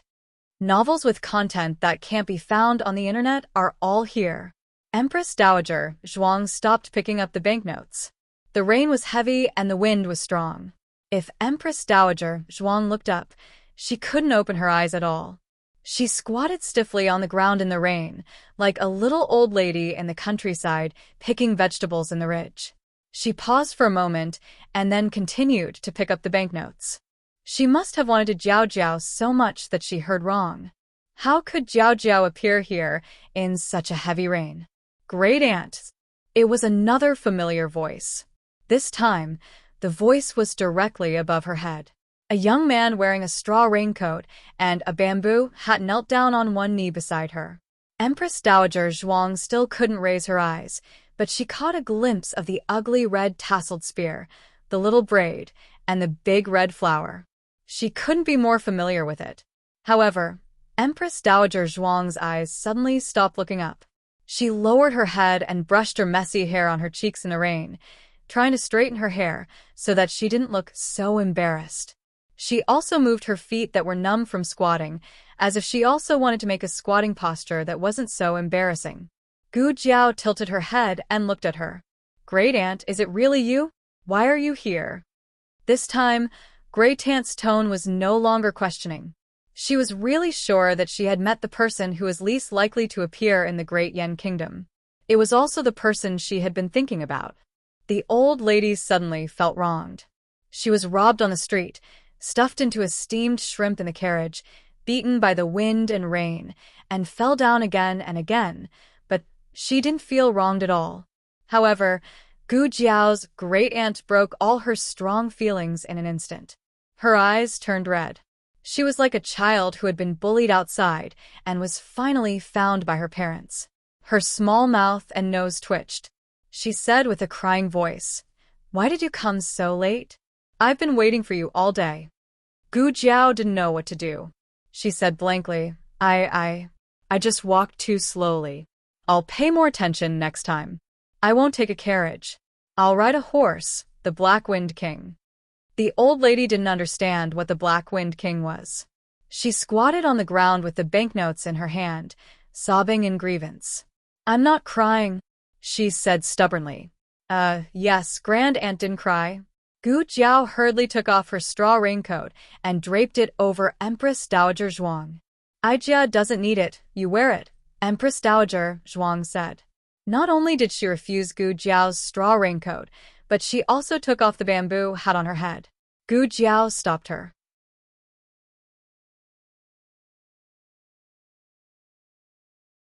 With Gu Jiao's strength, it was a piece of cake for her to stop an old lady.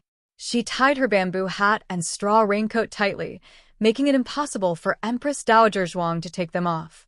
Seeing this, Empress Dowager Zhuang no longer made a futile struggle. She sniffed and pointed at a banknote in front of her. This is the last one.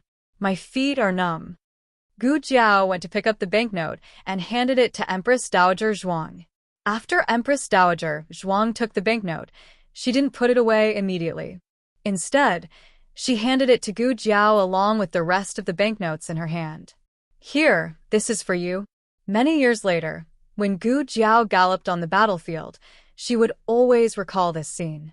On a rainy day, she ran for thousands of miles, squatted on the ground, and picked up the banknotes one by one, just to hand them to her in perfect condition.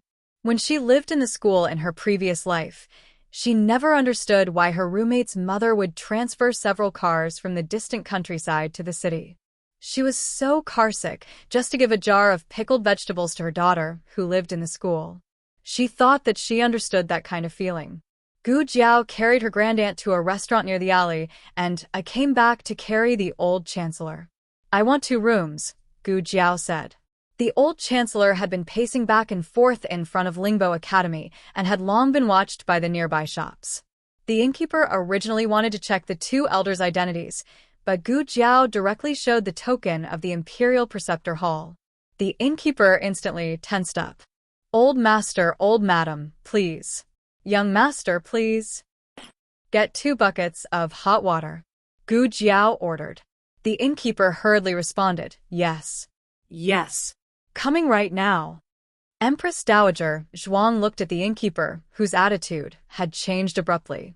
What token do you have that is so useful? She was worried that the children would live a hard life because of various reasons, but it seemed to be different from what she thought. The token of the Imperial Preceptor Hall, Gu Jiao said truthfully. Empress Dowager Zhuang calmly acknowledged. At this moment, she was immersed in the excitement of being recognized by Gu Jiao and didn't realize what the Imperial Preceptor Hall was. Although the 2 elders had brought luggage, it was all wet from the heavy rain. After Gu Jiao sent the 2 elders to their respective rooms, she went to a nearby clothing store to buy a few sets of dry clothes. She had spare clothes in the carriage. Gu Jiao came to pick up little Jing Kong today, but who knew that the little guy went to the palace with the young commandery princess? Empress Dowager Zhuang's mouth twitched. Was the little monk doing so well? He could even visit the palace of the great Yan dynasty? Then why did you use it as a weapon? Empress Dowager Zhuang's eyes were very sharp. Gu Jiao scratched her little head.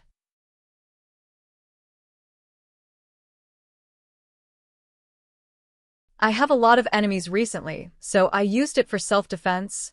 Empress Dowager Zhuang sat in the bathtub behind the screen and calmly acknowledged. It was as if she was saying that this was the right way to open the door. She knew it was not peaceful, and she came at the right time. When Empress Dowager Zhuang and the old chancellor finished packing, Xiaoheng also came. When Gu Jiao went downstairs to buy clothes, she asked the coachman to go back to the Imperial Preceptor Hall and asked Xiaoheng to come to this restaurant. Xiaoheng didn't know it was his grandaunt and the old chancellor who came. When he entered the room and saw the 2 elders sitting on the armchairs, he was so shocked that he couldn't close his mouth. There weren't many opportunities to see Xiaoheng lose his self-control like this. Gu Jiao sat beside her great-aunt and looked at him calmly. The corners of her lips curled up slightly. Apparently, she enjoyed her husband's confused expression very much. Xiaoheng woke up from the shock after a while. He quickly went into the room, closed the door, and bolted the door. Grandaunt, teacher. He greeted them in surprise. The old chancellor coughed lightly. It's easy to expose your identity if you call me teacher. Son-in-law. Xiaoheng changed the way he addressed him. The old chancellor lifted the teacup in satisfaction and drank a mouthful of tea with a calm expression. Xiaoheng was really shocked.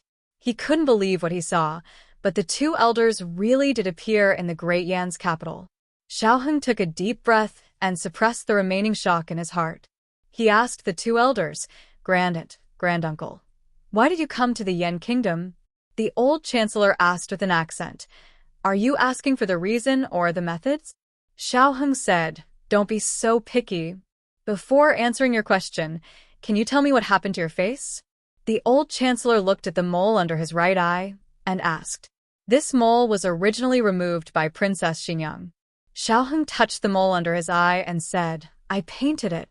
The old chancellor asked, "Why did you paint it?" Xiaoheng said, "I'll tell you in detail later.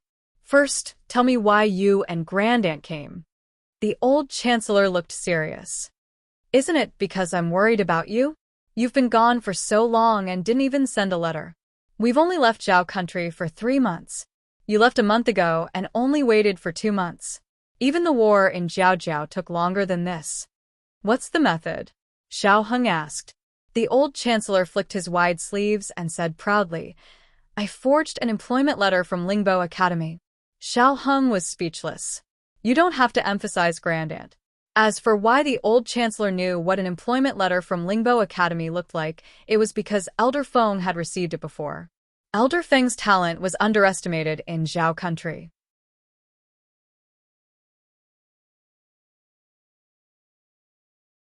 All the academies in the Yan kingdom were fighting for him. At least 6 academies in the Yan kingdom had sent an invitation to Elder Feng, including Lingbo Academy and Shengdu. Unfortunately, they were all rejected by Elder Feng. The old chancellor had seen those documents and forged one according to his memory. However, Lingbo Academy's forgery was so good that he only succeeded after more than a month. If it were someone else, they wouldn't be able to forge it at all. Gu Jiao leaned against her grandaunt and listened to the conversation between the master and disciple. She was rarely so close to others and looked like she was leaning against her grandaunt's arm. At this moment, she wasn't the commander of the Black Wind Cavalry who fought for her life, nor was she the young doctor who saved lives. She was her grandaunt's Jiao. Empress Dowager Zhuang wasn't used to being close to others, but when Gu Jiao was by her side, she could let down all her guard. Of course, she didn't hug Gu Jiao in her arms. That wasn't her personality and didn't suit Gu Jiao's personality. The relationship between the two was beyond the superficial intimacy. It was a tacit understanding that could burn their lives for each other. This conversation was mainly between Xiaoheng and the old chancellor. Grandaunt and Gu Jiao were the audience in the room. They watched the master and disciple talk and stare at each other. They especially enjoyed this long-lost intimacy and peace. Both of them thought it was great. It was great that Grandaunt was by their side. It was great that they found Jiao. "Okay, we've finished talking about our business. It's time to talk about yours," the old chancellor said. He didn't mention the hardships along the way, but Xiaoheng and Gu Jiao were already having a hard time, not to mention the two of them were old. Okay. What's the situation on your side?" The old chancellor was most afraid of suddenly being emotional, so he hurriedly urged Xiaoheng to share information about Shengdu. The situation on their side was a bit complicated. Xiaoheng didn't know where to start, so he had to start from his and Gu Jiao's current identity. "What? You replaced Shengguan Qing and became the eldest grandson of the emperor?" The old chancellor was shocked. It turned out that the biggest shock wasn't him and Zhuang Jin's coming to Chengdu. It was Xiaoheng's background that was the biggest shock. Xiaoheng said again, "I forgot to say that Shengguan Qing is Xiao Qing, the son of my mother and father." The old chancellor thought and said, "The son of Princess Xinyang and Marquis Xianping? That child is still alive?" "Yes," Xiaoheng said, "he was brought to the Yan kingdom by my mother." The old chancellor was a bit overwhelmed. "Your mother is," Xiaoheng answered seriously, "the former crown princess of the Yan kingdom, Shengguan Yan."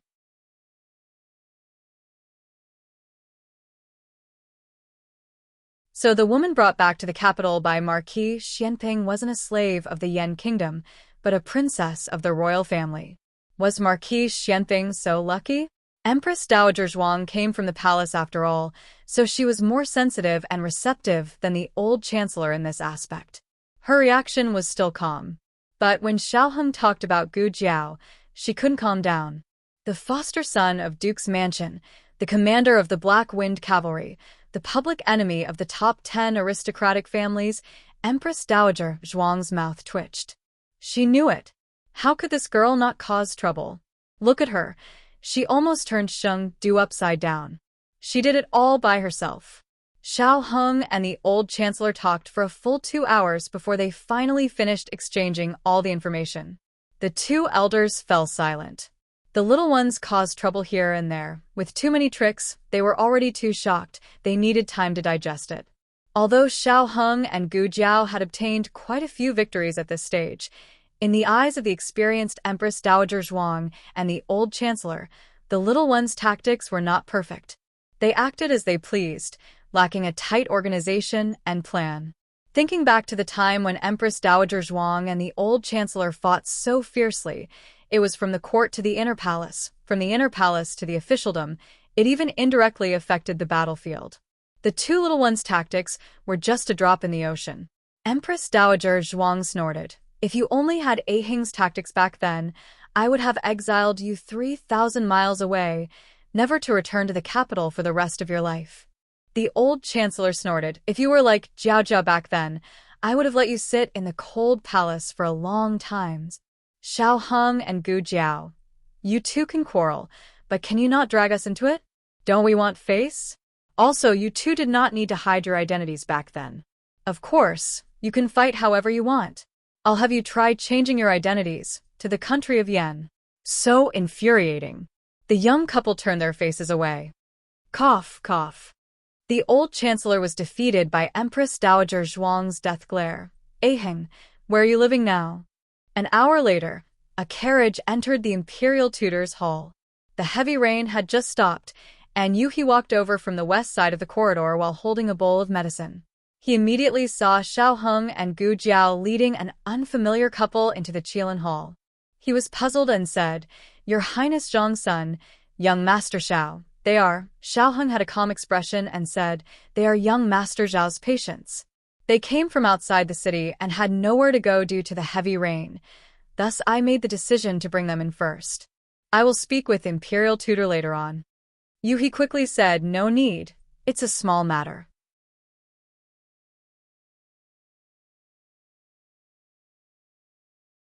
Master has already made it clear to have Your Highness Zhang's son treat the Imperial Tutor's Hall as your own home.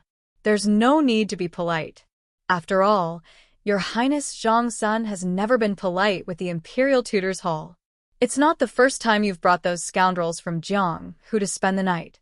This time, bringing two normal patients can be considered a pleasant surprise. How could Xiaoheng know that Sheng Guanqing was so indecent and thought that the Imperial Tutor was being polite? Recently, the inner city had been very strict. Leaving the aunt and grandpa in the inn, Xiaoheng and Gu Jiao were not at ease. Only then did they temporarily bring the two elders back to the Imperial Tutor's Hall. But the Imperial Tutor's Hall was not a place to stay for long. At dawn the next day, Xiaoheng set out to find a suitable residence. The Qilin Hall had many side rooms. Of the dozen or so rooms in the east corridor, only Xiaoheng, Gu Jiao, Sheng Guanyan, Little Jing Kong, and a few servants lived in them. There were still quite a few rooms that were empty. Because it was two in-laws, living in two rooms was too strange. Gu Jiao only had the servants tidy up one room. The old chancellor looked at the spacious room and said nervously, that, I'll sleep on the floor tonight. Hee. Empress Dowager Zhuang rolled her eyes and went to Gu Jiao's side. Your Highness Zhang's son. 4 palace maids who were sweeping the corridor saluted Xiaoheng in unison. Xiaoheng nodded slightly. You can go and do your work. Yes. The 4 continued to work. Empress Dowager Zhuang just walked to the door of Gu Jiao's room. She looked at the 2 palace maids and 2 eunuchs who were doing the sweeping. Her eyes fell on one of them, and she frowned slightly. For more wonderful content,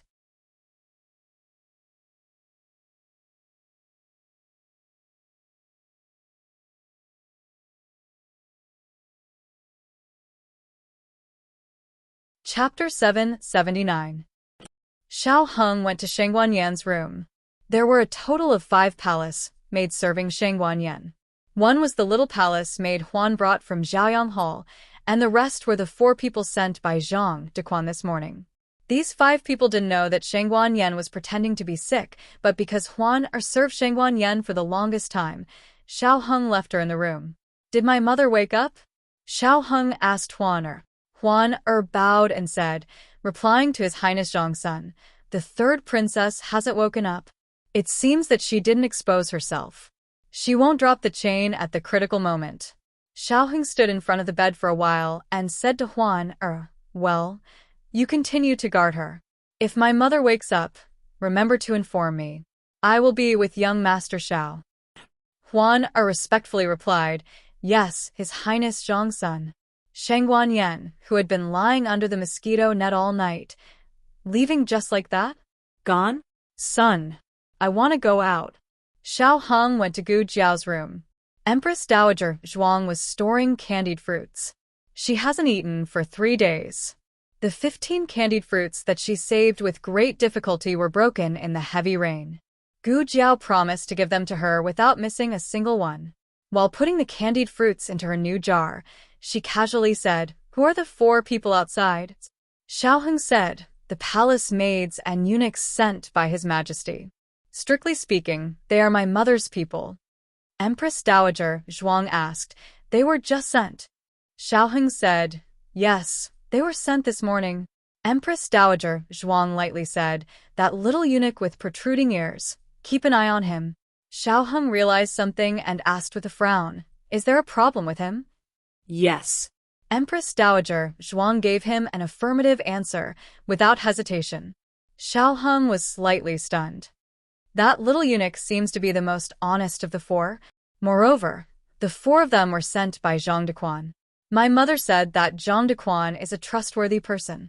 Empress Dowager Zhuang said, either your mother trusted the wrong person, or Zhang Dequan trusted the wrong person. Xiao Heng pondered for a moment. How did Grand Aunt know? Empress Dowager Zhuang said, I think that person is an eyesore and I hate him. If he can make me feel this way, there must be a problem. Xiao Heng, is that so? Empress Dowager Zhuang sighed and said, when you have been betrayed by 1,000 palace servants, you will remember the appearance of 1,000 betrayals. All your little thoughts will have nowhere to hide. Gu Jiao said, Great Aunt, please speak human language.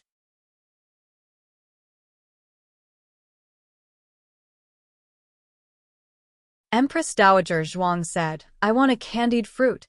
Gu Jiao, it was impossible to give more candied fruits. If she said 15, then it was 15. Empress Dowager Zhuang finished the last candied fruit and smacked her lips. She wanted to take 2 more while Gu Jiao wasn't paying attention. As soon as she raised her hand, Gu Jiao said, there are 6 left on the plate. Gu Jiao was making a mattress on the bed. She didn't look up, but she saw the shadow on the ground. Empress Dowager Zhuang's body stiffened. She curled her lips and pushed the plate of candied fruits to the side. She snorted with a sour face. Can there be some trust between people? Am I the kind of person who steals candied fruits? Humph. I don't want to eat anymore. Luling is for you to eat. Okay. Xiao Heng brought the plate of candied fruits over under Empress Dowager Zhuang's death stare. Needless to say, these 6 candied fruits would become Empress Dowager Zhuang's private property in a while. Xiao Heng said, that eunuch. Empress Dowager Zhuang chuckled and said, this kind of low-class little trick is something that I've never played before. Keep him. I want to see who sent him. She actually planted a spy beside her Jiao Jiao and Luling. She must be tired of living. If I can't crush you to death, then my name isn't Zhuang Jince. Great Aunt, do you have a plan? Xiao Heng asked. Empress Dowager Zhuang glanced at Gu Jiao and Xiao Heng and said lightly, this is my gift to you. Just wait for it. The Imperial Palace. Imperial concubine Han was copying Buddhist scriptures in her bedroom. At night, there was a heavy rain. Many places in the palace were filled with water. When Su Gao came in from the outside, his whole body was wet, and his shoes were also wet. However, he didn't dare to change his shoes first. Instead, he went to Imperial concubine Han to report the news that the spy had reported. How's the situation over there? Imperial concubine Han asked as she copied the Buddhist scriptures. Su Gao saluted and said, "The emperor's grandson trusts Zhang Dequan very much. He has accepted all the people that Zhang Dequan sent." Imperial concubine Han sneered and said, "Zhang Dequan received Empress Xuanyuan's favor in the past. He has always remembered Empress Xuanyuan's kindness in his heart. Shangguan Yan and Shangguan Qing both understand this. Therefore, they firmly believe in the people that Zhang Dequan sent. However, they never expected that this consort had already planted someone by Zhang Dequan's side." Su Gao laughed and said, "That person was bullied by a eunuch when he was 8 years old. Zhang Dequan saw him and saved him. After that, he turned to Zhang Dequan. Zhang Dequan took care of him for 9 years and also observed him for 9 years." Imperial concubine Han smiled proudly and said, "Unfortunately, he didn't see any flaws." Su Gao said, "How could he know that the bullying that year was arranged by Imperial concubine?"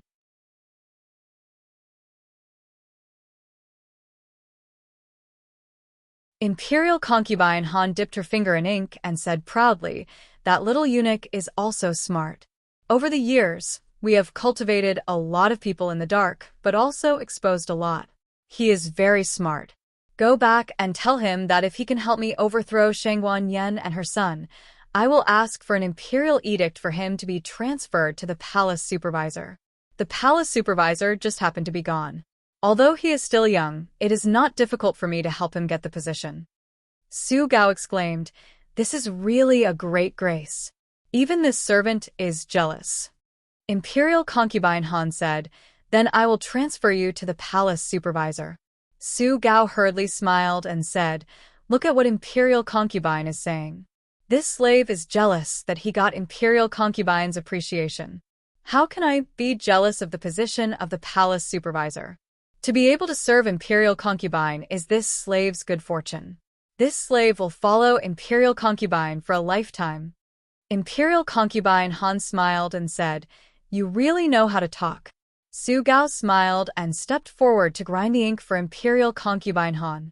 Imperial concubine Han glanced at him and said, "Go change your clothes and then come back to serve me. You are sick. I am not used to others." Su Gao was moved, yes.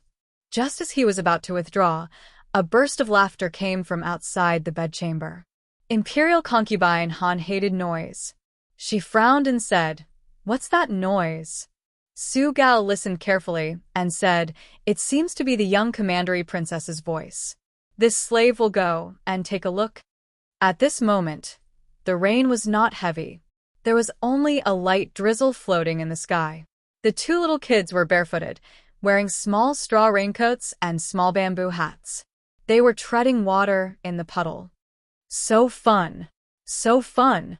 The young commandery princess was treading water for the first time in her life. She was so excited that she shouted. Little Jing Kong often treaded water in the Zhao kingdom. He wore the little yellow raincoat that Gu Jiao made for him. However, this kind of fun would not be reduced by treading water too much. After all, he was treading water in the Yen kingdom now. And there was also the light Shui treading water with him. The 2 little kids were having a lot of fun. The wet nurse could not stop them. Su Gao looked at the 2 from afar and returned to the bedchamber to report to Imperial concubine Han. "Imperial concubine, it is the young commandery princess and her little classmate." Everyone in the harem knew that the young commandery princess went to study at Lingbo Academy. It was not strange that she brought a little classmate back. Imperial concubine Han put the brush on the brush holder heavily and said, "So noisy." Imperial concubine Han did not like the young commandery princess. The main reason was that the young commandery princess took away too much of the king's favor.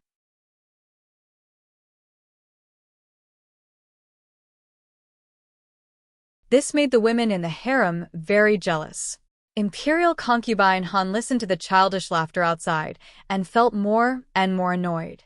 She stood up coldly. Su Gao looked at her in surprise. Imperial concubine Han said sarcastically, "The young commandery princess is having so much fun.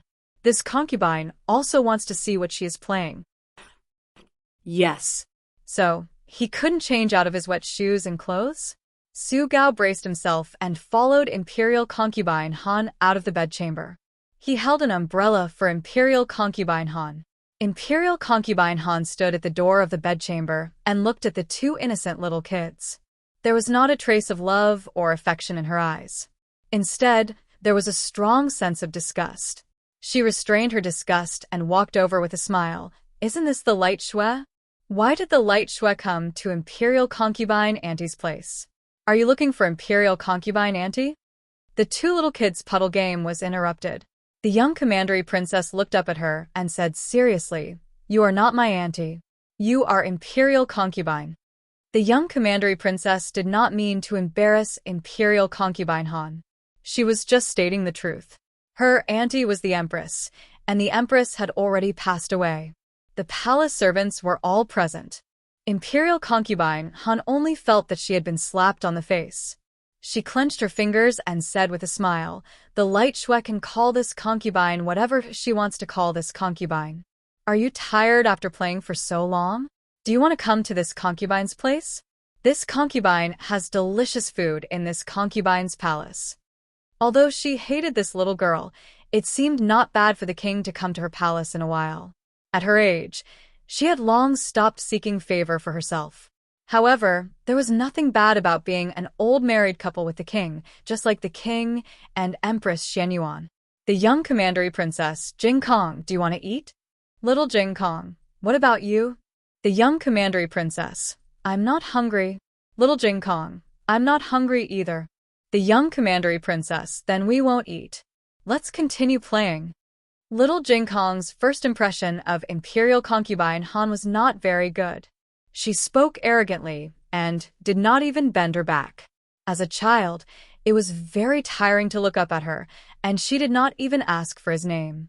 Little Jing Kong still did not know that this was called being arrogant. He just felt uncomfortable. He said, "I don't want to play here. Let's go over there." The young commandery princess nodded. Okay. The two little kids happily decided. Goodbye, Imperial Concubine. The young commandery princess politely bid farewell. Imperial Concubine Han's face turned cold. This concubine is trying to be nice to you. You're just a little commandery princess.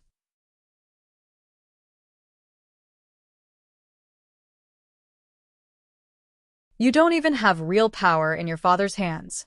How dare you look down on me? It was not true that the older one was, the more tolerant one would be. Sometimes, when a person was vicious, it had nothing to do with age. Some evil people would only become more vicious when they got older. Imperial Concubine Han could not afford to offend the young commandery princess. She could only vent her anger on the young commandery princess's new friend. The two children clattered forward. Little Jing Kong happened to be beside Imperial Concubine Han. Imperial Concubine Han calmly stretched out her foot and stretched it towards Little Jing Kong's foot. Little Jing Kong did not see clearly that it was Imperial Concubine Han's foot. He thought it was a rock and stepped on it. Imperial Concubine Han.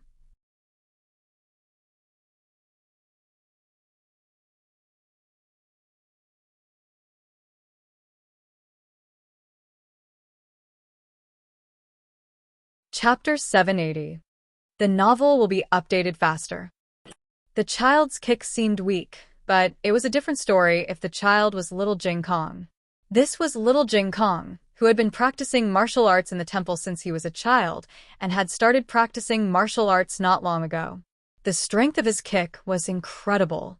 Imperial Concubine Han only felt that the back of her foot had been hit by a small weight. She let out a cry of pain. Ouch!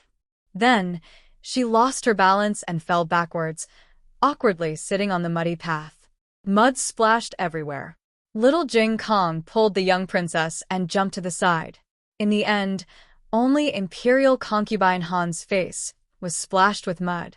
Imperial Concubine Han was stunned. She was already so old. She didn't expect to fall down like this, especially in front of all the servants. She flew into a rage out of humiliation. There was a piercing pain in her right foot and ankle. Her well-maintained face was scrunched up, and she could no longer maintain her usual noble calmness.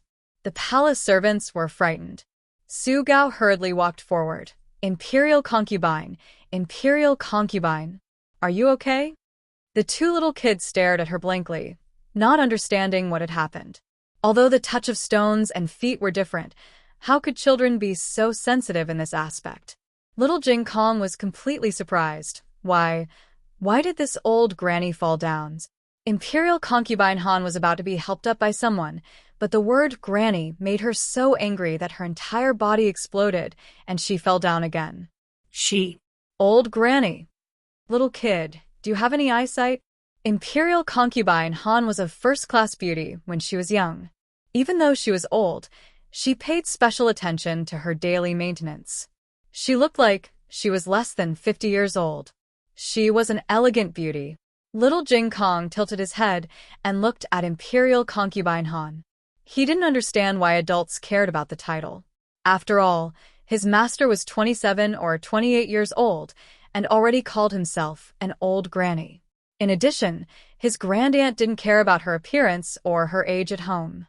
She wasn't even satisfied with her current seniority and wanted others to call her old granny. Therefore, little Jing Kong was very modest when he called her granny. Imperial concubine Han was so angry that her mouth was crooked.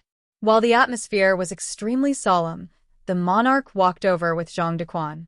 He was here to look for the young princess. The little ass didn't insist on going to the state preceptor's hall today. At first, he found it quite strange. Had the little ass's personality changed? Or was she tired of playing with her little friend?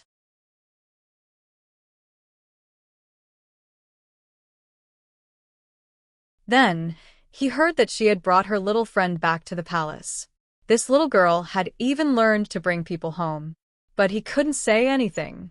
Because of Zhang Dequan's reminder, he remembered that he had indeed told the little girl that if she had any friends in the future, she could bring them back to the palace to play. The monarch arrived at the scene and saw that it was a mess. Imperial concubine Han looked like she had suffered a disaster, and the two little kids seemed to have been frightened by her. What happened? He asked in a deep voice. Your Majesty. Imperial concubine Han and the others hurriedly bowed to the monarch. Imperial concubine Han didn't bother to tidy up her appearance and said to the king, Your Majesty, it's nothing serious. It's just that child just now. She accidentally stepped on my foot. Before she could finish speaking, the young princess rushed over and hugged the king's thigh. She turned her head to look at Imperial concubine Han and said, Imperial concubine Han fell. She's in pain. I'm so scared. What are you scared of? The king didn't know whether to laugh or cry. If you're so timid, why do you still run out every day? Little Jing Kong walked over and greeted politely, Hello, Uncle Light Shui. He already knew the identity of the young princess and that her uncle was the king of the Yen Kingdom. But his family had never instilled in him the concept of hierarchy between the imperial power and the commoners. The emperor of Zhao country and Qin Shiyu didn't either. It was just a simple matter of making friends. The king's gaze fell on the little boy's young face.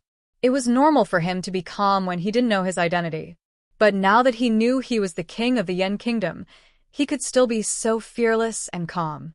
Was this little boy stupid and didn't know what imperial power was? Or was he born fearless even if he knew? The king suddenly thought of the Xianyuan family and what Xianyuan Li had said. He asked Xianyuan Li what he pursued in his life. He thought Xianyuan Li would answer that he would be loyal to the Yen Kingdom, assist the emperor, or revive the Xianyuan family and make the Xianyuan family the most powerful family in the Yen Kingdom under Xianyuan Li's leadership. But he didn't get any of his answers right.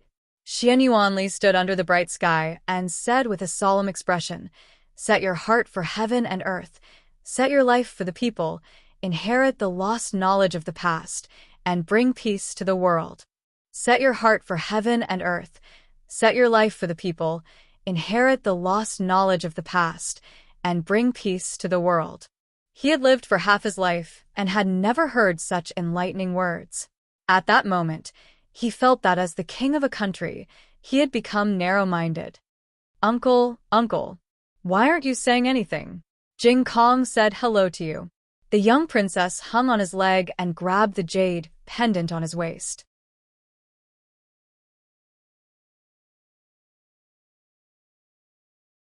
Only the young princess would be so daring. Prince Ming also grabbed it when he was young, and the result was miserable. The king's face darkened immediately.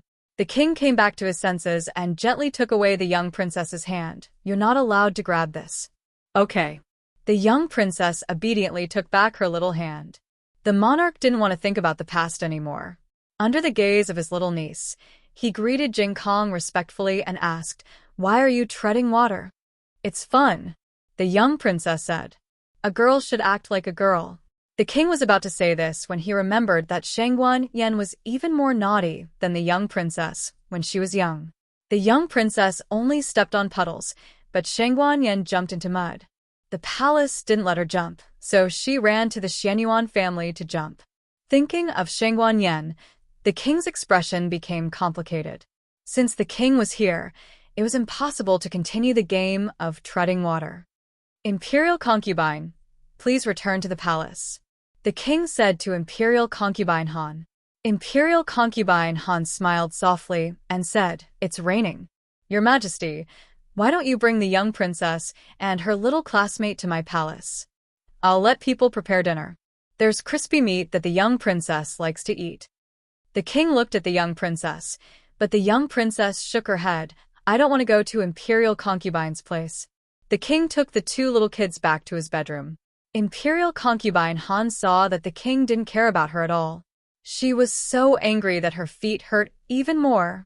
Little Jing Kong had a pleasant night in the palace. He stepped on puddles and ate the imperial food.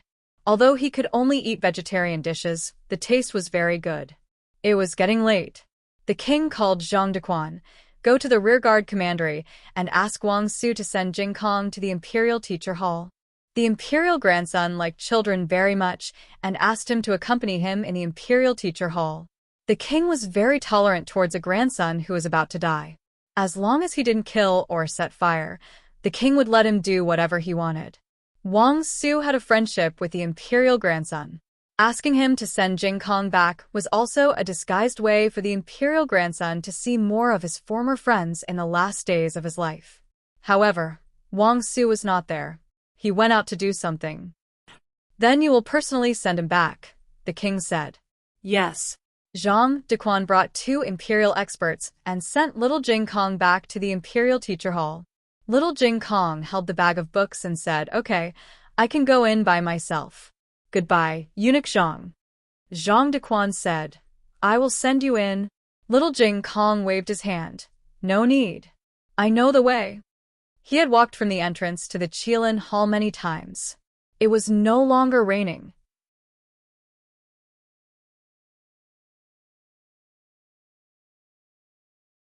Little Jing Kong held the bag of books and jumped out of the carriage, running towards the Qilin Hall. "Slow down." Zhang Dequan couldn't catch up with him, even if he wanted to. How could this little guy run away so fast? Little Jing Kong wanted to jiao, so of course he ran fast. He ran forward energetically and didn't notice that there was someone in front of him. But the moment he was about to bump into the person, he suddenly became alert. He held the bag of books and dodged to the side, brushing past the person. However, his wrestling attribute suddenly flared up, and he fell forward with a cry of pain. That person suddenly turned around and grabbed little Jing Kong with her slender jade-like hand. The bag of books in little Jing Kong's arms fell down. He was quick to react. He hooked and grabbed the bag with his little toe. He caught the bag of books that almost fell into the puddle. Wow! The man exclaimed in surprise. Obviously, he didn't expect the little guy to react so quickly. "What's your name?" he asked. Little Jing Kong was still being carried by him, like a little silkworm hanging on a tree. Little Jing Kong turned his head to look at him and said, "I'm Jing Kong." Who are you? He said, "I'm Feng Wuming, Taoist named Qing Feng." What does Taoist name mean? Little Jing Kong only knew the Taoist name, but this guy was very good-looking. Taoist Qing Feng said, "It's also a name." Little Jing Kong said, "Oh, why do you have so many names?" Because one of them was a Taoist name. Taoist Qing Feng didn't have any experience with children, so he couldn't explain it clearly. He simply changed the topic. "Who did you learn your skills from?" Little Jing Kong asked. "You mean the skills just now?" I created them myself. Did he learn how to wrestle from others? It seemed that he didn't have a master. In fact, Taoist Qingfeng and little Jing Kong met once. But at that time, Taoist Qingfeng was busy dealing with Liaochen and didn't pay attention to this little guy. Little Jing Kong was only looking at his master and didn't see Taoist Qingfeng's movements clearly. Taoist Qingfeng only felt that this little guy's voice was a little familiar. But he couldn't remember it. Taoist Qingfeng said, I just saved you. How are you going to repay me? Little Jing Kong thought for a while. Can I thank you with words? Taoist Qingfeng. Taoist Qingfeng pointed at his wrist and said, But you tore my clothes. Little Jing Kong looked down and found that when he grabbed the book bag, he accidentally grabbed Taoist Qingfeng's sleeve and tore it. He said in a daze, Then, I'll compensate you?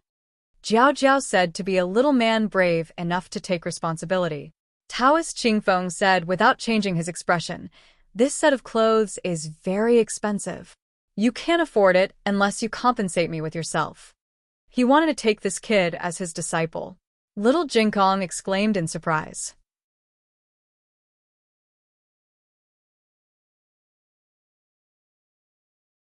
He hugged his bag and frowned in embarrassment, but I'm already Jiao Jiao's. How about this? I'll compensate you with my master. On a roof somewhere in Chengdu, a monk who was drinking with his head up sneezed fiercely.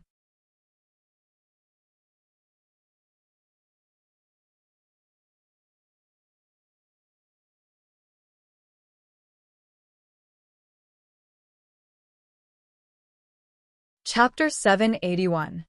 Novels that can't be found on the internet are all here. Jing Kong. Not far away, Yi Qing walked over. He looked at Taoist Qingfeng and then looked at little Jing Kong, who was being carried in the air by Taoist Qingfeng. He asked in confusion, What happened? Little Jing Kong explained, Big brother Yi Qing, I almost fell down. It was big brother Qingfeng who saved me. Yi Qing was even more confused. You guys know each other? Little Jing Kong said, We just met. So that's how it is. Yi Qing nodded and reached out to take little Jing Kong. Thank you, Qingfeng. Since Qingfeng failed to take in a disciple, he didn't say anything else and left without looking back. His temperament was different from normal people, so Yi Qing didn't take it to heart. The road was muddy, so he directly carried little Jing Kong back to the Qilin Hall. When Zhang Dequan finally caught up, little Jing Kong had already skipped to find Gu Jiao. Zhang Dequan went to visit Shangguan Yan. Knowing that Shangguan Yan didn't have any benefits, he sighed in melancholy. Little Jing Kong entered Gu Jiao's room and found out that his grandaunt and uncle were here. His reaction couldn't be said to be very similar to Xiaoheng's reaction, but it was exactly the same, a proper little chicken. Little monk, come here. Empress Dowager Zhuang sat on a chair and said to little Jing Kong, I'm not a little monk anymore. Little Jing Kong corrected and patted his little ponytail with his little hand. My hair is so long. Empress Dowager Zhuang snorted. Humph, look. Little Jing Kong ran over with his bag of books, stuck out his little head, and let his grandaunt see his ponytail. Empress Dowager Zhuang said, And it seems to be a bit long. Empress Dowager Zhuang took the bag of books from his arms and put it on the table. He looked at the two and asked in surprise, Grandaunt, granduncle, why did you guys come so far? To steal your food. Empress Dowager Zhuang said. Little Jing Kong acted as if he was facing a formidable enemy. He immediately pressed down on his pocket and said, I didn't hide any food. Empress Dowager Zhuang was speechless. On the way here from little Jing Kong, he was tanned. Now that he was back, he was more muscular and stronger than when he was in Zhao country. It was indeed a healthy calf. Empress Dowager Zhuang didn't say anything, but a trace of imperceptible relief flashed through her eyes. After the brief shock, little Jing Kong quickly regained his talkative nature and chattered away for the whole night. Empress Dowager Zhuang's fear of being dominated by the little trumpet spirit came to her head again. She leaned back in her chair, as if she had nothing to live for.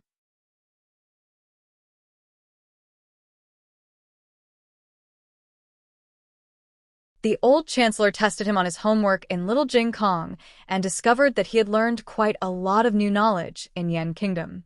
Even the old knowledge from before didn't fall behind. In the trip to the Yen Kingdom, only Little Jing Kong was studying seriously. Little Jing Kong insisted on sleeping with Gu Jiao and Grand Aunt tonight. Gu Jiao didn't object. In the dead of night, the mysterious hall of the state preceptor closed its sharp eyes like a giant abyss beast. The mosquito net was filled with the smell of wine and medicine on Empress Dowager Zhuang. Little Jing Kong was sprawled out in the middle of the room, holding his favorite little golden abacus in his hand and breathing evenly from his little mouth. Gu Jiao pulled a small piece of cloth and put it on his small belly. When she was about to close her eyes, she heard Empress Dowager Zhuang, who was sleeping outside, ask in a daze, "Is Gu Yan's illness really cured?" Gu Jiao said softly, "Yes, the operation was very successful. He will be like a normal person in the future." Oh. Empress Dowager Zhuang turned over. After a while, she asked as if she was sleep-talking, "Xiaoshan has grown taller?" "Yes, a lot taller. It will be quieter here in a few days. I'll bring them here." "Okay." Empress Dowager Zhuang answered vaguely and finally fell into a deep sleep. After Imperial Concubine Han lost face outside the bedchamber, she came back and sat in her room for a long time. She didn't reconcile with her temper until midnight. Su Gao breathed a sigh of relief. "Your Highness." Imperial Concubine Han calmed down and looked calm for a long time. "I'm fine. You can leave." "Your Highness, do you need to do anything over there?" The over there, Su Gao was referring to the spy they placed in the Qilin Hall. Imperial Concubine Han sighed.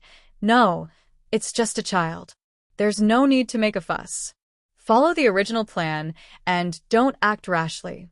Hearing Imperial Concubine Han's words, Su Gao's hanging heart returned to his stomach. A little impatience spoils great plans. "Your Highness, you are so wise." His praise was sincere. Imperial Concubine Han was a person who was easily angered, but her temper came and went quickly. Once that ferocious energy had passed, she would no longer go down a dead end. "How can I delay my business for a child?" She vented her anger on the child because it was an easy thing to do. It was as easy as swatting away a bug that had fallen on her body. There was no need to consider or plan. She didn't expect that she would fail. But no matter what, she couldn't let herself be immersed in the anger of such a small situation.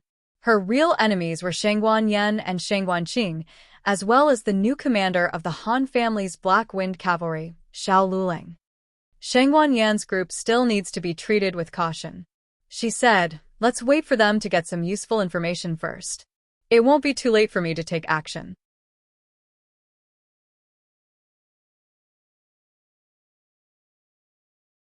The next day, Xiaoheng sent Little Jing Kong to Lingbo Academy first.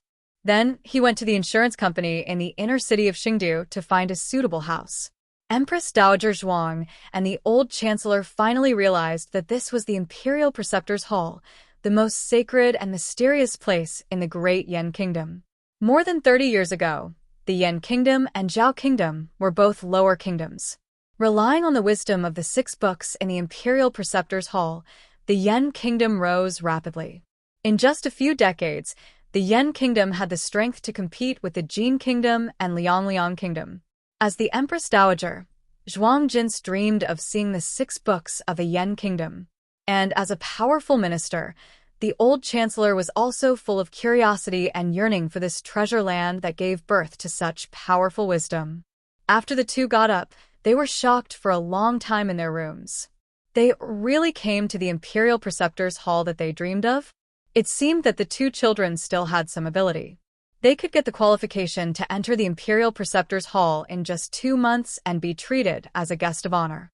Although they had the support of Xiaoheng's royal family background, it might be the 2 children's ability that made it to the Imperial Preceptor's Hall alive. They were young and lacked experience, but at the same time, they also had a wise mind and the courage to move forward. They had the luck that the Empress Dowager and the Chancellor couldn't have. "Well, not bad," Empress Dowager Zhuang muttered. Gu Jiao didn't understand why her grandaunt said that. Empress Dowager Zhuang didn't intend to explain, lest the little girl's tail rose to the sky. She asked, "What is that protruding ear doing?" Gu Jiao said, "Little Li is sweeping the corridor with the other three. I paid special attention to him this morning. He hasn't moved at all. He doesn't take the initiative to ask for information, nor does he try to get close to Shang Wanyan."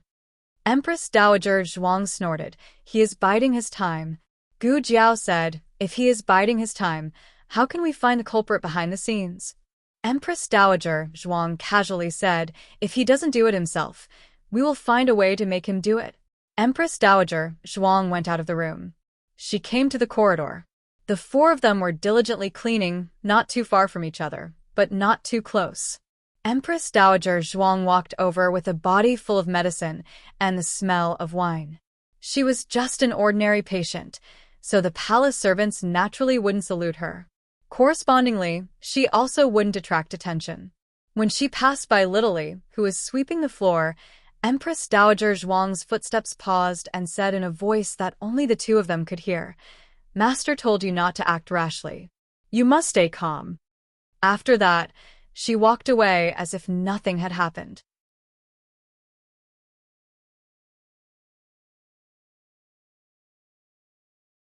Gu Jiao observed Little Li from the crack of the door.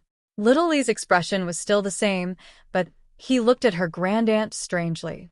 This was a perfectly normal reaction after being accosted by a stranger and said strange words. This acting skill was superb. If her grandaunt didn't say that he was a spy, who could see it?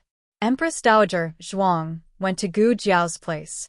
She didn't let anyone find out that she stayed here at night, so it didn't matter during the day. She was a patient, so she should come to see the doctor. Gu Jiao closed the door and went to the window with her grandaunt. She whispered, "Grandaunt, what did you just say to him?" "Aijia told him not to act rashly and to stay calm," Empress Dowager Zhuang said, and then added, in the language of Zhao country. Gu Jiao blinked. "Don't worry," he understood. "The three of you are not hard to deal with, and you are also under his surveillance. You are from Zhao country. If you want to exchange information with someone, is it safer to speak Zhao country's language or Yan country's language?"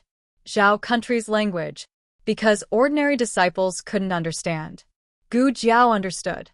In order to better monitor her, the mastermind behind the scenes would definitely send a palace servant who understood Zhao country's language. It was too hard to be a spy these days if you didn't know a few foreign languages. Gu Jiao said again, "But what did that sentence mean? Why didn't you directly let him act, but let him stay put? Wasn't he supposed to stay put?" Empress Dowager Zhuang explained to Gu Jiao patiently, like an eagle elder teaching a young eagle how to hunt with all her patience. His master told him not to make a move.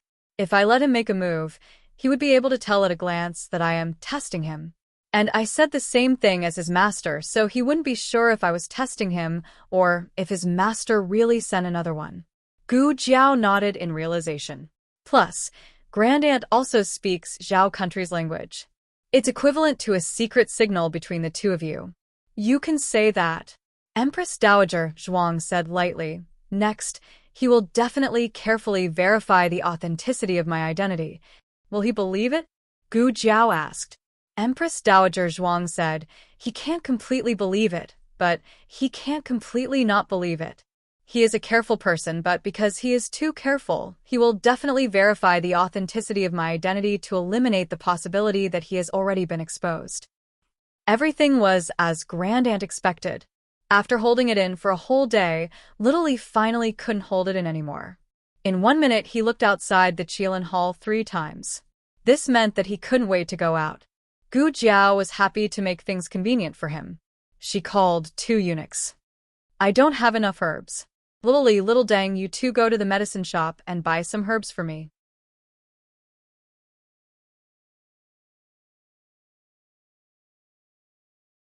I'm embarrassed to always use the Imperial Preceptor Hall's herbs.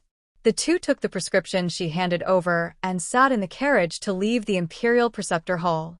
Little Li was a person who had received special training. Ordinary experts couldn't hide from his eyes.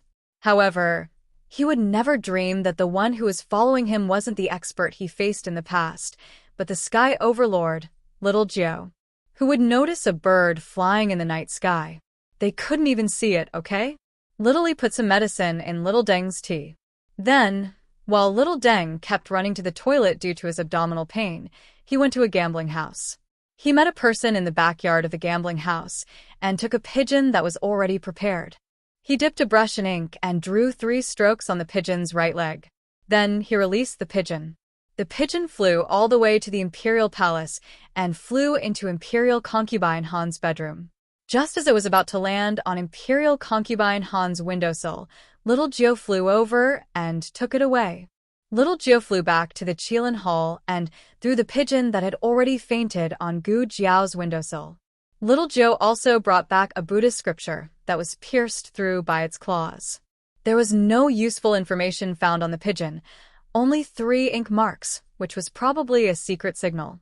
It was quite cautious. Gu Jiao took the Buddhist scripture and went to Shangguan Yan's room. Shangguan Yan recognized that it was Imperial Concubine Han's handwriting at a glance. Gu Jiao. It turned out to be her. It's good that it's her. If Zhang Dequan had the intention to harm her, then Empress Xuanyuan's kindness would have been fed to the dogs. Regarding how to deal with Imperial Concubine Han, the 3 female Zhuge sisters had a fierce discussion in the room. It was mainly Gu Jiao and Shangguan Yan's discussion, while Great Aunt listened calmly. Shangguan Yan advocated to beat Imperial Concubine Han at her own game. When Imperial Concubine Han asked Little Li to frame her, they would counterattack. Empress Dowager Zhuang didn't even lift her eyelids. Too slow. Gu Jiao took the initiative to attack. She had a hallucinogen. She could make Little Li tell the truth and confess that Imperial Concubine Han was the mastermind behind the scenes. She could also reveal the wrong information to Little Li and lead Imperial Concubine Han to jump into a trap. Empress Dowager Zhuang. It's too complicated. They didn't have much time to waste, nor many opportunities to take advantage of. They must hit Imperial Concubine Han with one blow. And the more complicated the method, the more variables there were in the middle. Empress Dowager Zhuang's meaningful gaze fell on Shangguan Yan. Shangguan Yan felt a chill in her heart. What? Empress Dowager Zhuang, your injury has healed. Shangguan Yan, I haven't. Empress Dowager Zhuang, no, you have.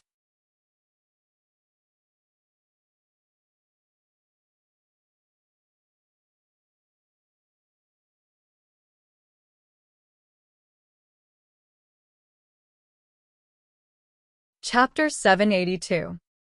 The novel was updated faster. Millions of novels were free to read. There were all kinds of novels that couldn't be found on the internet. After school today, the young princess came to the state preceptor hall again. The 2 little kids finished the homework assigned by Master Lu. The process was like this. Little Jing Kong did every question seriously, and the young princess drew every little tortoise seriously. Master Lu didn't dare to scold her, and he had to give her an A every time. The young princess was the first person in history to be able to make it out of the circle with tortoise skills. The little loudspeaker spirit was noisy enough, and now there was another little loudspeaker spirit. The 2 channels were played on a stereo loop, and the Grand Aunt was almost sent to the sky to stand side by side with the sun. Zhang Dequan didn't know that the Empress Dowager's soul was out of her body because of the noise. He just felt sorry for the emperor. The emperor loved the young princess so much and looked forward to seeing her every day. But a grown girl couldn't be kept at home. In the yard, Zhang Dequan said embarrassedly, "Young princess, we can't always come to the state preceptor hall." The young princess said confidently, "I'm here to visit my nephew and cousin." "What's wrong with that? Are you here to visit Prince Zhang's son and the 3rd princess? Do you want to put down the comb in your hand before you talk?" The 2 little kids were grooming the horse. The Horse King had already escaped. Now, the Black Wind King was lying on the ground meekly, and the 2 little kids were lying on its body fearlessly. "Your hair is really beautiful." The young princess was grooming the Black Wind King's mane, as she said in a cute voice. The Black Wind King was very tolerant of human children. They were grooming him, and he was resting. He was no longer as tense and alert as he was in the Han family. He didn't allow himself to show any signs of fatigue or weakness. No one asked him to be a war horse that would never fall. He could rest, be lazy, and enjoy the leisure time that he hadn't enjoyed for 15 years. He didn't live for his master, and he didn't live for waiting. For the rest of his life, he only lived for himself and fought for his companions. Fighting side by side wasn't a task, but a conscience. In the house, Gu Jiao finished the third figurine. She had been working on it the whole day, and her eyes hurt. "Is this all right, Grandaunt?" Gu Jiao handed the little person to Empress Dowager Zhuang and asked. Great Aunt nodded and said to the old chancellor, "You still haven't finished writing?" I'm done. The old chancellor put down the brush and pasted the notes on the back of the little person.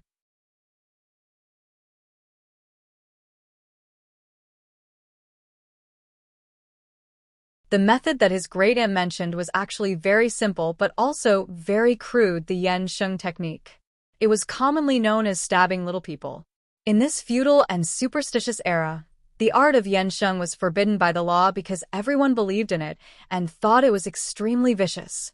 It was similar to murder and arson and was also sinister. "Silver needles," said his great aunt. Gu Jiao took out a silver needle and stabbed it into the little person's body, jokingly asking, "Grandaunt, are you not afraid of stabbing Ahing to death?" Empress Dowager Zhuang calmly said, "These are not Ahing's birth characters. They are Shaoqing's." Gu Jiao. Empress Dowager Zhuang continued, "Also, this thing is useless. It's completely useless." Her tone was filled with hidden bitterness. It was as though she had personally tested it and wasted a large amount of energy, only to have it end in failure. Gu Jiao was curious and asked, "How do you know?" "Grand Aunt, have you tried it before? Who have you stabbed before?" Empress Dowager Zhuang secretly glanced at the old chancellor across from her and gently coughed, "No one." Gu Jiao took in her grandaunt's gaze and felt admiration for the son-in-law. To be able to survive under his grandaunt's methods, he really was tenacious and strong. Gu Jiao continued to make the little person. "The little person has been made. Now, we just need to see how it will be placed in Imperial Concubine Han's palace." It was a dark and windy night. A small figure wearing a eunuch's uniform passed through the dog hole in the cold palace and stood up with a head full of grass. Outside the walls of the cold palace, a young man's voice sounded, "I will wait for you here." "Understood," the eunuch said. "Take care of yourself." So long-winded. The little eunuch snorted and turned away. The little eunuch swaggered in the palace until there were more and more palace people in front of him. The little eunuch's shoulders shrank and made a submissive appearance. The little eunuch came to a palace that emitted a burst of flower fragrance and knocked on the closed door. "Who is it?" A little palace maid came over impatiently. "Nyang Nyang has already rested." "Who is knocking on the door and making noise outside?" The little eunuch didn't speak and just kept knocking. The little palace maid was annoyed. She removed the door latch and opened the courtyard door. She saw a petite eunuch at the door. The eunuch lowered his head, making people unable to see his appearance. The little palace maid asked, "Who are you?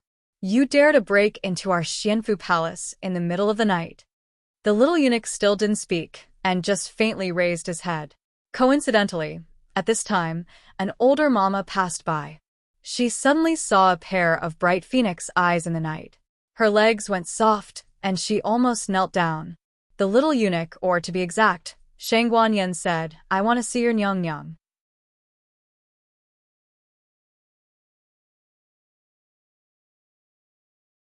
The mama busily went to the inner hall to report. Not long after, she turned back, dismissed the little palace maid, and politely welcomed Shangguan Yan. All the palace people were dismissed, so the road was very quiet. Only the mama led Shangguan Yan through the picturesque courtyard. Every Nyang Nyang in the palace has their own persona. For example, Imperial Concubine Han worships Buddha, Imperial Concubine Wang Xian plants flowers. The two people bypassed the corridor and stood in front of a room. The mama guarded the door and said to Shangguan Yan, "Nyang Nyang is inside. Third princess, please." Shangguan Yan entered the room. Imperial Concubine Wang Xian sat on the main seat, like the sun in the clouds. When she saw Shangguan Yan, her eyes flashed with a trace of surprise. Then she came over and gently asked Shangguan Yan to sit down at the table. Shangguan Yen was very polite. She waited for her to sit down first before she sat down. This was a treatment that none of the previous imperial concubines had ever received. As the crown princess, except for the Empress Dowager and the Emperor, everyone else's status was below her. Imperial concubine Wang Xian smiled. Yen is very polite today. Shangguan Yen said, "Today is different from the past. I am no longer the crown princess. Naturally, I can't put on the airs of a crown princess." Imperial concubine Wang Xian took a sip of tea, her eyes moved, and said, "I heard that Yen was seriously injured."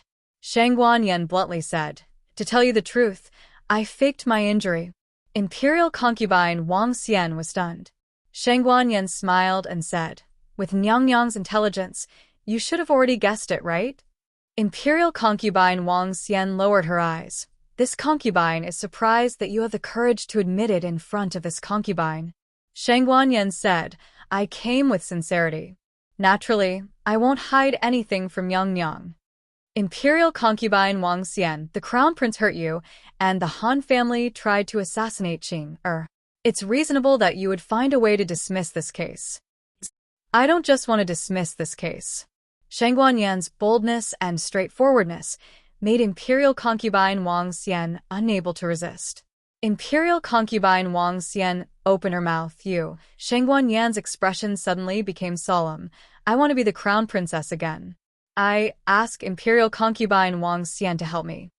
Imperial concubine Wang Xian's eyes flashed with a trace of surprise again. This concubine will put in a good word for you in front of His Majesty. But whether you can get back the position of the crown princess is not something this concubine can decide. Shangguan Yen smiled. "Imperial concubine Wang Xian, I came with sincerity. Why do you have to hide it? Can a 10-year-old sixth prince really be more reliable than me?"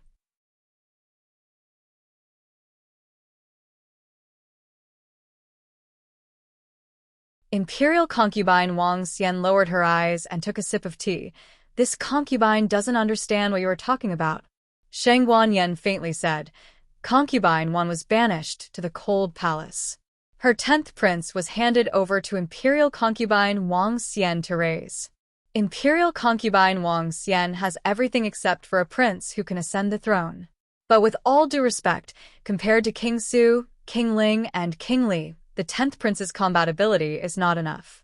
Even Shangguan Qi, who has been stripped of his position as the crown prince, has a higher possibility of making a comeback than the 10th prince." Imperial concubine Wang Xian clenched her fingers under her wide sleeves. Shangguan Yen then said, "The Wang family is a family that can stand shoulder to shoulder with the Han family.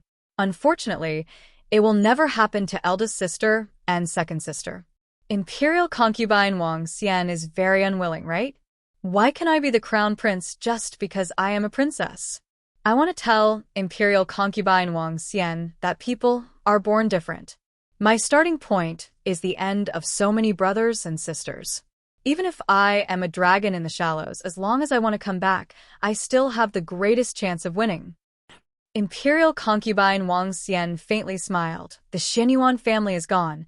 What chance do you have to win?" Shangguan Yen smiled and said, "I still have Imperial concubine Wang Xian. As long as Imperial concubine Wang Xian is willing to help me, I will help Imperial concubine Wang become the empress. The Wang family will be my mother's family in the future. Words are no guarantee. I will write it in writing. This temptation is too big." Imperial concubine Wang Xian didn't say anything for a long time. The incense on the table was half burnt when Imperial concubine Wang Xian asked in a low voice, "What do you want me to do?" Shangguan Yen took out a brocade box from her wide sleeves and put it on the table. "Imperial concubine Wang Xian, please put the things in the box into Imperial concubine Han's bedroom."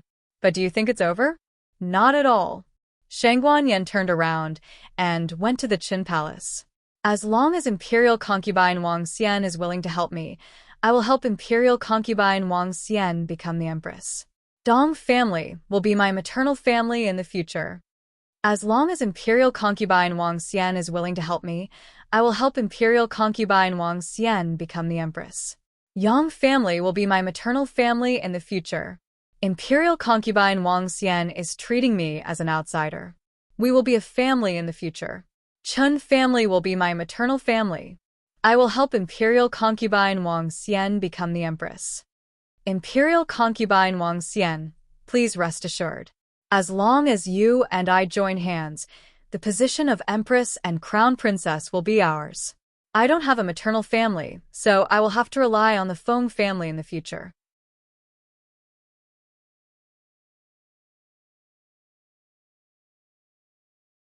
After all the little people were sent out, Shang Guanyin put her hands behind her back and took a long breath. Sure enough, shameless people are invincible in the world.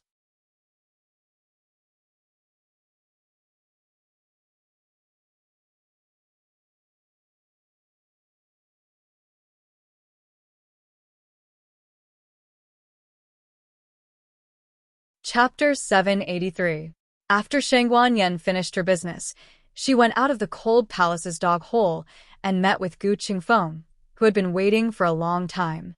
Riding a horse or riding a carriage was too noisy. Qinggong was the best choice to make trouble in the middle of the night. Gu Qingfeng used his qinggong and brought Shang Guanyin back to the state preceptor's hall. Gu Jiao, grandaunt, and son-in-law had been waiting in Gu Jiao's room for a long time. Xiao Heng had also returned from looking at houses. Little Jing Kong washed himself clean and fell asleep on the bed. After the two entered the room, Gu Jiao first went behind the screen to check Shang Guanyan's injury. Shang Guanyan's spine had been treated with percutaneous pedicle fixation. Although the best medicine was used and the recovery was good, it was still hard to endure such a hard work. I'm fine. Shang Guanyan patted the armor on her body. This thing saves a lot of effort. Gu Jiao took off the armor and looked at her wound. The stitched area was not red and swollen. Do you have any other discomfort? Gu Jiao asked. No. She was just a little tired. Shang Guanyin didn't say this. Everyone was sparing no expense for the common cause. So what if she was a little tired and in pain? It was worth it. Shang Guanyin wanted to put on the armor, but was stopped by Gu Jiao. Gu Jiao said, "Go back to your room and rest. You can't sit or stand anymore." I want to listen. Shang Guanyin refused to leave. She wanted to join in the fun. She was born with a lively personality. After being locked in the Imperial Mausoleum for so many years, she didn't feel at home for a long time. She wanted to be with everyone. Gu Jiao thought for a while and said, "Then you can squeeze with little Jing Kong first. After we finish talking, Aheng will send you back to your room. But you have to be careful of him kicking you." Little Jing Kong's sleeping posture was very strange. Sometimes he was as obedient as a silkworm. Sometimes he was like an invincible little king of destruction. I know. In any case, she had some skills. Shang Guanyin lay down on the bed behind the screen, and Gu Jiao put down the curtain for her. Through the curtains and screens, she told him about how she had sent the servant to the palace. Although Gu Qingfeng already knew about the plan, when he heard the entire process, he still felt that this operation was simply too outrageous. Even in their dreams, those imperial concubines never expected that Shang Guanyin would say the exact same lines to everyone. He even wrote a letter as a pledge. How sincere. But will they really take the bait?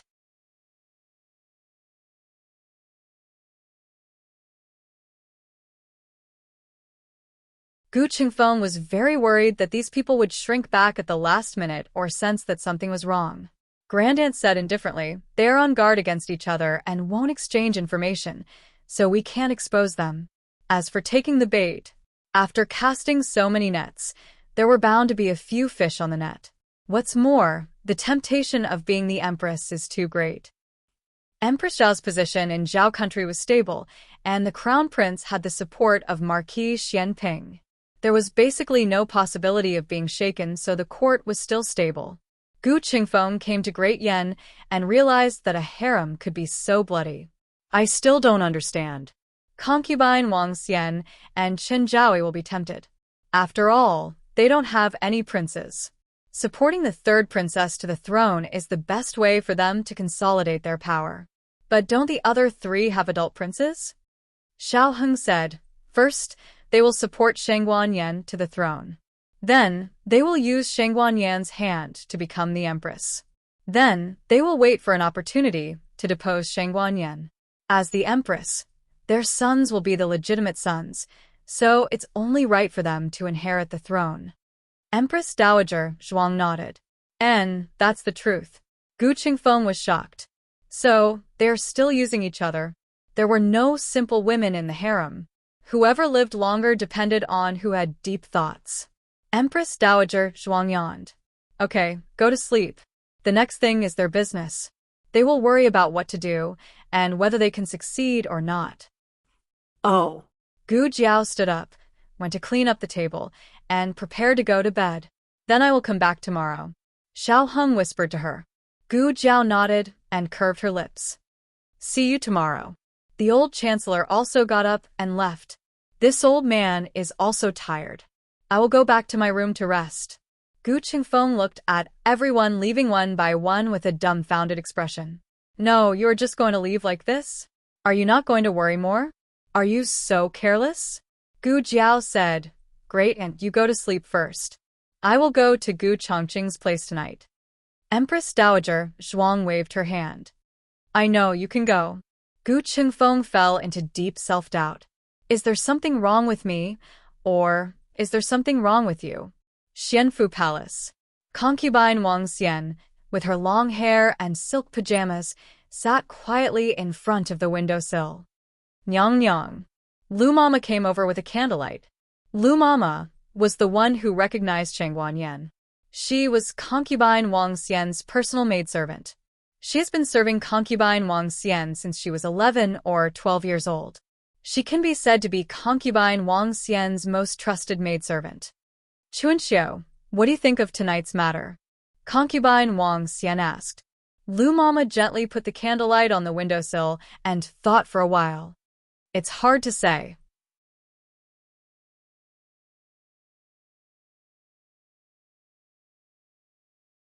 Concubine Wang Xian said, There is nothing between you and me that can't be said. What is in your heart? Just say it. Lu Mama said, This slave thinks that third princess is different from before. She has changed a lot, even more than the rumors. Concubine Wang Xian's eyes flashed with a trace of approval. This concubine also thinks so. Her performance tonight is too scheming. Lu Mama looked at Concubine Wang Xian. But Nyang Nyang still decided to give it a try, didn't you? Lu Mama is the person who knows Concubine Wang Xian the best in the world. She knows what Concubine Wang Xian is thinking. Concubine Wang Xian did not deny it. She is indeed a more suitable candidate than the sixth prince. She is more likely to help me ascend the throne. Hearing this, Lu Mama knew that Concubine Wang Xian had made up her mind. She no longer refuted and dissuaded her. Instead, she asked, But it is not so easy to get Imperial Concubine Han. Concubine Wang Xian said lightly, If it was easy, she would not have come to me. She could do it herself. Thinking of something, Lu Mama asked puzzledly. All the aristocratic families participated in the framing of the Xianyuan family. Why did she target the Han family?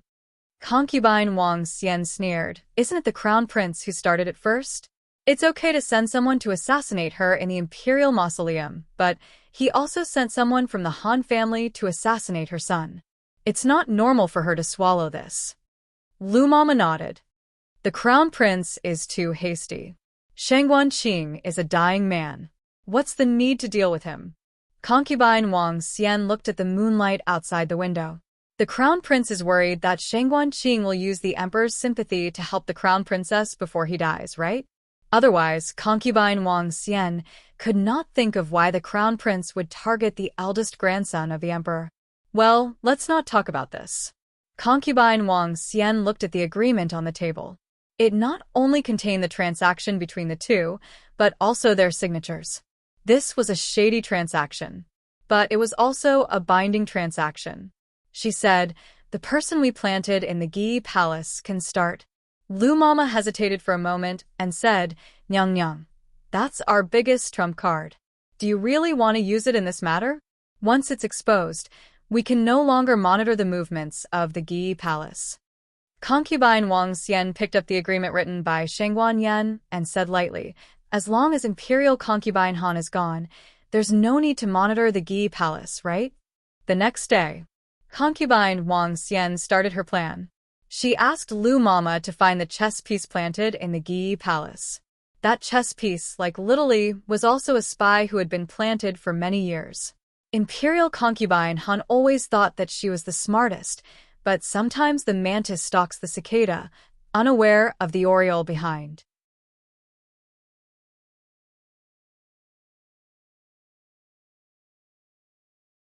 However, Imperial Concubine Han was very cautious.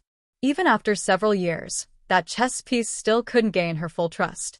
But this kind of thing didn't need to be Imperial Concubine Han's first confidant to do. "Do you understand Yang Yang's instructions?" Behind the rockery, Lu Mama handed him a long brocade box in her wide sleeve. The eunuch accepted it, kicked it back into his sleeve, and whispered, "Nyang Nyang, please rest assured. This slave will definitely do this well. Nyang Nyang, please treat this slave's family well afterwards." Lu Mama solemnly said, "Don't worry, Nyang Nyang will." The eunuch looked around vigilantly and carefully returned to the Gi Palace. On the other side, Concubine Dong and the others also began their own actions. Concubine Dong didn't have a spy in the Gi Palace, but the intelligence controlled by the Dong family was no less than that of Concubine Wang Xian. She communicated with the Dong family and borrowed an expert from the Dong family. The female bodyguard who accompanied the expert said, "Family head said that Imperial Concubine Han has a very powerful aide. We have to avoid him." Concubine Dong sarcastically said, "Is she so unscrupulous? She actually lets an outsider enter her bedroom." The female bodyguard said, "That person is not often in the palace. He only comes to discuss with Imperial Concubine Han when he has something to do." Concubine Dong lightly said, "Well, do as you see fit. This concubine doesn't care what method you use. In short, you have to put this thing in Imperial Concubine Han's bedroom." On the first day, there was no movement from the palace. On the second day, there was still no movement from the palace. Gu Qingfeng finally couldn't help but sneak into the state preceptor hall at night. He couldn't help but ask Gu Jiao, "Do you think they made a move? Why is there still no news?" They must have made a move. As for whether they succeeded or not, it depended on whether they had the ability to do so. As the saying goes, man proposes, God disposes. On the fourth day, the king accompanied the young royal princess to the state preceptor hall to visit Xiao Heng and Shangguan Yan. Not long after sitting down, Zhang Dequan came over with a panicked expression. "Your Majesty, something happened in the palace."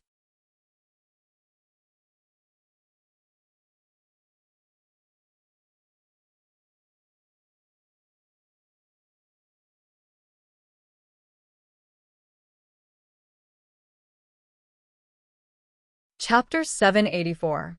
At this time, the king was sitting in front of Shangguan Yan's bed. The little princess and little Jing Kong had already gone to cause trouble for little Shi.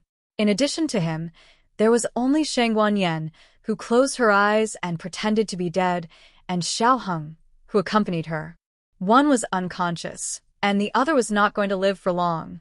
They were not outsiders. The king's face sank and asked, "What's the matter? Why are you in such a hurry?" It's... Zhang Dequan was afraid of those few words and couldn't say it out loud. The king said in a deep voice, "I forgive you, speak." Yes. Zhang Dequan braced himself and told the whole story. It turned out that the sixth prince was flying a kite in the palace today. While flying, the kite broke and flew into Imperial Concubine Han's bedroom. The sixth prince went to ask for his kite. After all, he was a prince. Of course, he couldn't just stand outside the door. He went in to greet Imperial Concubine Han. After that, when the palace servants were looking for the kite, they accidentally found a strange thing in the flowers.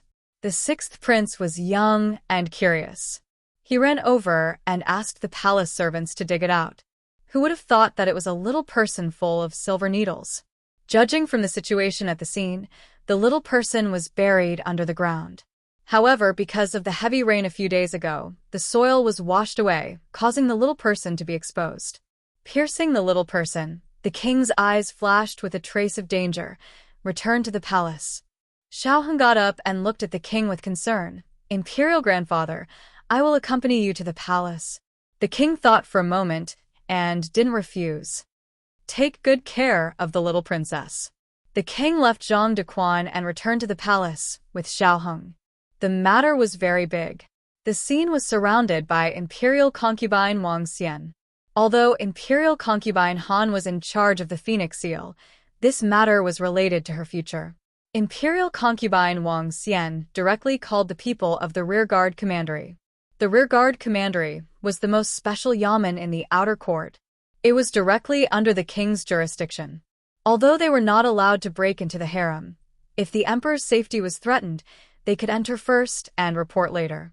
The king had arrived. At this moment, some concubines who were watching the show had also arrived. Xiaoheng did not bow to these imperial concubines. Whether it was Shangguan Yan or the crown princess, he was now the only imperial grandson of Empress Xianyuan.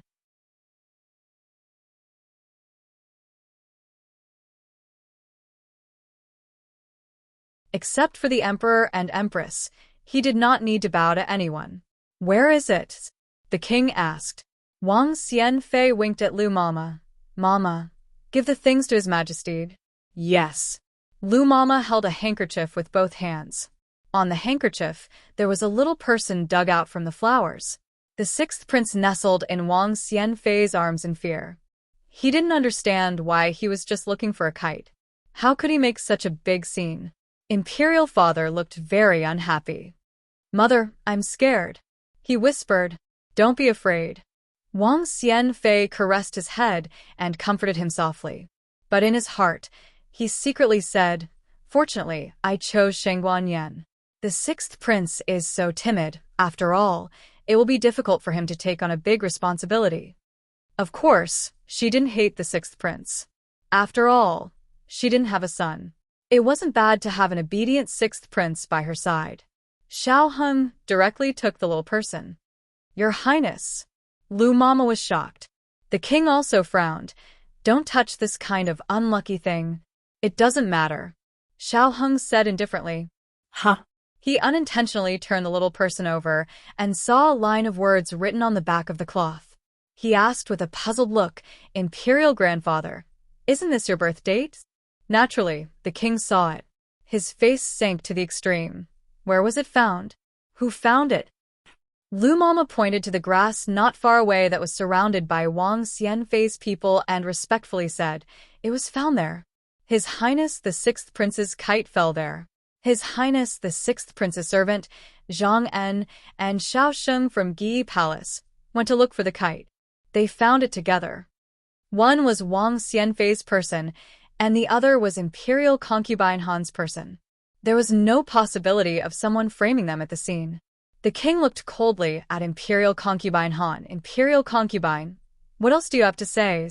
Imperial Concubine Han, who had been stepped on by little Jing Kong a few days ago and had yet to recover, limped to the king, knelt down and saluted. Your Majesty, I'm innocent. I didn't know anything. Your Majesty. Xiaoheng was not in a hurry to interrupt. This was because he was very confident in his imperial grandfather's ability to fill in the blanks. His imperial grandfather's imagination must be better than his. The king looked at her coldly. You mean someone sneaked into your palace and framed you for practicing the Yansheng technique? Imperial concubine Han gritted her teeth and looked at Wang Xianfei. It must be you. Wang Xianfei raised her hand to protect the sixth prince, who was so scared that he crawled into her arms and said lightly, Imperial concubine, why are you looking at me and the sixth prince? Do you think I'm framing you? Imperial concubine Han said coldly, What a coincidence. The sixth prince's kite fell at my door.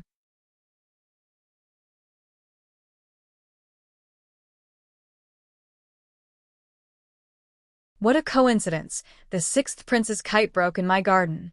Wang Xianfei's attitude was so good that there was no trace of guilt on her face.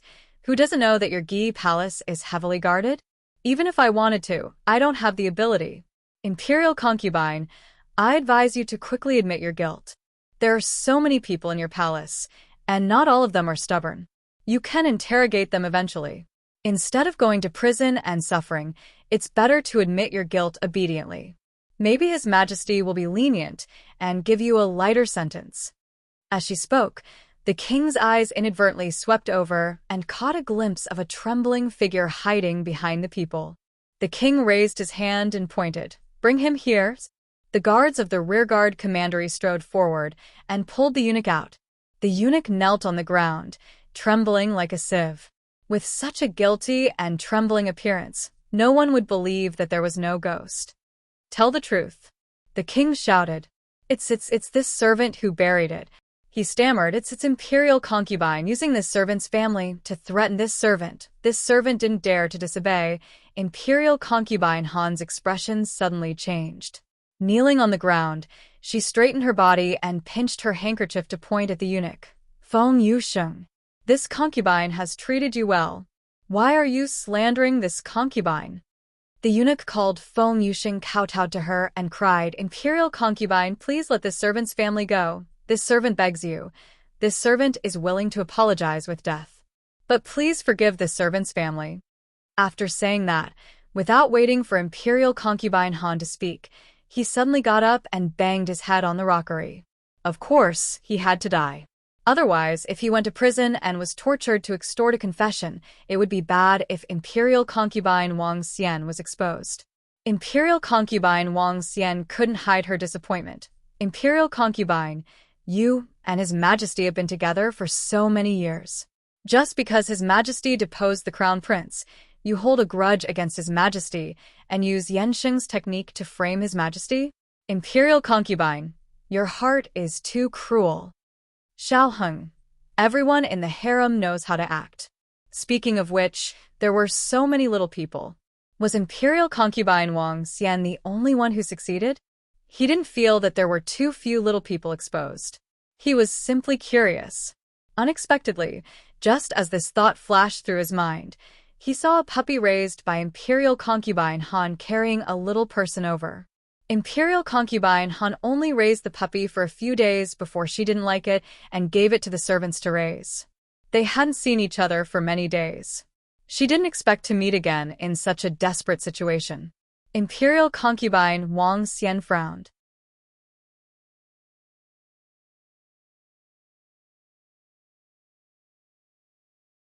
What was going on? Why did another little person come? Didn't she only give Feng Dishing a little person? This little person was Imperial concubine Dong's masterpiece. Imperial concubine Dong's experts lurked in the palace for 2 days before waiting for the right time. It wasn't enough to just bury the little person. They had to expose the little person. Imperial concubine Wang Xian chose to use the 6th prince, while Imperial concubine Dong targeted Imperial concubine Han's dog. The little person was buried with the bones. It wasn't buried deep, so the dog could dig it out with a few scratches. Imperial concubine Dong originally wanted to visit Imperial concubine Han so that she could discover the Yan Sheng technique on the spot. However, Imperial concubine Wang Xian led the people of the rearguard commandery to surround Imperial concubine Han's palace. Imperial concubine Dong inquired about it. The palace people said that Imperial concubine Han was using the Yan Sheng technique in the palace. Imperial concubine Dong thought that her little person was accidentally discovered by Imperial concubine Wang Xian and the 6th prince. This was a good thing. It saved her the trouble of coming forward. This little person had Shangguan Yan's birth date written on it. The monarch's face became even darker. He clenched his fists and trembled with anger. "Very good, Imperial concubine, you're very good. Guards, search for her. I want to see how many dirty things are hidden in this poisonous woman's palace." Yes. The guards of the rearguard commandery responded. The guards found 7 or 8 little people in Imperial concubine Han's palace in one breath. Why were there 7 or 8? One of them was only half a person. The corner of Xiao Heng's mouth twitched. This is too much. Gu Jiao, didn't you say that you wouldn't add drama? Gu Jiao, it's little Jiao, humph. 3 days ago, Shangguan Yan found a total of 5 Imperial concubines. Among them, Imperial concubine Wang Xian, Imperial concubine Dong, and Imperial concubine Feng successfully put the little people in Imperial concubine Han's palace. Imperial concubine Chen Shu and Imperial concubine Yang De both failed.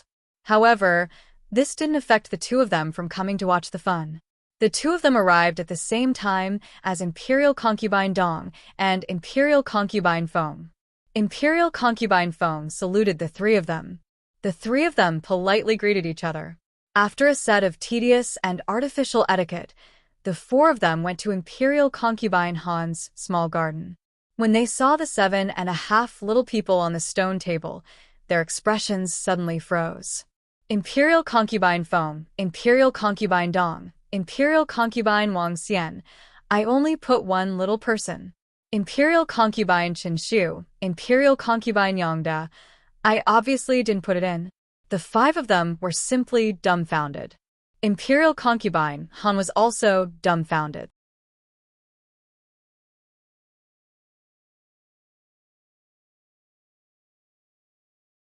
Imperial concubine Wang Xian, are you crazy? Do you need so many little people to frame me? Also, how did you put them in?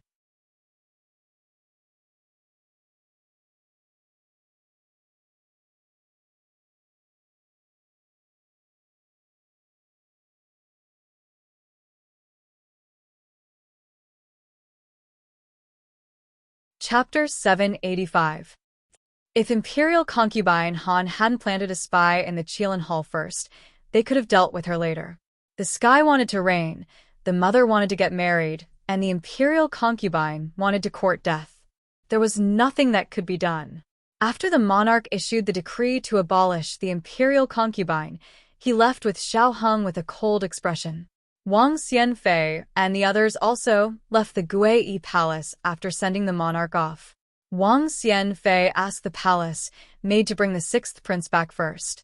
When a noble lady fell, it meant that the position of Gui Fei was empty. The other imperial concubines did not need to be promoted to Gui Fei, but Feng Zhaoyi's position made her very eager to enter Guiyi palace. But today, Feng Zhaoyi was not in the mood to think about conferring the title of imperial concubine. Her mind was filled with those little people. She couldn't figure out why there were so many of them. Also, how could it be so coincidental that imperial concubine Han's letter of usurping the throne was also dug out as soon as the little one was discovered? Everything was too coincidental. Don't you guys feel that there's something strange about what happened today? Just as Feng Zhaoyi was puzzled, imperial concubine Dong opened her mouth. In the imperial harem, the empress was the most respected. Below her were the imperial noble consorts, the noble, virtuous, and virtuous consorts. However, consort Dong was originally a second-rank consort. Because the positions of the four consorts had been filled, the monarch made an exception and granted her the title of Consort Chen, which was also a first-rank consort. Consort Dong voiced out the doubts in their hearts. Only the 5 imperial concubines who had an alliance with Shangguan would have this feeling. The rest of the imperial concubines didn't know the cause and effect. They just thought that imperial concubine Han really did something like stabbing a villain and writing an imperial edict. Chen Fei, do you feel that something is strange? Wang Xianfei asked. Unrelated people wouldn't find it strange. Only the person who framed imperial concubine Han with the little one would think that the imperial edict and letter were also framing. It was as if this was originally a perfect plan, and burying a villain in imperial concubine Han's palace was just one of the moves. Consort Wang Xian was testing consort Dong. How could consort Dong Chen not want to test the other consorts? Don't you think there are too many villains? She asked. Then how many do you think it should be? Chen Shufei asked. None of them were fools.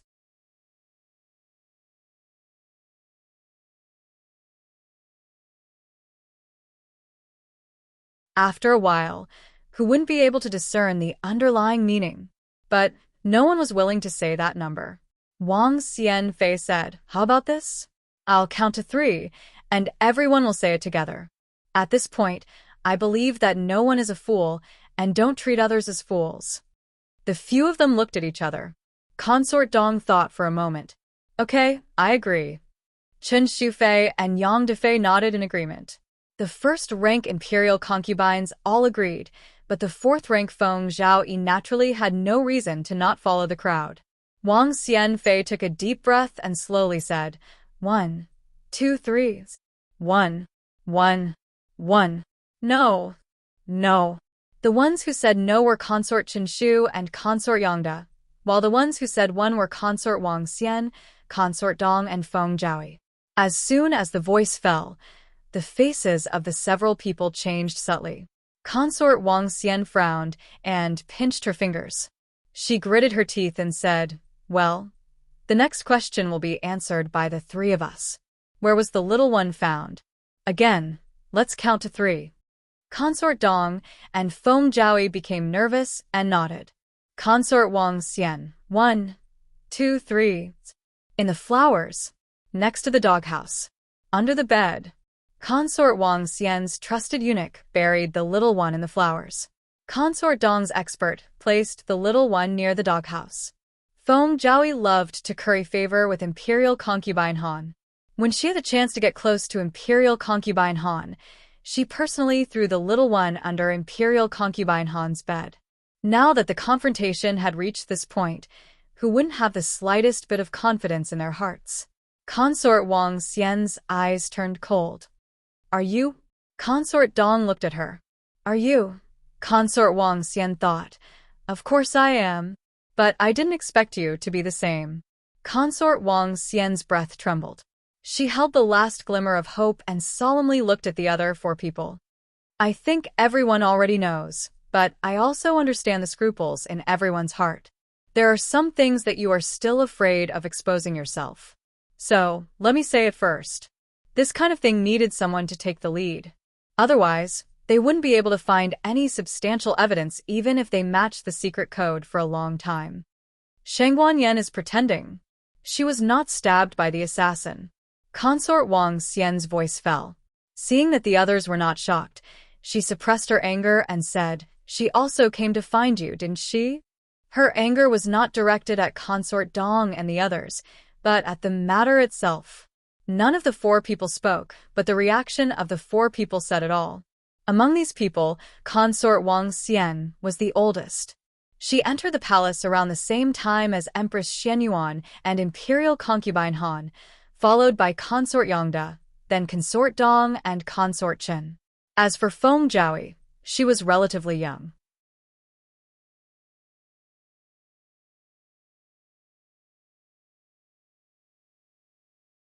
She just turned 30 this year. Age and seniority destined Consort Wang Xian to be the leader of these people. Consort Wang Xian had never suffered such a great humiliation in her life. She didn't lose to Imperial Concubine Han because she didn't have a son. This was her biggest weakness. Otherwise, how could Imperial Concubine Han be in charge of the 6 palaces? Consort Wang Xian's eyes once again swept to the 4 people and angrily said, don't pretend to be mute one by one. It's useless. That hateful Shangguan Yan. Consort Dong finally couldn't bear the shame in her heart. She gritted her teeth and pinched off a flower that was blooming next to her. After Consort Dong broke her silence, Consort Chen also stomped her feet in anger. Shameless. Shameless. I knew she didn't have good intentions. This was after the horse's back. Why didn't they notice it at the time? Wasn't the temptation of the Empress position too great that it made them dizzy?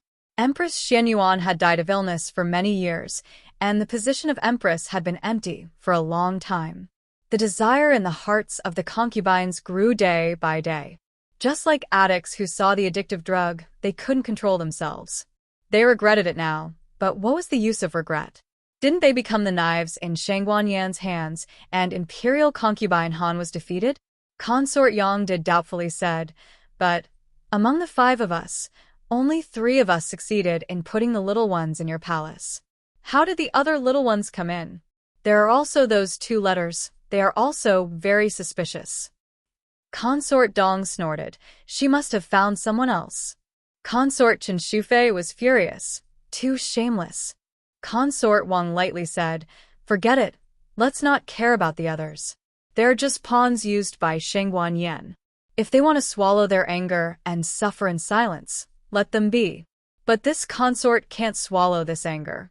I don't know what sisters think. Consort Dong asked, what is sister consort Xian going to do?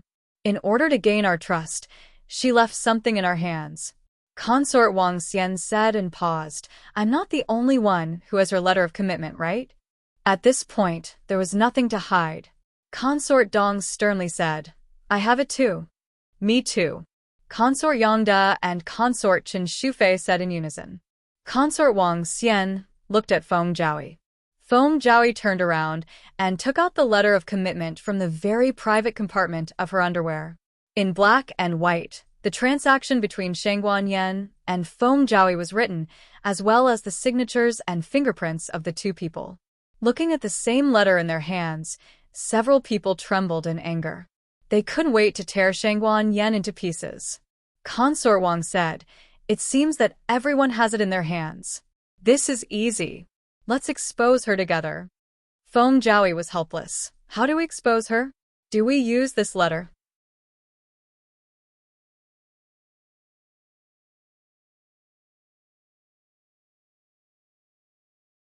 But we also have our own signatures on the agreement. Who said we're going to use this? Don't you remember that her injury was fake? As long as we take His Majesty to check the injury, her crime of deceiving the Emperor will be confirmed.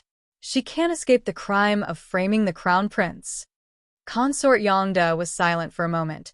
But in this way, won't the Crown Prince be restored? Consort Wang Xian didn't have a son. Anyway, she can't compete for that position. But she has a prince. She doesn't want to see the Crown Prince make a comeback. Consort Dong and Consort Chen also have the same idea. Consort Wang Xian stared at several people with resentment. What Crown Prince's throne? Han Shi just committed the crime of rebellion. Her mother's debt must be paid by her son. How can the Crown Prince make a comeback in such a short time? Today, we've been busy for a long time. I think everyone is tired. Let's go back and rest. Tomorrow morning, we'll go to see His Majesty and ask him to visit the third princess. When we arrive at the State Preceptor Hall, we'll act according to the circumstances. Several people returned to the palace. Lu Mama followed Consort Wang Xian and whispered, Nyang Nyang, are you really going to expose the third princess? How is that possible? Consort Wang Xian lightly said, this consort was just testing them to see if Shangguan Yan also made a deal with them. Lu Mama wondered, then why do you want us to see His Majesty tomorrow morning? Consort Wang Xian sneered, that's just a delaying tactic. You go and prepare, this consort will go out of the palace. Lu Mama was surprised. Nyang Nyang, Consort Wang Xian sternly said, this matter must be done by this consort herself.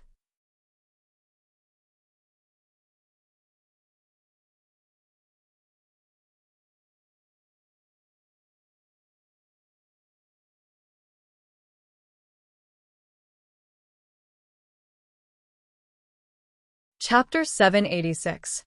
There are all kinds of novels that can't be found on the internet. The Imperial Preceptor's Hall was brightly lit. Imperial concubine Han had fallen, so there was no need to keep the spy. Gu Jiao asked him to break something casually and then asked someone to send him back to the palace. Regardless of whether Zhang Dequan doubted him or not, he would not use such a careless eunuch who was sent back to the palace. The old chancellor was asking Xiao Heng about the situation of the top 10 aristocratic families. Empress Dowager Zhuang was holding the jar and eating today's candied fruit very carefully. Gu Jiao got up and said, I'm going to cook. There is a chef in the Imperial Preceptor's Hall, but she wanted to cook a hometown dish for her family. Empress Dowager Zhuang said angrily, come back. Who wants to eat the food you cook? It was so hot to go into the kitchen on a hot day. Gu Jiao said, but didn't you say you wanted to eat Zhao state dishes at noon? I just said it casually. Empress Dowager Zhuang glared at the old chancellor. You go. The old chancellor didn't want to go. There is a chef in the Imperial Preceptor's Hall. Why are you? I'll go. Xiao Heng said. He also knew how to cook Zhao state dishes. The old chancellor was shocked. He waved his hand and stood up. You can't go. I'll cook. Xiao Heng. In order not to eat his disciples' dark cuisine, the old chancellor went to the kitchen to cook under the hot weather. Little Commandery Princess went back to the palace. Little Jing Kong was led by Gu Qingfeng to buy sugar-coated haws on the street. Only Gu Jiao, Empress Dowager Zhuang, and Xiao Heng were left in the room. Gu Jiao hummed and said, "Great Aunt, after what happened in Han Shi's palace today, the fact that the third princess has a bunch of imperial mothers should have been exposed. What will they do?" In fact, if there were only her and Xiao Heng, they would also think about it. But with Grandaunt and son-in-law here, they could slack off. Empress Dowager Zhuang said calmly, "They will come." Speak of the devil.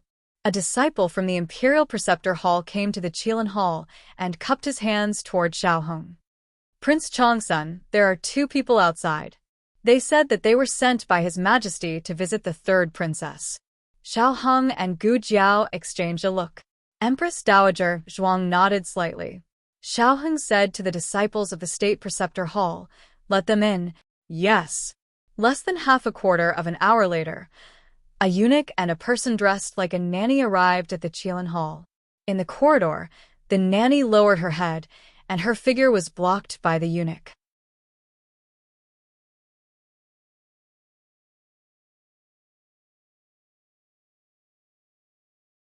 The eunuch looked at the little palace maid guarding Shangguan Yan's door and said with a pleasant expression, "We are here to deliver clothes to third princess. Is His Highness Zhongsun not here?" The little maid said, "His Highness just went to the toilet." This was perfect. He did not have to find an excuse to send His Highness Zhongsun away.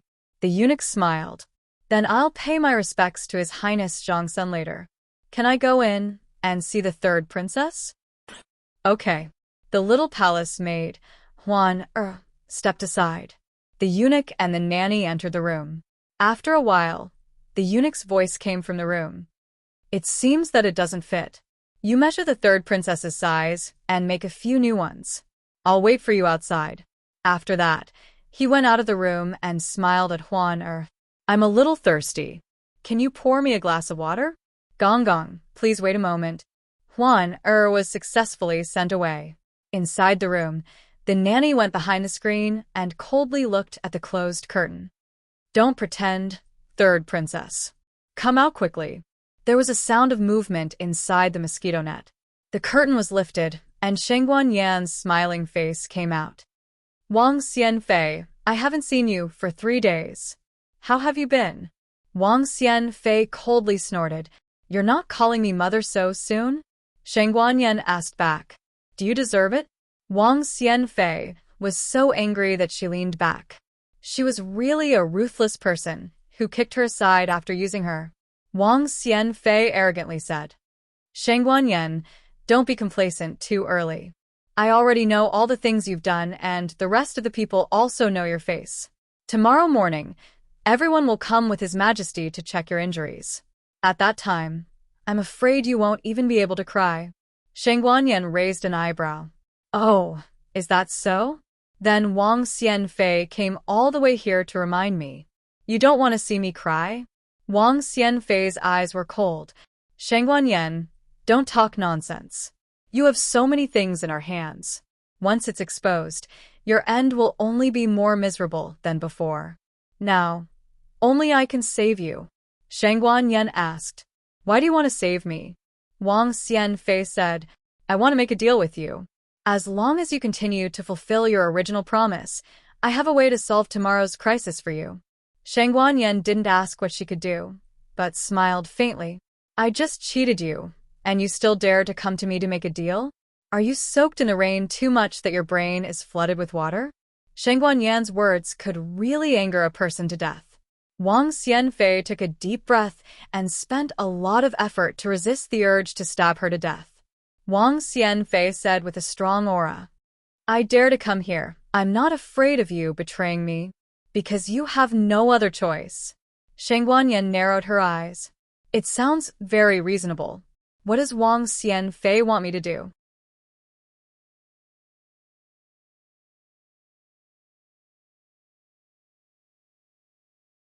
Seeing that Shangguan Yan was still reasonable, Wang Xianfei's expression became slightly better.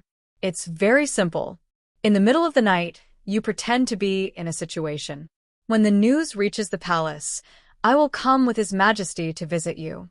At that time, you just need to open your eyes, take my hand, and call me Imperial Mother. Shang Guanyan looked at her strangely. You want me to pretend to be crazy? Wang Xianfei coldly snorted.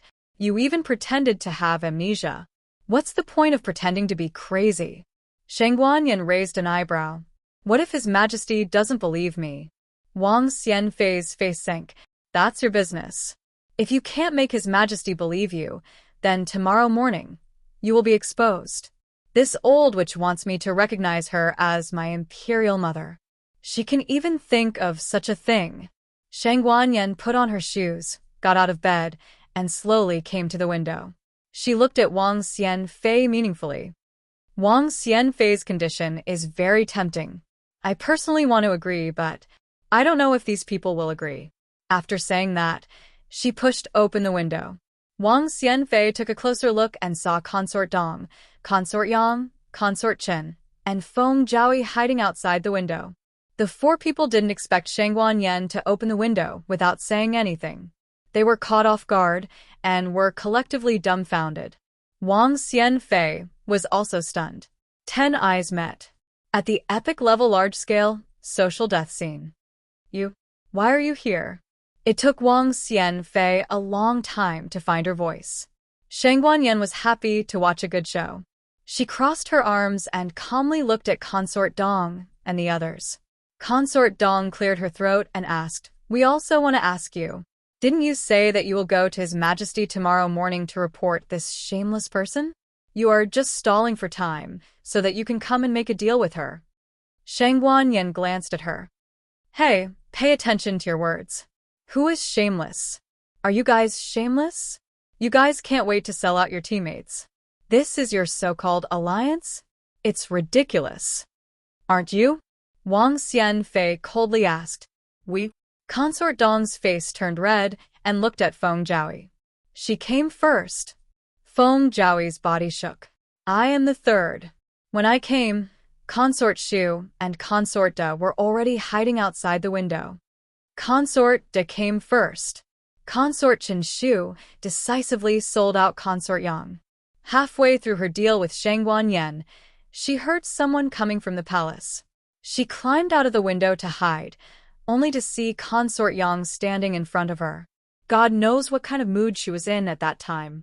Then, Feng Zhaoyi came. When Feng Zhaoyi climbed out of the window, Shi experienced a wave of shock. Then came Consort Dong and Consort Wang. Consort Wang's whole body was not good. She was so angry that she could see stars.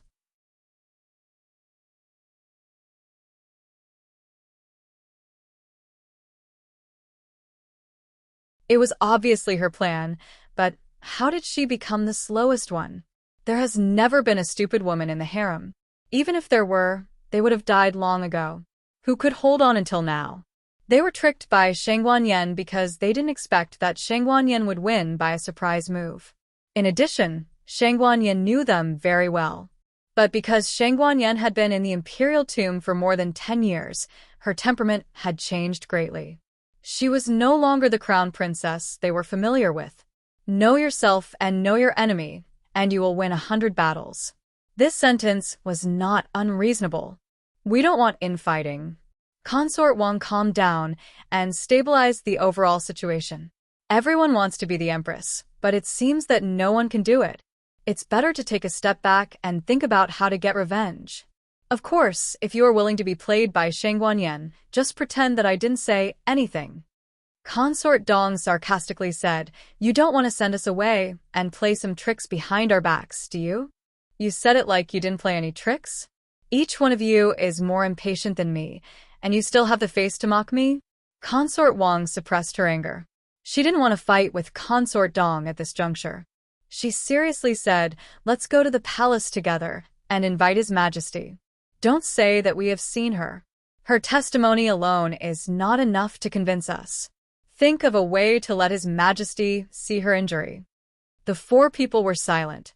At this point, they certainly understood that the deal with Shang Guanyan would not work. They were the 5 dignified imperial concubines, but they were played by a junior. They really couldn't swallow this. Good, I agree. Consort Chen Shufei was the first to express her opinion. I also agree. Immediately after, Feng Jiaoyi and Consort Yangda also expressed their opinion. Consort Dong impatiently frowned. You all agreed. What else can I do? All right, let's go back to the palace. Shangguan Yan slowly said, Are you sure you want to leave like this? Consort Wang warned, Shangguan Yan, don't even think about doing anything to us here. Our people are not to be trifled with. If we really go to His Majesty, we can just say that we were worried about you and secretly went out of the palace to visit you. You won't get any benefits. Shangguan Yan took out a stack of paper from her wide sleeve and patted it on her palm, saying, It seems that you don't care about this. The several people subconsciously turned their heads and looked at the paper in her hand. Shangguan Yan was afraid that they couldn't see it clearly, so she specially showed them one. The several people's pupils shrank. Consort Dong was stunned.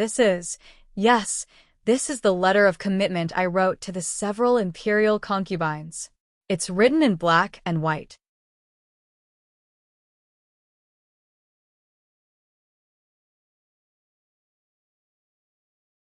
If you help me overthrow Imperial Concubine Han, I will help you ascend to the position of the Empress. Consort Feng hurriedly took out the letter that she carried with her. Don't look at it. The one in your hand is fake. The one in my hand is the real one. If you don't believe me, you can compare the fingerprint on it. Consort Feng looked at the guide. She pressed on it. She pressed it with her right thumb. Her right thumb had a dough pattern, commonly known as a snail. But on this piece of paper, the fingerprint that should belong to her was a dustpan. It was indeed different.